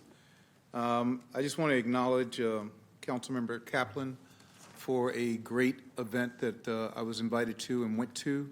The Tyree Nichols Skate Park is fantastic. So for all of you out there who used to do a little bit of skateboarding, it's an incredible facility for you to get your skills back and go out there and have a great time. The kids had a great time. The food was incredible. The sponsorships were good. Great job. And what I'm hoping to see in Sacramento is more skate parks so that we can have competition from one district to another. So I just want to kind of put that out there so we can start creating more skate parks like the one that you did. So great job. Just want to also invite you to join District 7 on Friday, June the 16th for the next Trucks and Such. It's going to take place at Garcia Bend Park on Pocket Road. We have live music featuring Jose Hernandez and friends. It'll start at 5 p.m. There'll be a variety of food trucks, about 16 of them, and delicious array of foods to choose from. You can bring your chairs and your blankets, enjoy an evening of family, friends, and incredible music and food. We host this event every third Friday of the month through October at Garcia Bend Park, and we hope to see you there. And then the annual 4th of July parade is back. It's that time of the year again, and that parade will take place on Tuesday, July the 4th. It's a wonderful neighborhood tradition, and the parade begins promptly at 10 a.m. Kids are out there waiting for us to throw little small pieces of candy to them, or big pieces if that's what you have. The registration for getting in, if you have a classic car, we love to have classic cars in the event, or if you just want to get in the parade with a float, you can do so. It's open right now, and the deadline to enter is July the 22nd. Jazz in July. Every year we have Jazz in July, and it's gearing up right now. We ask you to join us every Friday in the month of July for live jazz in the park. You can go to my district website to see all the different parks that we're going to have. There'll be one in 5 different parks in the month of July. So come on out for a great time of jazz, as well as good food and good friends. And I encourage you to visit any of my social media pages for information about everything that's happening in D7. Thank you. Thank you, Councilmember Jennings. Mayor Pro Tem Vang. Thanks, Vice Mayor. Just wanted to announce happening this Thursday, actually a joint traffic safety town hall with District 7 and District 8 happening at John Slow Elementary, which is literally just 1 block from my house, to really talk about the sideshow that has been happening in South Sacramento, but actually throughout our entire city. We have some proposed kind of solutions, but really want an opportunity to hear directly from the community on their solutions to addressing sideshows in our communities as well. So really encouraging all of you to attend. Again, that's this Thursday, June 15th. From 6:30 to 8 p.m. and dinner will be provided. So please do stop by. And then every Mondays with seniors at the Pinnell Community Center, Mondays and Wednesday and Fridays, 9 o'clock. And I'm there every Mondays with our seniors, and our group is growing. So come join us. If you have any seniors or folks who are at home in the morning, bring them over to the Pinnell Community Center and come join us for our Monday walks in Meadowview. And then also this Saturday, wanted to share Saturday, June 17th, District 8, my office will be sponsoring opening day admission for both of our pools in District 8, Cabrillo Pool and Pinnell Meadowview Pool. The Cabrillo Pool is open from 1 to 5. Pinnell Meadowview Pool is open from 1 to 6. So anyone that enters the pool will actually get free admission. So encouraging all of you in the South area, in South Sacramento, in the Meadowview area, in the Cabrillo area to stop by the Pinnell Meadowview Pool. We will have a live DJ. We're going to have a pool party, free popsicles as well. And so really encouraging our communities to come out. And then lastly, just want to thank everyone that attended our annual State of District 8. It was a great event. We were able to honor our Heart and Hustle recipient scholars and acknowledge some amazing community members, from youth to community advocates to our local small businesses to our neighborhood association that's really holding me accountable and doing the hard work every day, day in and day out, to be my eyes and ears on the ground. So thank you to everyone who attended our State of District 8. And then lastly, our Heart and Hustle fellow, Sada Hamid. She's walking the stage this weekend after earning her bachelor's degree at UC Davis in global disease biology with a minor in Chinese language and literature from UC Davis. And so if she's watching this, or if she's watching the rerun, I just want to give her a shout out and say congratulations on graduating at UC Davis. And I'm so proud of you, and I can't wait for you to take over the world. And go Ags. With that, let's go to the next Aggie, Councilmember Maple. That's right. Let's go Aggies. Thank you, Chair. I have some exciting announcements and some events coming up. So we did a relaunch of the Oak Park Farmers Market over this last week, and it was a really big deal. There was some back history. It ended up going away. It was gone for a year. We weren't sure if it was going to come back. And I thank very much Assemblymember Kevin McCarty for securing $500,000 in the state budget for us to do that, to reopen the market. And then really appreciative of our city staff helping my Chief of Staff, Ryan Brown, and our team secure a bridge loan to make this possible. It's a huge benefit to the community to have this access to fresh fruits and vegetables, and really supporting our local farmers. So very excited about that. And then we have quite a few Juneteenth events coming up. So tomorrow night, we have the Sacramento Juneteenth reception that takes place at the California State Library. And that starts at 5:30 p.m. So we hope to see you there tomorrow at 5:30. Over the weekend, on Saturday, in Councilmember Rick Jennings' district, we have the 20th annual Juneteenth parade. And that will take place at William Land Park at 10 a.m.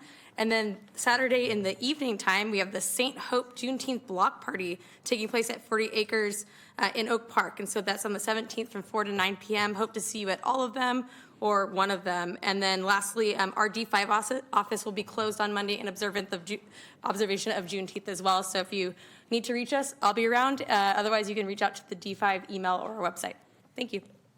Thank you very much, Councilmember Maple. First, let me just thank Councilmember Kaplan for your work on that skate park. I wish I could have taken my board and my son and I to join you out there. We have our boards in the trunk of the car.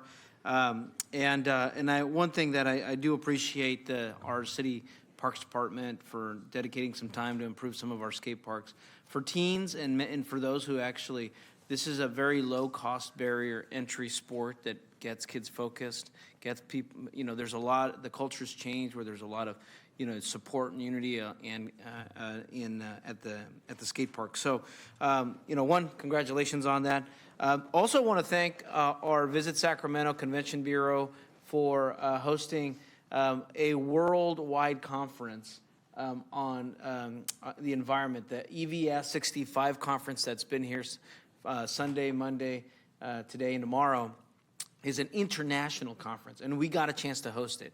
And unfortunately, I didn't see as much press on it as we could have. And one of the exciting things about that conference is that our students from District 6 who go to the Sacramento Area Vocational Academy on Power Inn Road in Fruit Ridge got a chance to showcase their electric vehicle retrofit, where they've taken a 1964 Super Sport Red Cherry Impala lowrider, thank you to the Sacramento Lowrider Commission, and converted it into an electric lowrider.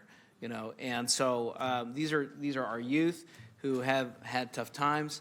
Some of them have been in the juvenile justice system, foster care system, teen parents, and they found a path, and they were just blowing away, all of the folks out there. So I do want to thank all of the folks out there. It was exciting to see on display. And also, tomorrow is the last day for that conference. I want to thank both Visit Sacramento.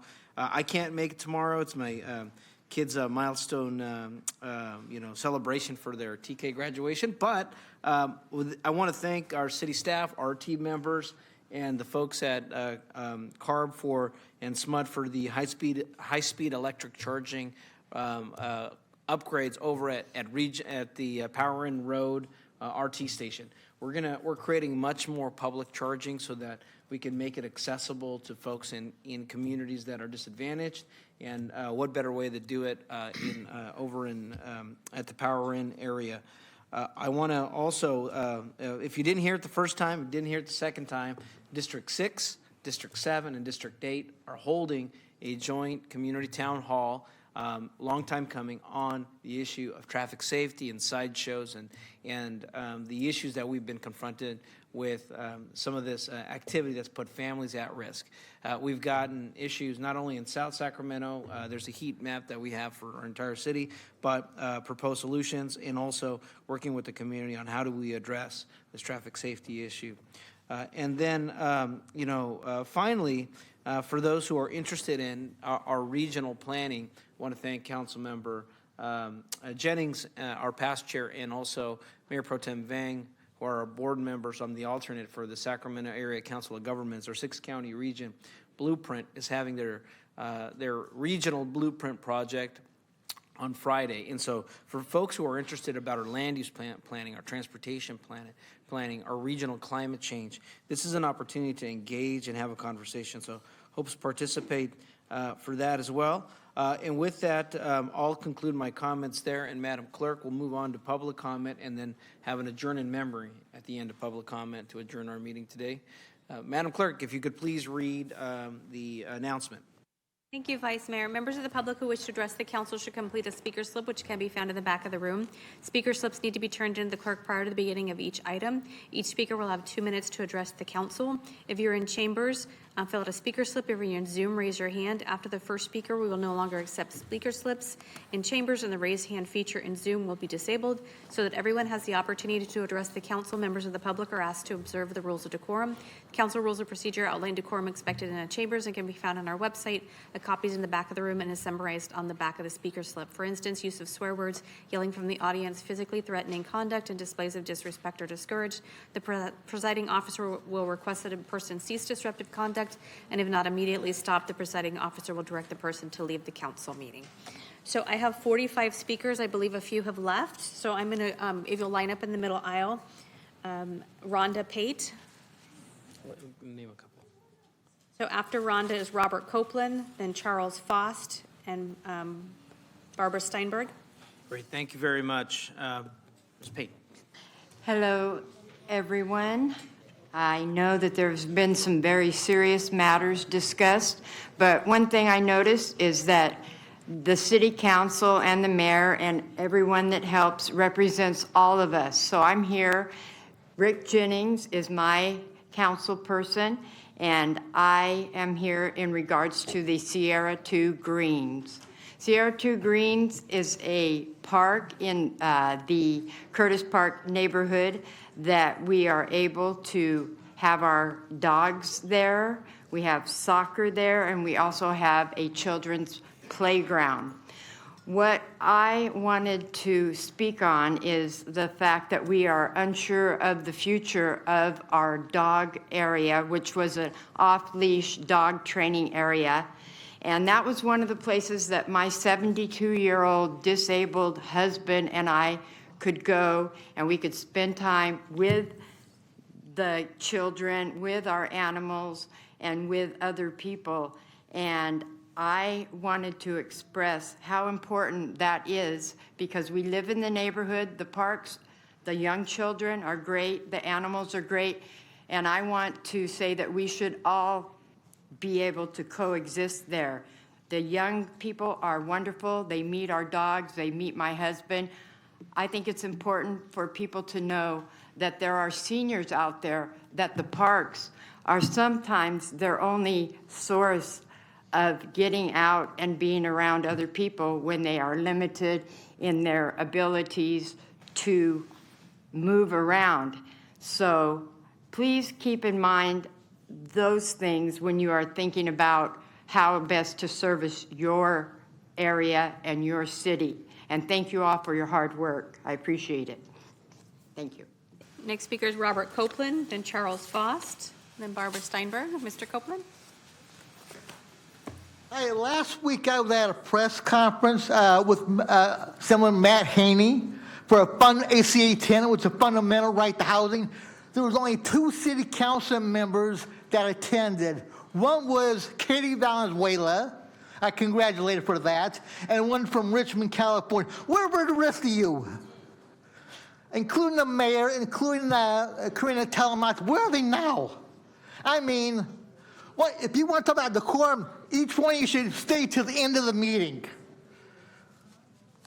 Where's the comprehensive plan for housing that should have been started when Mayor Steinberg first became elected, or before that? Point of order. Why are there not council members at their seat? The mayor already, as public comments is going on. You can continue, Mr. Copeland. Please don't continue to where are interrupt the they? proceedings. I mean, if they're not here for the whole meeting, they should get time where they dock from their pay. Where's Sean Loloni now?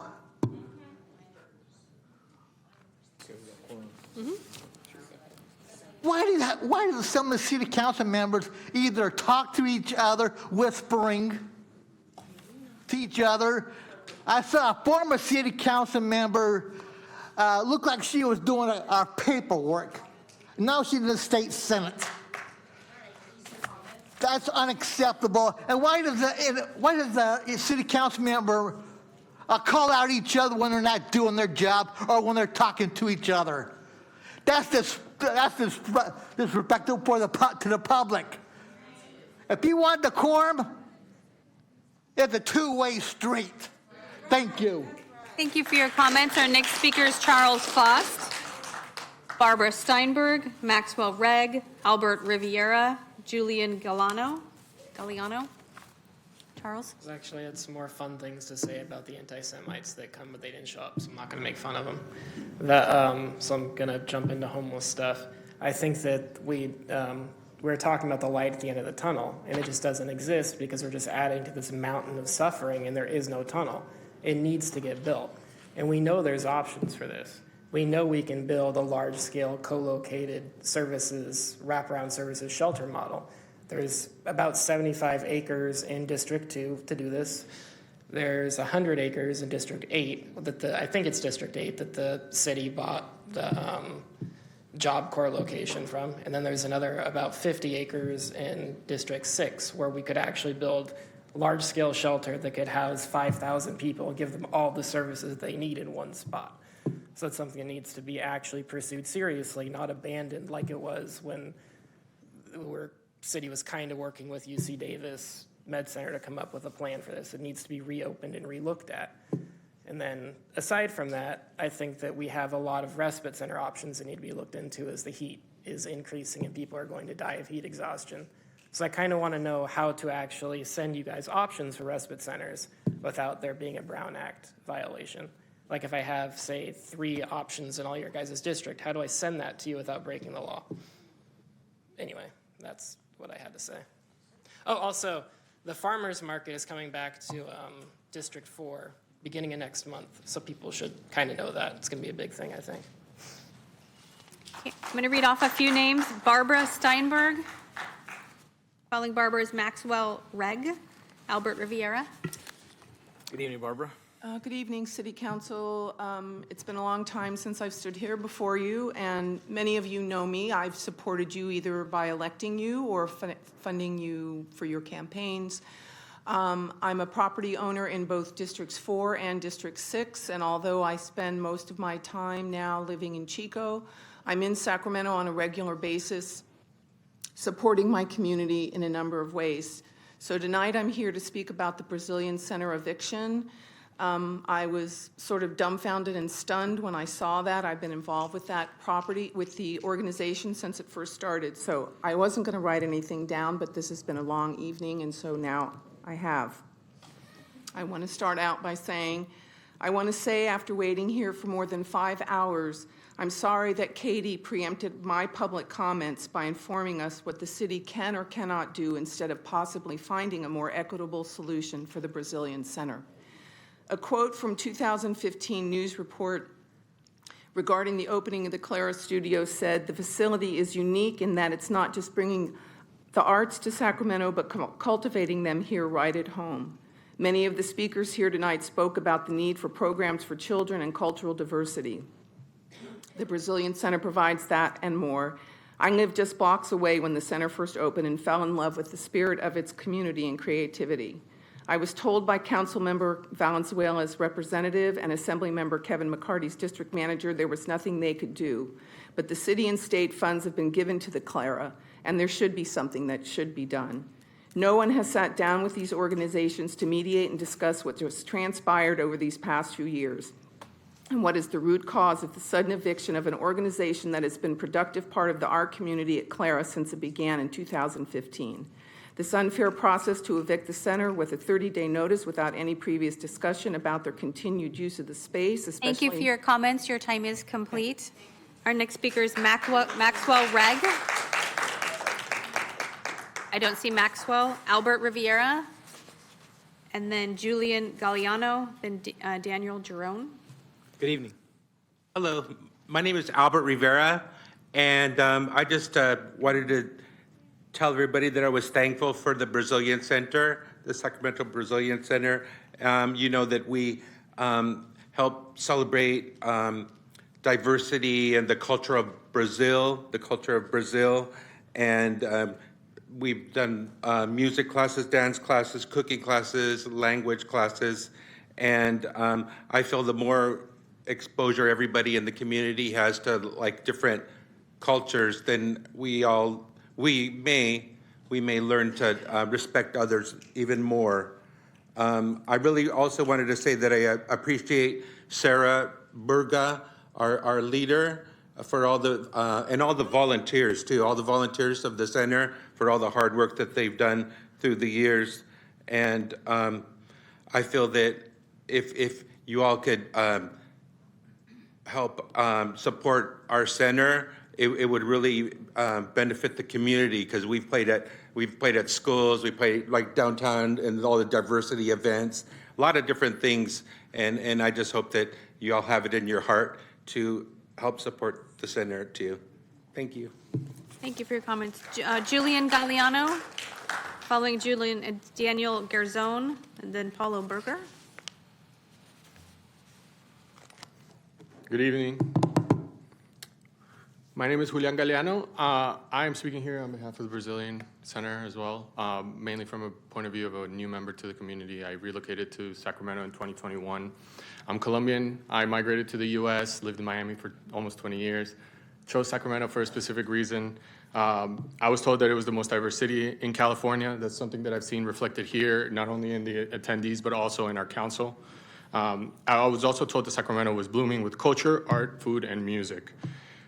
Since finding the community at the Brazilian Center, I found a welcoming community that services members of many walks of life, different origins. And although focused around the Afro-Latin culture, the space is used for a breadth of activities not exclusive to Brazilian culture. I've met people from many countries. We've played music, we've cooked together, we've shared stories, we've danced together, we've laughed together. The center is a home, and it brings joy to many members of the Sacramento community. The eviction of that center, under the pretense of using the space to serve other communities at the expense of a diverse and inclusive community, is at its simplest a contradiction and additionally an act of cultural gentrification. I believe it is the council's responsibility to exert your oversight given the city's relationship with Clara Studios, as well as provide support and guidance to the Brazilian Cultural Center in the form of funding and facilitating a space for the community to relocate and to continue to act as a bastion of Sacramento's cultural diversity. I still have 30 seconds, so I wasn't prepared to speak to this, but after seeing the lengthy discussions on the police budgeting, I am deeply disappointed that we were unable to merely allocate a small 3% to reimagine what public safety is like, to reimagine what the health of our community is like. When we look at it from the big perspective, 3% should be more than enough to reimagine what the world would look like. Thank you for your comments. Thank you. Next speaker is Daniel Garzon. Daniel. Paulo Berger. Following Paulo is Sarah Berga. Dale Hobby. It's fine. No, it's fine. Everyone does that. Paulo. You're fine. Thank you, Paulo. Hello, my name is Paulo Berga. I wanted to make a statement on behalf of my experience. My mother has put all of our family money on the Brazilian Center with renovating the kitchen, dance studio, as well as the outside area. My mother, who is 56, has come home late for almost 3 or more years without spending time with her family. To me, it's unfair that after all this hard work, Clara gave us 30 days to move out. The Brazilian Center played a huge role in my childhood. Without it, I would have never have the knowledge about the culture of Peru and Brazil and getting to meet the beautiful people who express their culture. I hope you can find a new place for the Brazilian Center and give the money back that my mother has spent it on Clara, under the false pretense that would have been the permanent place for the Brazilian Center. I urge you to make that Clara would not give the same treatment to others as she given to us, because this affected not only me. Oh my gosh, I'm not French. I never did this. I urge you to make to not give the same treatment to others as she given to us, because this affected not only me and my family, but others in the community who has supported the Brazilian Center for years. Thank you. Thank you for your comments. Sarah Berga. Following Sarah is Dale Hobby. Following Sarah is Dale Hobby, Evelina Pita, and Mac Worthy. Good evening. With all due respect, I wanted to say that I was very disappointed. 2 weeks ago, I was here to share with you concern that I had in terms of the security there and what was happening at Clara Studio for the Performing Arts. Without knowing what else to do in terms of security, because we have somebody that attacked us with a key 3 inches from our face. He came back 10 days later, threatening us. He came back again about 1 month later with a white supremacist T-shirt say Blood Lives Matter, with a Confederate flag on it. I approached the executive director of Clara Studio. Nothing was done. I started to be very afraid to go to the campus. In 2019, we went to mediation, Clara Studio in the Brazilian Center, because of false accusations from Clara. They have to apologize to the Brazilian Center and the president of the board. And right after that, 2 weeks ago that I was here, the following day, I received a 30 days note to move out. Not only that, at the same day, Clara sent it to the whole community that the Brazilian Center was no longer gonna do business and that, making us losing so far $12,000. That was the event that we are gonna do this past weekend. I urge you to take a look because I am a grassroots nonprofit organization, and I put more than $80,000 from my family money into the studio. Please take a look at that. Please find a place for the Brazilian Center, and I want my money back. Thank you so much. For your comments.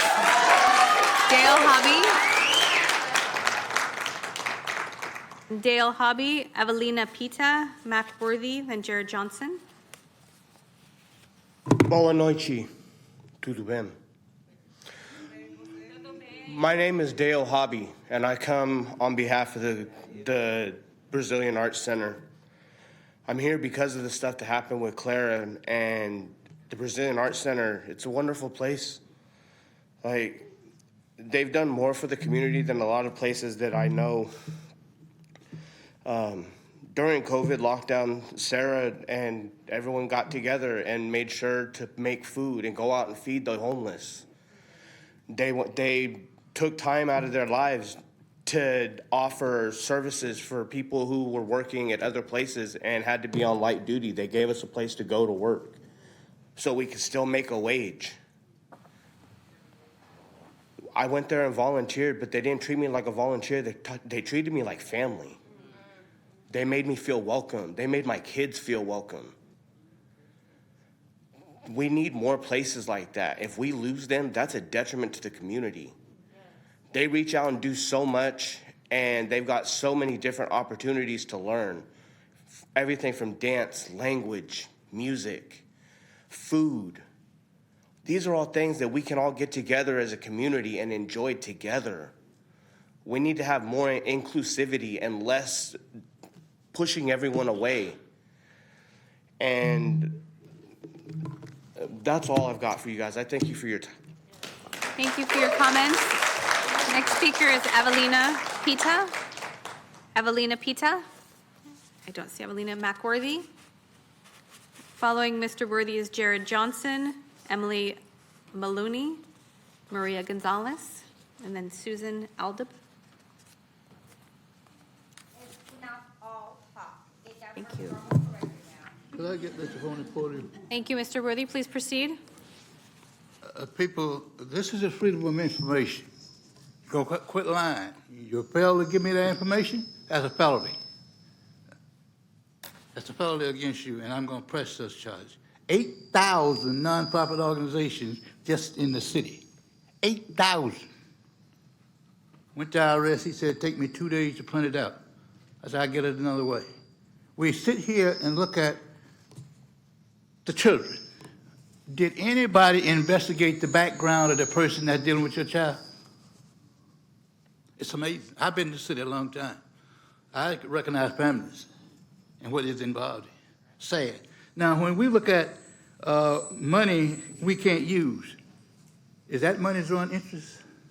See, Sacramento don't have the business heads here. We don't even have a black corporate attorney here. When we look at the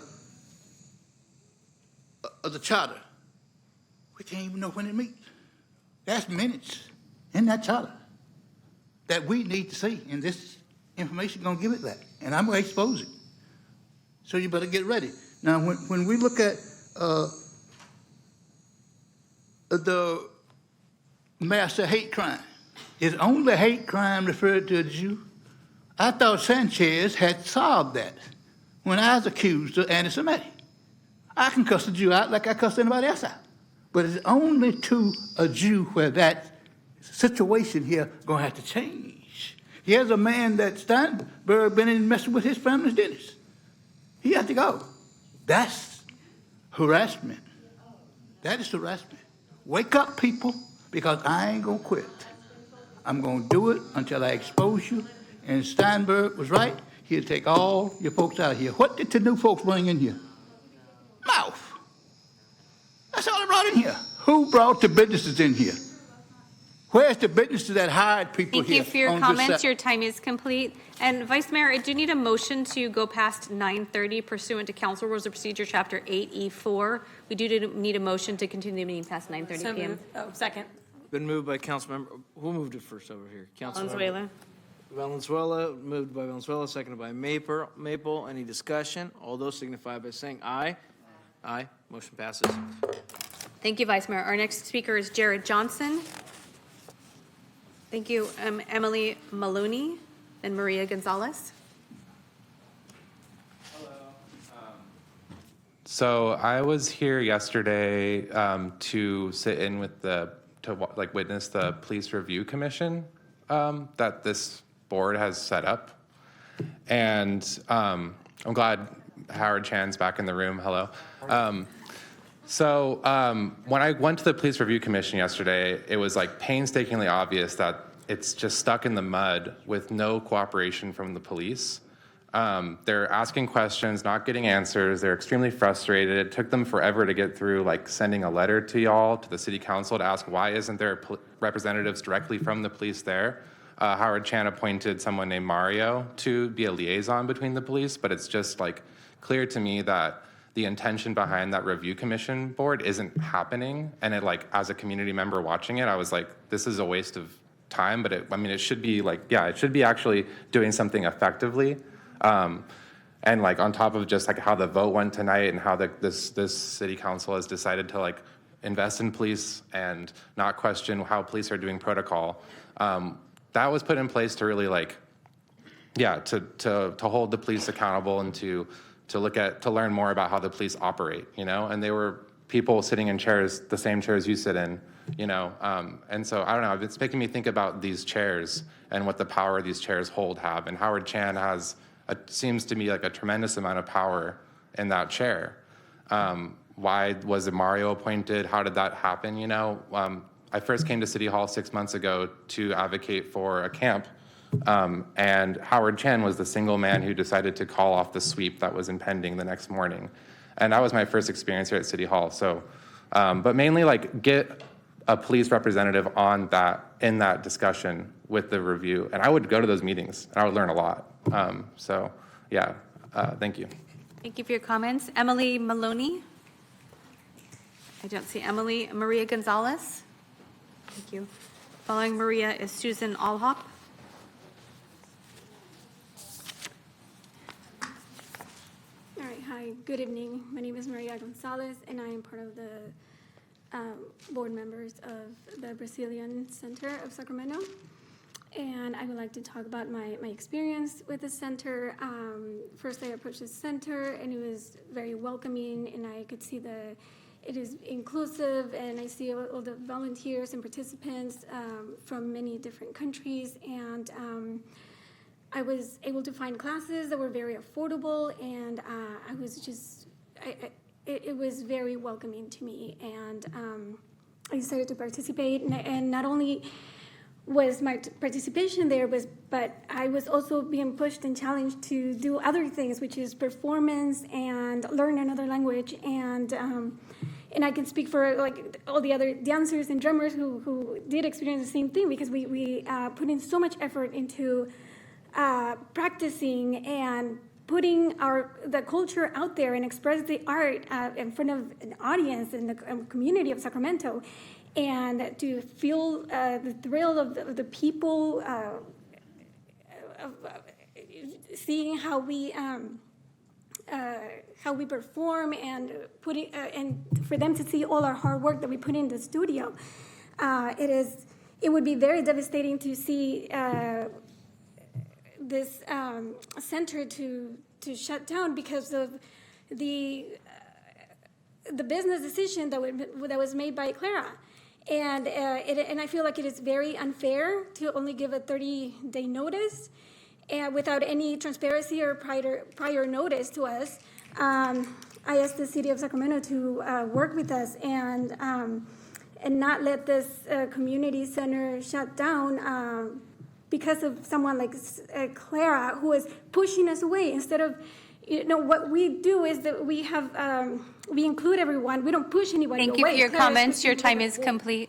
The next speaker is Susan Alhoff. Hello, first and foremost, I'm here for Holly, this house Holly, okay, first and foremost. Second of all, the incidents that happened, as you guys were knowing about, the shootings in North Sacramento, well, actually in Del Paso Heights, was affected of my family. Both of them, both shootings, the one with the 7 and the one that just happened on Monday. Accordingly, my best friend, she lost her brother on Monday.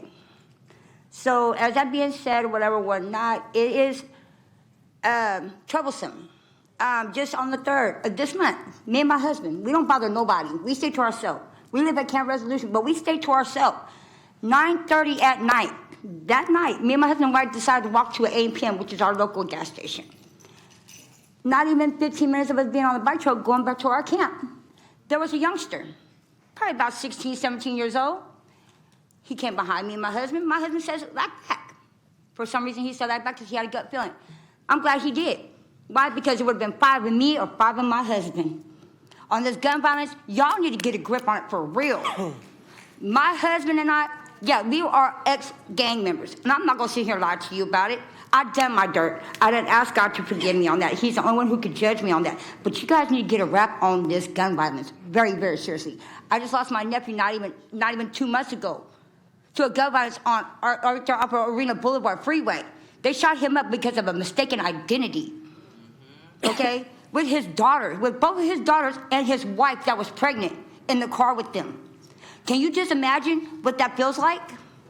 Second of all, the sweeps that you guys are doing, or that's going on, that needs to come to a halt. Why? Because I talked to a 9-year-old little girl today. A 9-year-old little girl that was homeless. The girl was so sad. The girl was so hurt. Why? Because of the sweeps. And because what you guys are doing to these people is really unnecessary. Put yourself in our shoes. Live in our life one day. And you'll understand. Thank you for your comments. Your time is complete. The next speaker is Crunchy McFunction. Thank you for your comments. Your time is complete. Thank you for your comments. Next speaker I have is Crunchy McFunction, Les Light, Crystal Sanchez, Samuel. Hello. Good evening. Please proceed. Hi. So I just wanted to ask, what is the point of inviting members to the public speak if you don't listen? The approval of the police budget increase, despite the majority of public comment disapproving of it, makes it so clear that you aren't listening to your constituents. Why exactly are you doing this job? And I wanted to speak more on what Jared was talking about and also ask, what's the point of a police review commission if the police they're there to review aren't even there? How does that make any sense? It was my first time there, and the first thing I noticed when I got there was that no one from the police department was there, and I was absolutely baffled. And Howard Chan wasn't there, Kathy Lester wasn't there, there wasn't even an officer doing security at the door. And even on the way over there, I was asking my friend, I was like, do you think Howard Chan will be there? And he said, yeah, probably. It would be disrespectful if he wasn't. And what do you know? You weren't there.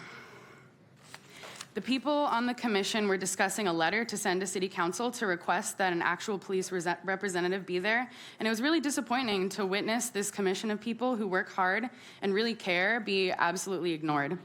It was surreal. They shouldn't have to beg for someone to be there. It's common sense that they should be there. And you can't just keep sending out poor Mario to deflect the stuff that you don't want to hear. It doesn't make sense to not listen to the people you chose to serve. You signed up for this job. The people have made it abundantly clear what we want. We want systems of care. You hear it over and over again, so please stop making us beg.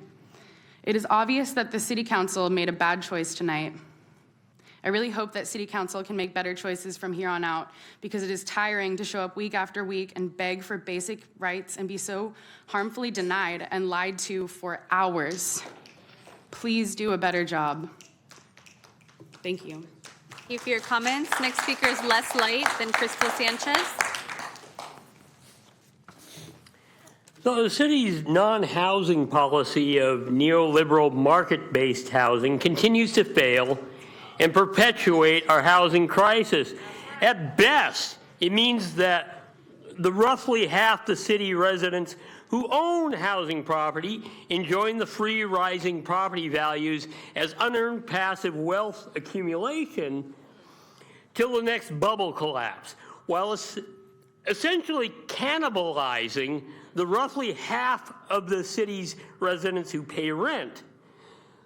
The long agonizing ordeal of being cannibalized to eviction and after inevitably drives more and more people into substance abuse and collapsing mental or behavioral health, which the city and its client private agencies are utterly unable to remedy or even deal with.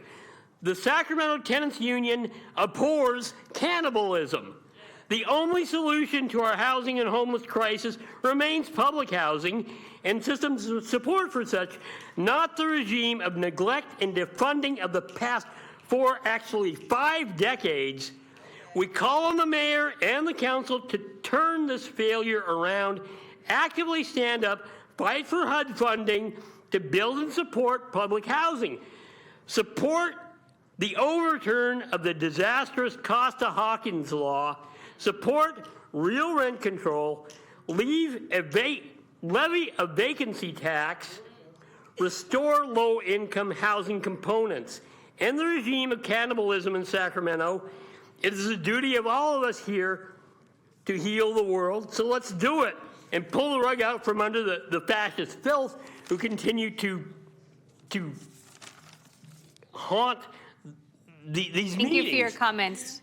Our next speaker is Crystal Sanchez. Thank you for your comments. Thank you for your comments. Your time is complete. Crystal Sanchez, then Samuel. All right, got little time, so I got a lot to say. Intro, I'm Crystal Sanchez. I'm Western Regional Director for the National Union of the Homeless and the President of Sacramento Homeless Union. You're paid to protect all of your constituents, and I say all. I and other community members are not paid to do this, yet we are the ones sustaining the people right now. Homelessness, 20,000 people on the street. On any given night, 9,000 more are facing eviction in the next 2 months through the failures of Sarah, Sacramento Self-Help Housing, and Project Room Key, and bad policies made by you and the county. All that continue to criminalize the unhoused, which create barriers to housing for your bad decisions. I'm confused. Actually, I'm really not. This is what we call the homeless industrial complex. On the MOU, there's 0 impacted voices on your guys' 2x4, 4x, whatever the heck they are. You're making policies without people's voices. Who are you directly impacting?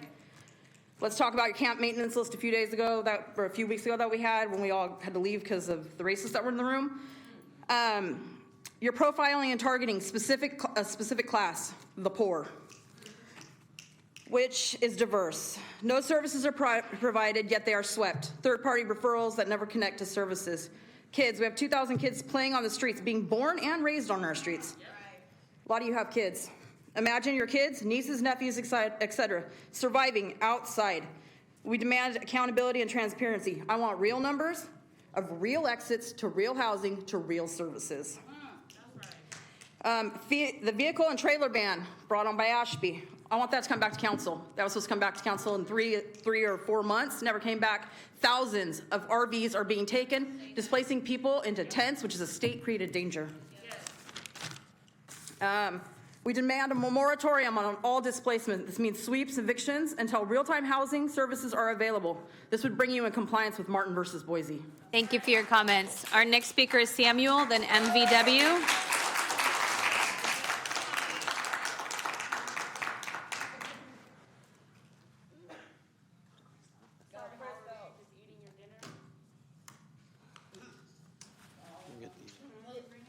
Samuel, please proceed. Please start, and I'll ask IT to put that up on screen. Samuel, please proceed.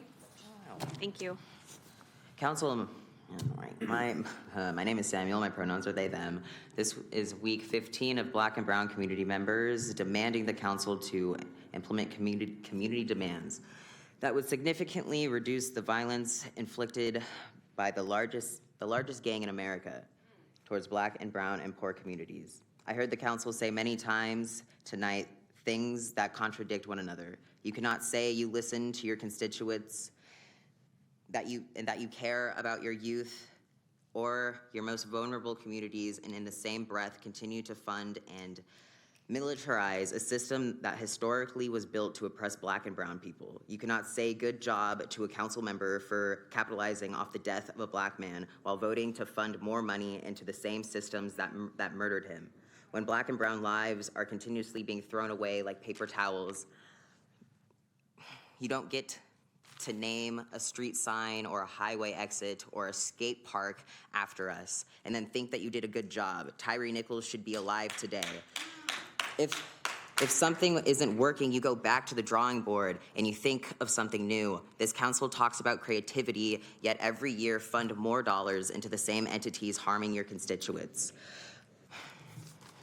Without new visions, we don't know what to build, only what to knock down. We do not only end up confused and elitist and cynical, but we forget that making a revolution is not a series of maneuvers or tactics, but a process that goes and must transform us. I vision a world where Black and Brown people and communities are safe without the fear of dying based off of the color of our skin. I vision a world where Cop City will never be built. I vision a world where that we could just be and be safe and not worry about fucking dying. Thank you for your comments. Our next speaker is MVW, then O. MVW, then O. Following MVW is O, then Yi Tao, then Tracy Scott.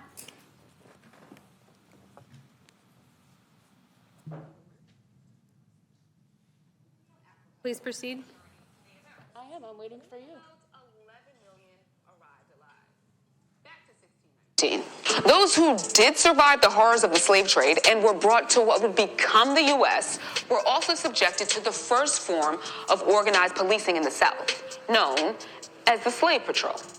In case you missed it, the Slave Patrol and slave catchers were the first form of organized police in the South. These watching-ass white folks first emerged in the colony of Carolina in the early 1700s and set the tone for policing as we know it. The Slave Patrol kept tabs on the whereabouts of the enslaved. And that meant if Black men and women were off a plantation, then the Slave Patrol could demand to see a slave badge noting their occupation. Slave Patrol could stop and search whomever's belongings just because. Now, I wonder who that sounds like. Then there was the slave catchers. That role is pretty self-explanatory. The slave catchers chased and returned runaways. They also intentionally scared the bejesus out of the enslaved to instill a sense of fear and prevent revolts. There was some overlap between the role of the slave catcher and the slave patrol, but together they enforced the idea that Black people were second-class citizens and that white people were the authority. Interesting. You cannot create a budget that is based upon a system that was never made for us. You cannot create a budget that is still in the same sense of the slave patrols. You cannot have these men in the room with the literal same badge that they would pick children up and throw them into alligators in South Carolina and in Georgia. Is this hard for you to hear, Lisa? But it's actually all of our history. It's all the Black people's history in this room. You need to learn your history before you continue to fund all of us dying out here. Howard. Thank you for your comments. Our next speaker is O, then Yi Tao. Following Yi is Tracy Scott, and then Keon Bliss.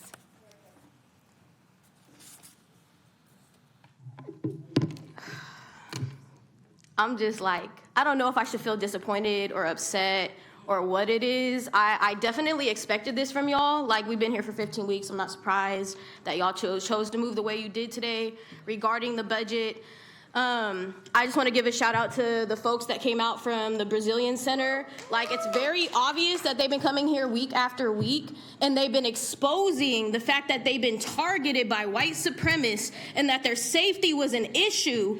And instead of listening to them, instead of taking the time with them, now they are dealing with an eviction. That doesn't seem like a coincidence to me at all. And that's a lot of what we experience as Black and brown people when we try to expose the entities that are out to harm us, that are out to kill us. It's a problem. So sure, you voted your budget through and that's cute and everything, but how many more people need to die? How many more lives need to be taken? Whether it's unhoused, whether it's Black and brown youth, how many more? When is our year? When is our year? When do we finally get to have the opportunity to show you that we don't need cops with badges and guns to show up to mental health crises? We don't need them to show up to sweep unhoused individuals who are already struggling. Like, the data's already there, Lisa. The data is already there. The data is already there. And your police commission, that is the only entity you guys have chosen to hold your PD accountable, you can't even get a liaison in the building? What? What? So there's this scripture that says, hope deferred makes the heart grow sick. I'm feeling real sick tonight. Real sick. I don't see Yee. Is Tracy Scott here? I don't see Tracy. Keon Bliss. Following Keon is Rev, then Angela Lopez, and Angela Maldonado. Is the projector working? Commissioner, I can let the IT staff in the back room know that they'd like to see the projector. Thank you. I don't have access to it. Thank you. Please proceed. Glad to know that. So this is what I was hoping to show earlier tonight, because this is the data that many of you were asking more for on this. And you approved this budget tonight with 64% minimum going to police and fire departments, compared with 3% for the parks department, among other things. But that's that was expected.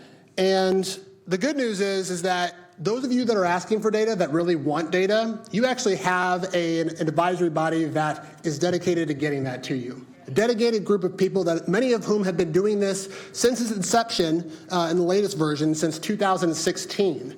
And we are going into this year to actually have a deeper dive into this budget. So we'll get you that data by next year. You can count on that. But the problem that we're facing right now, which many people in the audience have rightly noted, is that we do not have the police department actually participating in these conversations. And that was something that you all, previous council members that have been on here, directed them to attend our meetings. And unfortunately, that hasn't been done. That's been countermanded by the city manager. And while the assistant city manager, Mario Lara, has been immensely helpful in getting us even some of our questions answered, it's not the same as having a uniformed police officer that actually understands and is trained and knowledgeable about the policies to his completion, to full.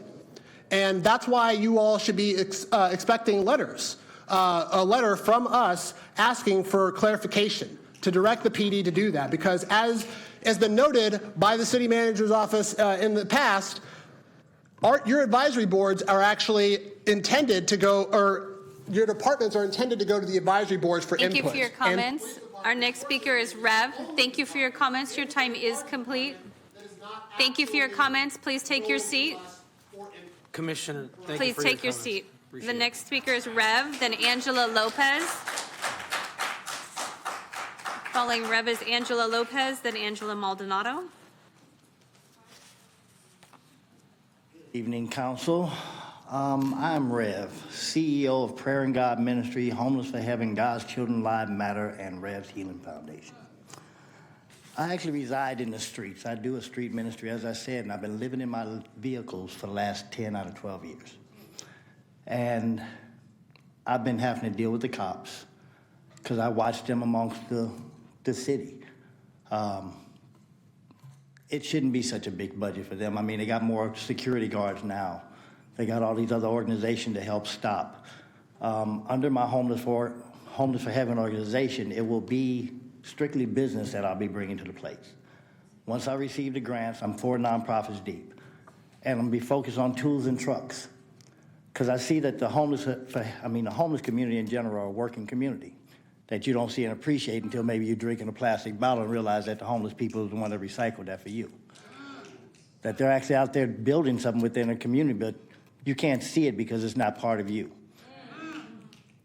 They are mechanics and plumbers, electricians and carpenters and welders and everything that live on the streets. They're not just a dirty, despicable creature that came out of somebody's womb and just happened to be migrating around this city. They're actually productive people. So rather than just holding a sign, or rather than panhandling, that's 3 big organizations though, okay? Because I do the numbers. Homeless people waste $10 a day on a minimum. 100,000 homeless people is $1 million a day. I'm gonna have it where they're gonna start saving that money. So they can have $1 million a day, $365 million a year, $730 in 2, $1.4 billion in 3. That'll stop the homelessness. It's putting them to work. They can't get a job. They can't come up there and get what you do. They can't go to McDonald's. They can't go to Walmart or Burger King. But they can work. And that's what I've seen as proven factor because I live out there with them. And when I say, hey, y'all want to make some money to clean my limo, I'd live in a limo. Your comments, your time is complete. Thank you for your comments. Next speaker is Angela Lopez. Following Ms. Lopez is Angela Maldonado, then Giovanna Abrusques, then Trish Davey. Oh, man. I don't even know where to begin. Lopes is the name. I'm so depressed, disheartened, and appalled coming here week after week after week to not be heard or listened to. So why am I not surprised that after waiting for hours to get here, the mayor has already left the building? And that you, Mr. Jennings, would get up and engage in a public conversation on the side when people are talking about how they don't feel heard. My heart goes out to the Brazilian community. I've recently lost my whole community at the Sierra 2 green space. It's a place I've been going for 8+ years. I'm disabled. I'm a single female who's low income, and I've lost about 40% of a community that use that because it's currently inaccessible. We put out a survey, the community spoke, 80% wanted it to remain multi-use with off-leash space, 15% voted for a soccer field. Ironically, for the spring, 80% of the park was locked up and no one could use it as it was being reseeded for a soccer field. The mayor said at a town hall it came down to money. They were getting money for the soccer field. So I have to ask, what was even the point of the survey and asking us to be patient and wait for it if your decisions was already going to be made? And then we got completely thrown under the bus and lost our whole community, and nobody's doing anything about it just because you're getting $3,500 for the soccer league? It doesn't even make sense. Like the mayor suggested $50,000 to each district for community engagement, and yet you threw a whole community under the bus for $3,500? Like, I've been so depressed and heartbroken and heartsick, and you dragged a metal container across the field. Nobody who's disabled or elderly can even go there anymore. The entrance isn't safe. There's not a second entrance if anything happens. The kids climb over the fences now, run through the dog park, and climb over the other fence to the basketball court, and that's not a liability? Your comments, your time is complete. Our next speaker is Angela Maldonado. Is Angela Maldonado here? Giovanna Abrusco.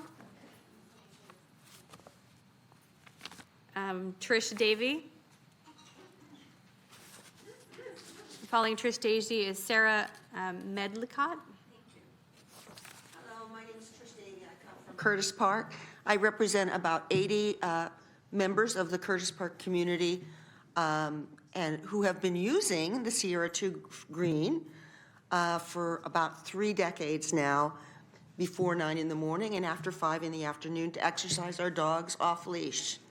And that includes families. We had whole families that would come with 2-legged members and 4-legged members, the children, kids bring their dogs, all of those as an off leash. We've shared the facility. When soccer came, we were not on the field. If soccer ran late in their practice, we moved to the far end of the field. Indeed, during the pandemic, because there were so many new pandemic puppies, we lost a lot of the controls that we had, and there were no park rangers. But I am here to suggest that to solve this problem, which has really, really anguished our community, and again, 75% of our community wants an off-leash area. Only 16% wanted a soccer field. And they said, if we're going to have new soccer fields developed, do it at Curtis Park. That would be 35% of the community. Instead, they did the actual opposite. Why spend more money when there's so many important concerns? It's easy to share the field before 9 and after 5. Off-leash dogs, unless there's a game going on. There's a fenced playground, and we can raise the fence. But I want to also encourage our city parks department, YPCE, to consider that so many other communities like Portland, Davis, and many others have off-leashed, unfenced off-leashed areas in shared use in parks. And there is no liability, and there has never been a child bitten by a dog at that park. For your comments. The next speaker is Sarah Medlicott. And then following Sarah, I have 15 speakers online.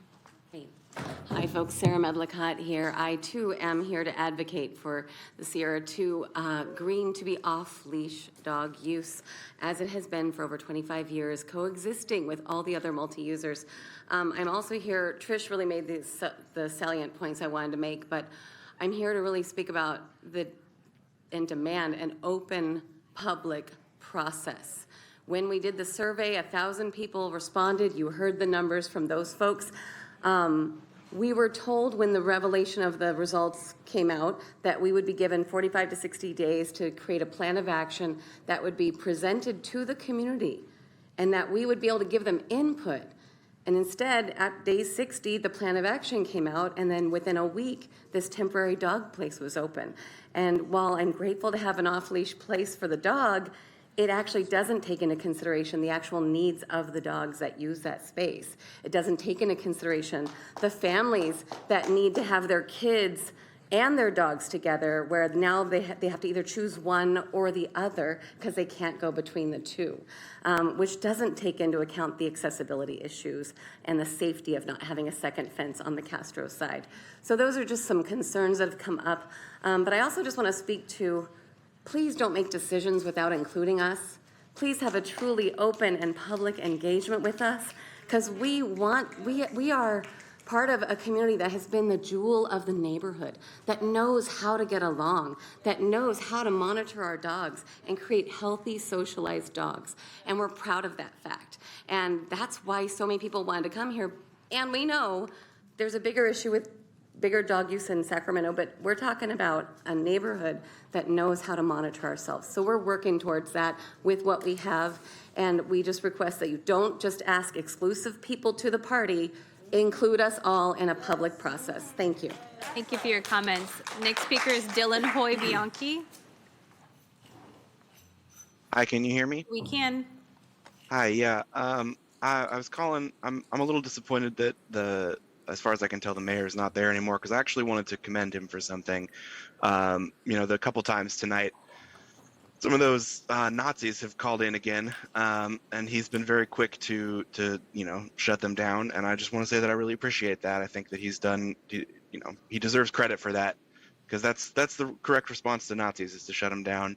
And at prior meetings, y'all haven't been so quick to do it. So this was nice to see. We'll see what happens if there's more of them commenting again after me. But at least for the 2 times previous, it was nice. I do also, though, want to address something that happened earlier in the meeting, and it's really just been pissing me off. I haven't been able to stop thinking about it. And it's, just the absolute bullshit way that you, Ms. Cuppy, handled Keon Bliss's comment earlier when he was trying to get something to show up on the screen. It wasn't working, and you didn't stop the clock, and you did not give him extra time at the end to finish making his comments. The reason I bring this up is because a few weeks ago, there was an issue where one of those same Nazis came in to make public comment, was interrupted by Mayor Steinberg, no less, telling him that we were sick of his bullshit, because we were, and that was great. But then you chose to give that Nazi 30 extra seconds to speak. So what I want to know is, what to you is the difference between that scenario and this one? Why were you willing to give a Nazi 30 extra seconds to speak, but Keon Bliss, who is a valuable member of the community, a member of the Police Review Commission, no less, speaking about the police budget, why were you not willing to give him the extra time that he deserved? I'd love an answer if you got one, because to me it just seems like racism, and it's some bullshit. I don't think that we should stand for that behavior from our city employees. Thank you for your comments. Next speaker is Scott. Scott, if you'll unmute. We'll go to the next person. Lev Bronstein. Oh, looks like Scott is unmuted. Scott, will you proceed? Can you hear me? We can. Okay, I just wanted to say it's a shame the way this council lets radical communists run their city hall. But not a shock when two of the members are of a certain tribe. They support this behavior because they think depriving Nazis the right to speak is some sort of social justice. They use communist trannies with no morals to do their dirty work for them, like in the Bolshevik Revolution, which, just like today, is overwhelmingly Jewish. As Rabbi Stephen Wise once said, some may call it communism, but I call it Judaism. More people are waking up daily to what this tribe of people are doing, and we're headed towards yet another expulsion, just like the past 1,000 times they get caught doing the same parasitical activity. You could try to silence us, pass laws inhibiting free speech, cry anti-Semitism in the news, but we've come to the point where it only exposes you even more and accelerates the inevitable collapse of the United States of Weimerica. We won't be intimidated and harassed by pedo trannies with AIDS, and we will continue to speak as long as we still have the First Amendment. God is with us. Hail victory. Next speaker is Lev Bronstein. Lev Bronstein, if you'll unmute. Madam Clerk, do we have the speaker on? If not, move on to the next one. Next speaker is Christopher. Hello, can you hear me? We can. Hello, I just wanted to say that any one of you can do anything that you put your minds to. I know that a lot of people have been afraid to speak their mind, and it takes a lot of courage to stand up to evil, especially evil that's been infiltrating the community and whatnot. I feel as though a lot of people are feeling less and less apt to speak their mind because they're afraid of having their ego attacked or losing their jobs. However, the only way to fight back is to speak the truth and to stand up for your fellow brothers and sisters. So you got to start calling out the people who corrupt our country. And unfortunately, it's the Jews who control the media, control the banks, control the government. White people just got to move out of California. You got to leave blacks and Mexicans for Cali, and you got to start moving together in primarily white communities. There's nothing wrong with whites being with whites, blacks being with blacks. It's the way it's got to be.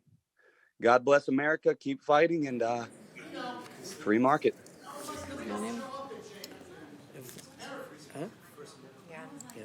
Next speaker is Johnny Duznak. Yes, hello. Can you hear me? We can. Wonderful. Yes, I work downtown, and being here, listening to everybody, it's obvious that a lot of people care about the community. And as we opened up the forum and everyone started speaking, it's also clear that there's a lot of dysfunction in this community. And what I have noticed is when everyone started talking, there is a bunch of council members who have disappeared. Well, that doesn't really mean that they're listening to their constituents, are there? And then a few weeks ago, and the reason that I showed up today is that a few weeks ago, I had seen a lot of fuss on the news due to people trying to be heard. And a lot of drama ensued after that. And of course, for the last 5 years, every time you hear the word Nazi, white supremacist, this and that, rhetoric, you get, all I try to do is, what is the message? What's trying to be sent? And when I hear it, I don't hear anything other than people trying to be heard. Now, if you hear something and you recoil and you are triggered due to what you heard, your first question should be, why do I feel this way? The second question should then examine what it is that made you feel this way. And the first thing that you might learn is you might learn something about yourself. And behind that wall, you're going to learn where you need to go and what you need to do. The other thing that you're going to learn is understanding what it is that your constituents are asking for. Now, if more people in this council went through that process, perhaps we wouldn't have all these people upset and complaining. Madam Clerk, the time is concluded. Thank you. Alexander Slotskin. Alexander, if you'll unmute.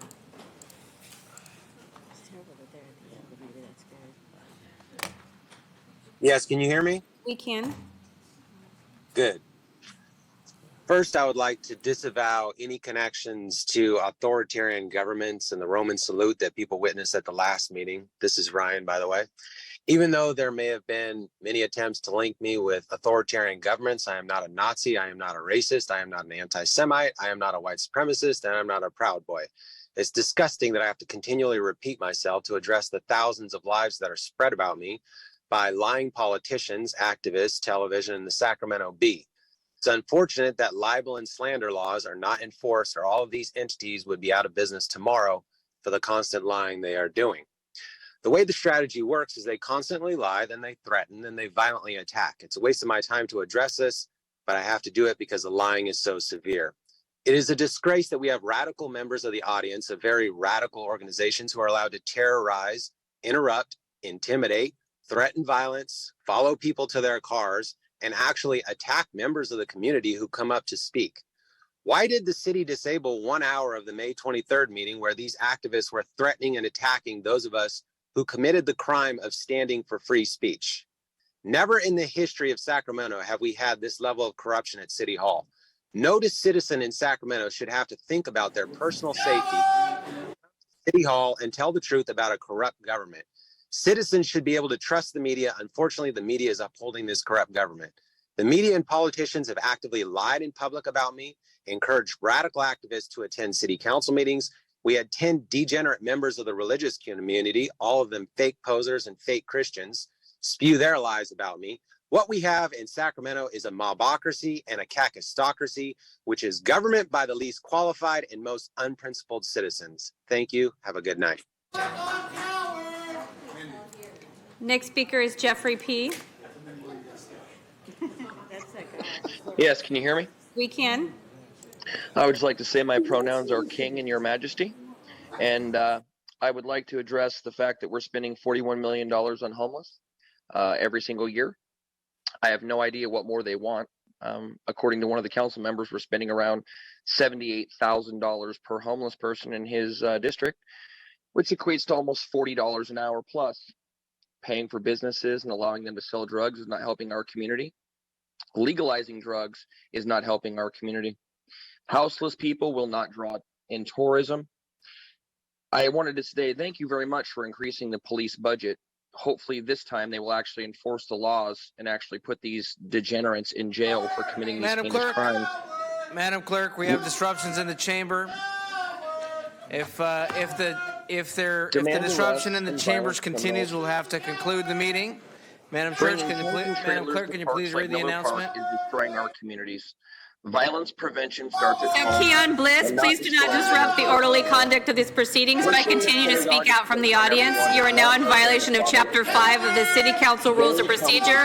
If you are continuing, we will order you to leave the meeting. Do you understand this warning? Get a job. job. Madam Sitting Clerk. around all day does Madam not help your Clerk. financial Keon Bliss, you've been given a fair warning and have elected to disrupt the meeting. I now order you to leave the Shootings are meeting. not happening in communities that actually Madam Clerk, enforce we're laws. going to adjourn the Letting meeting due to unemployed disruptions in the Marxist council losers make chambers. demands won't fix anything. Members of We the should be council, demanding we the are arrest of under all these Chapter violent 5 of the criminals. council rules. We're adjourning the meeting through the disruptions There in the you go. chamber. Shut it We are down. adjourned at Shut it 10:22 p.m.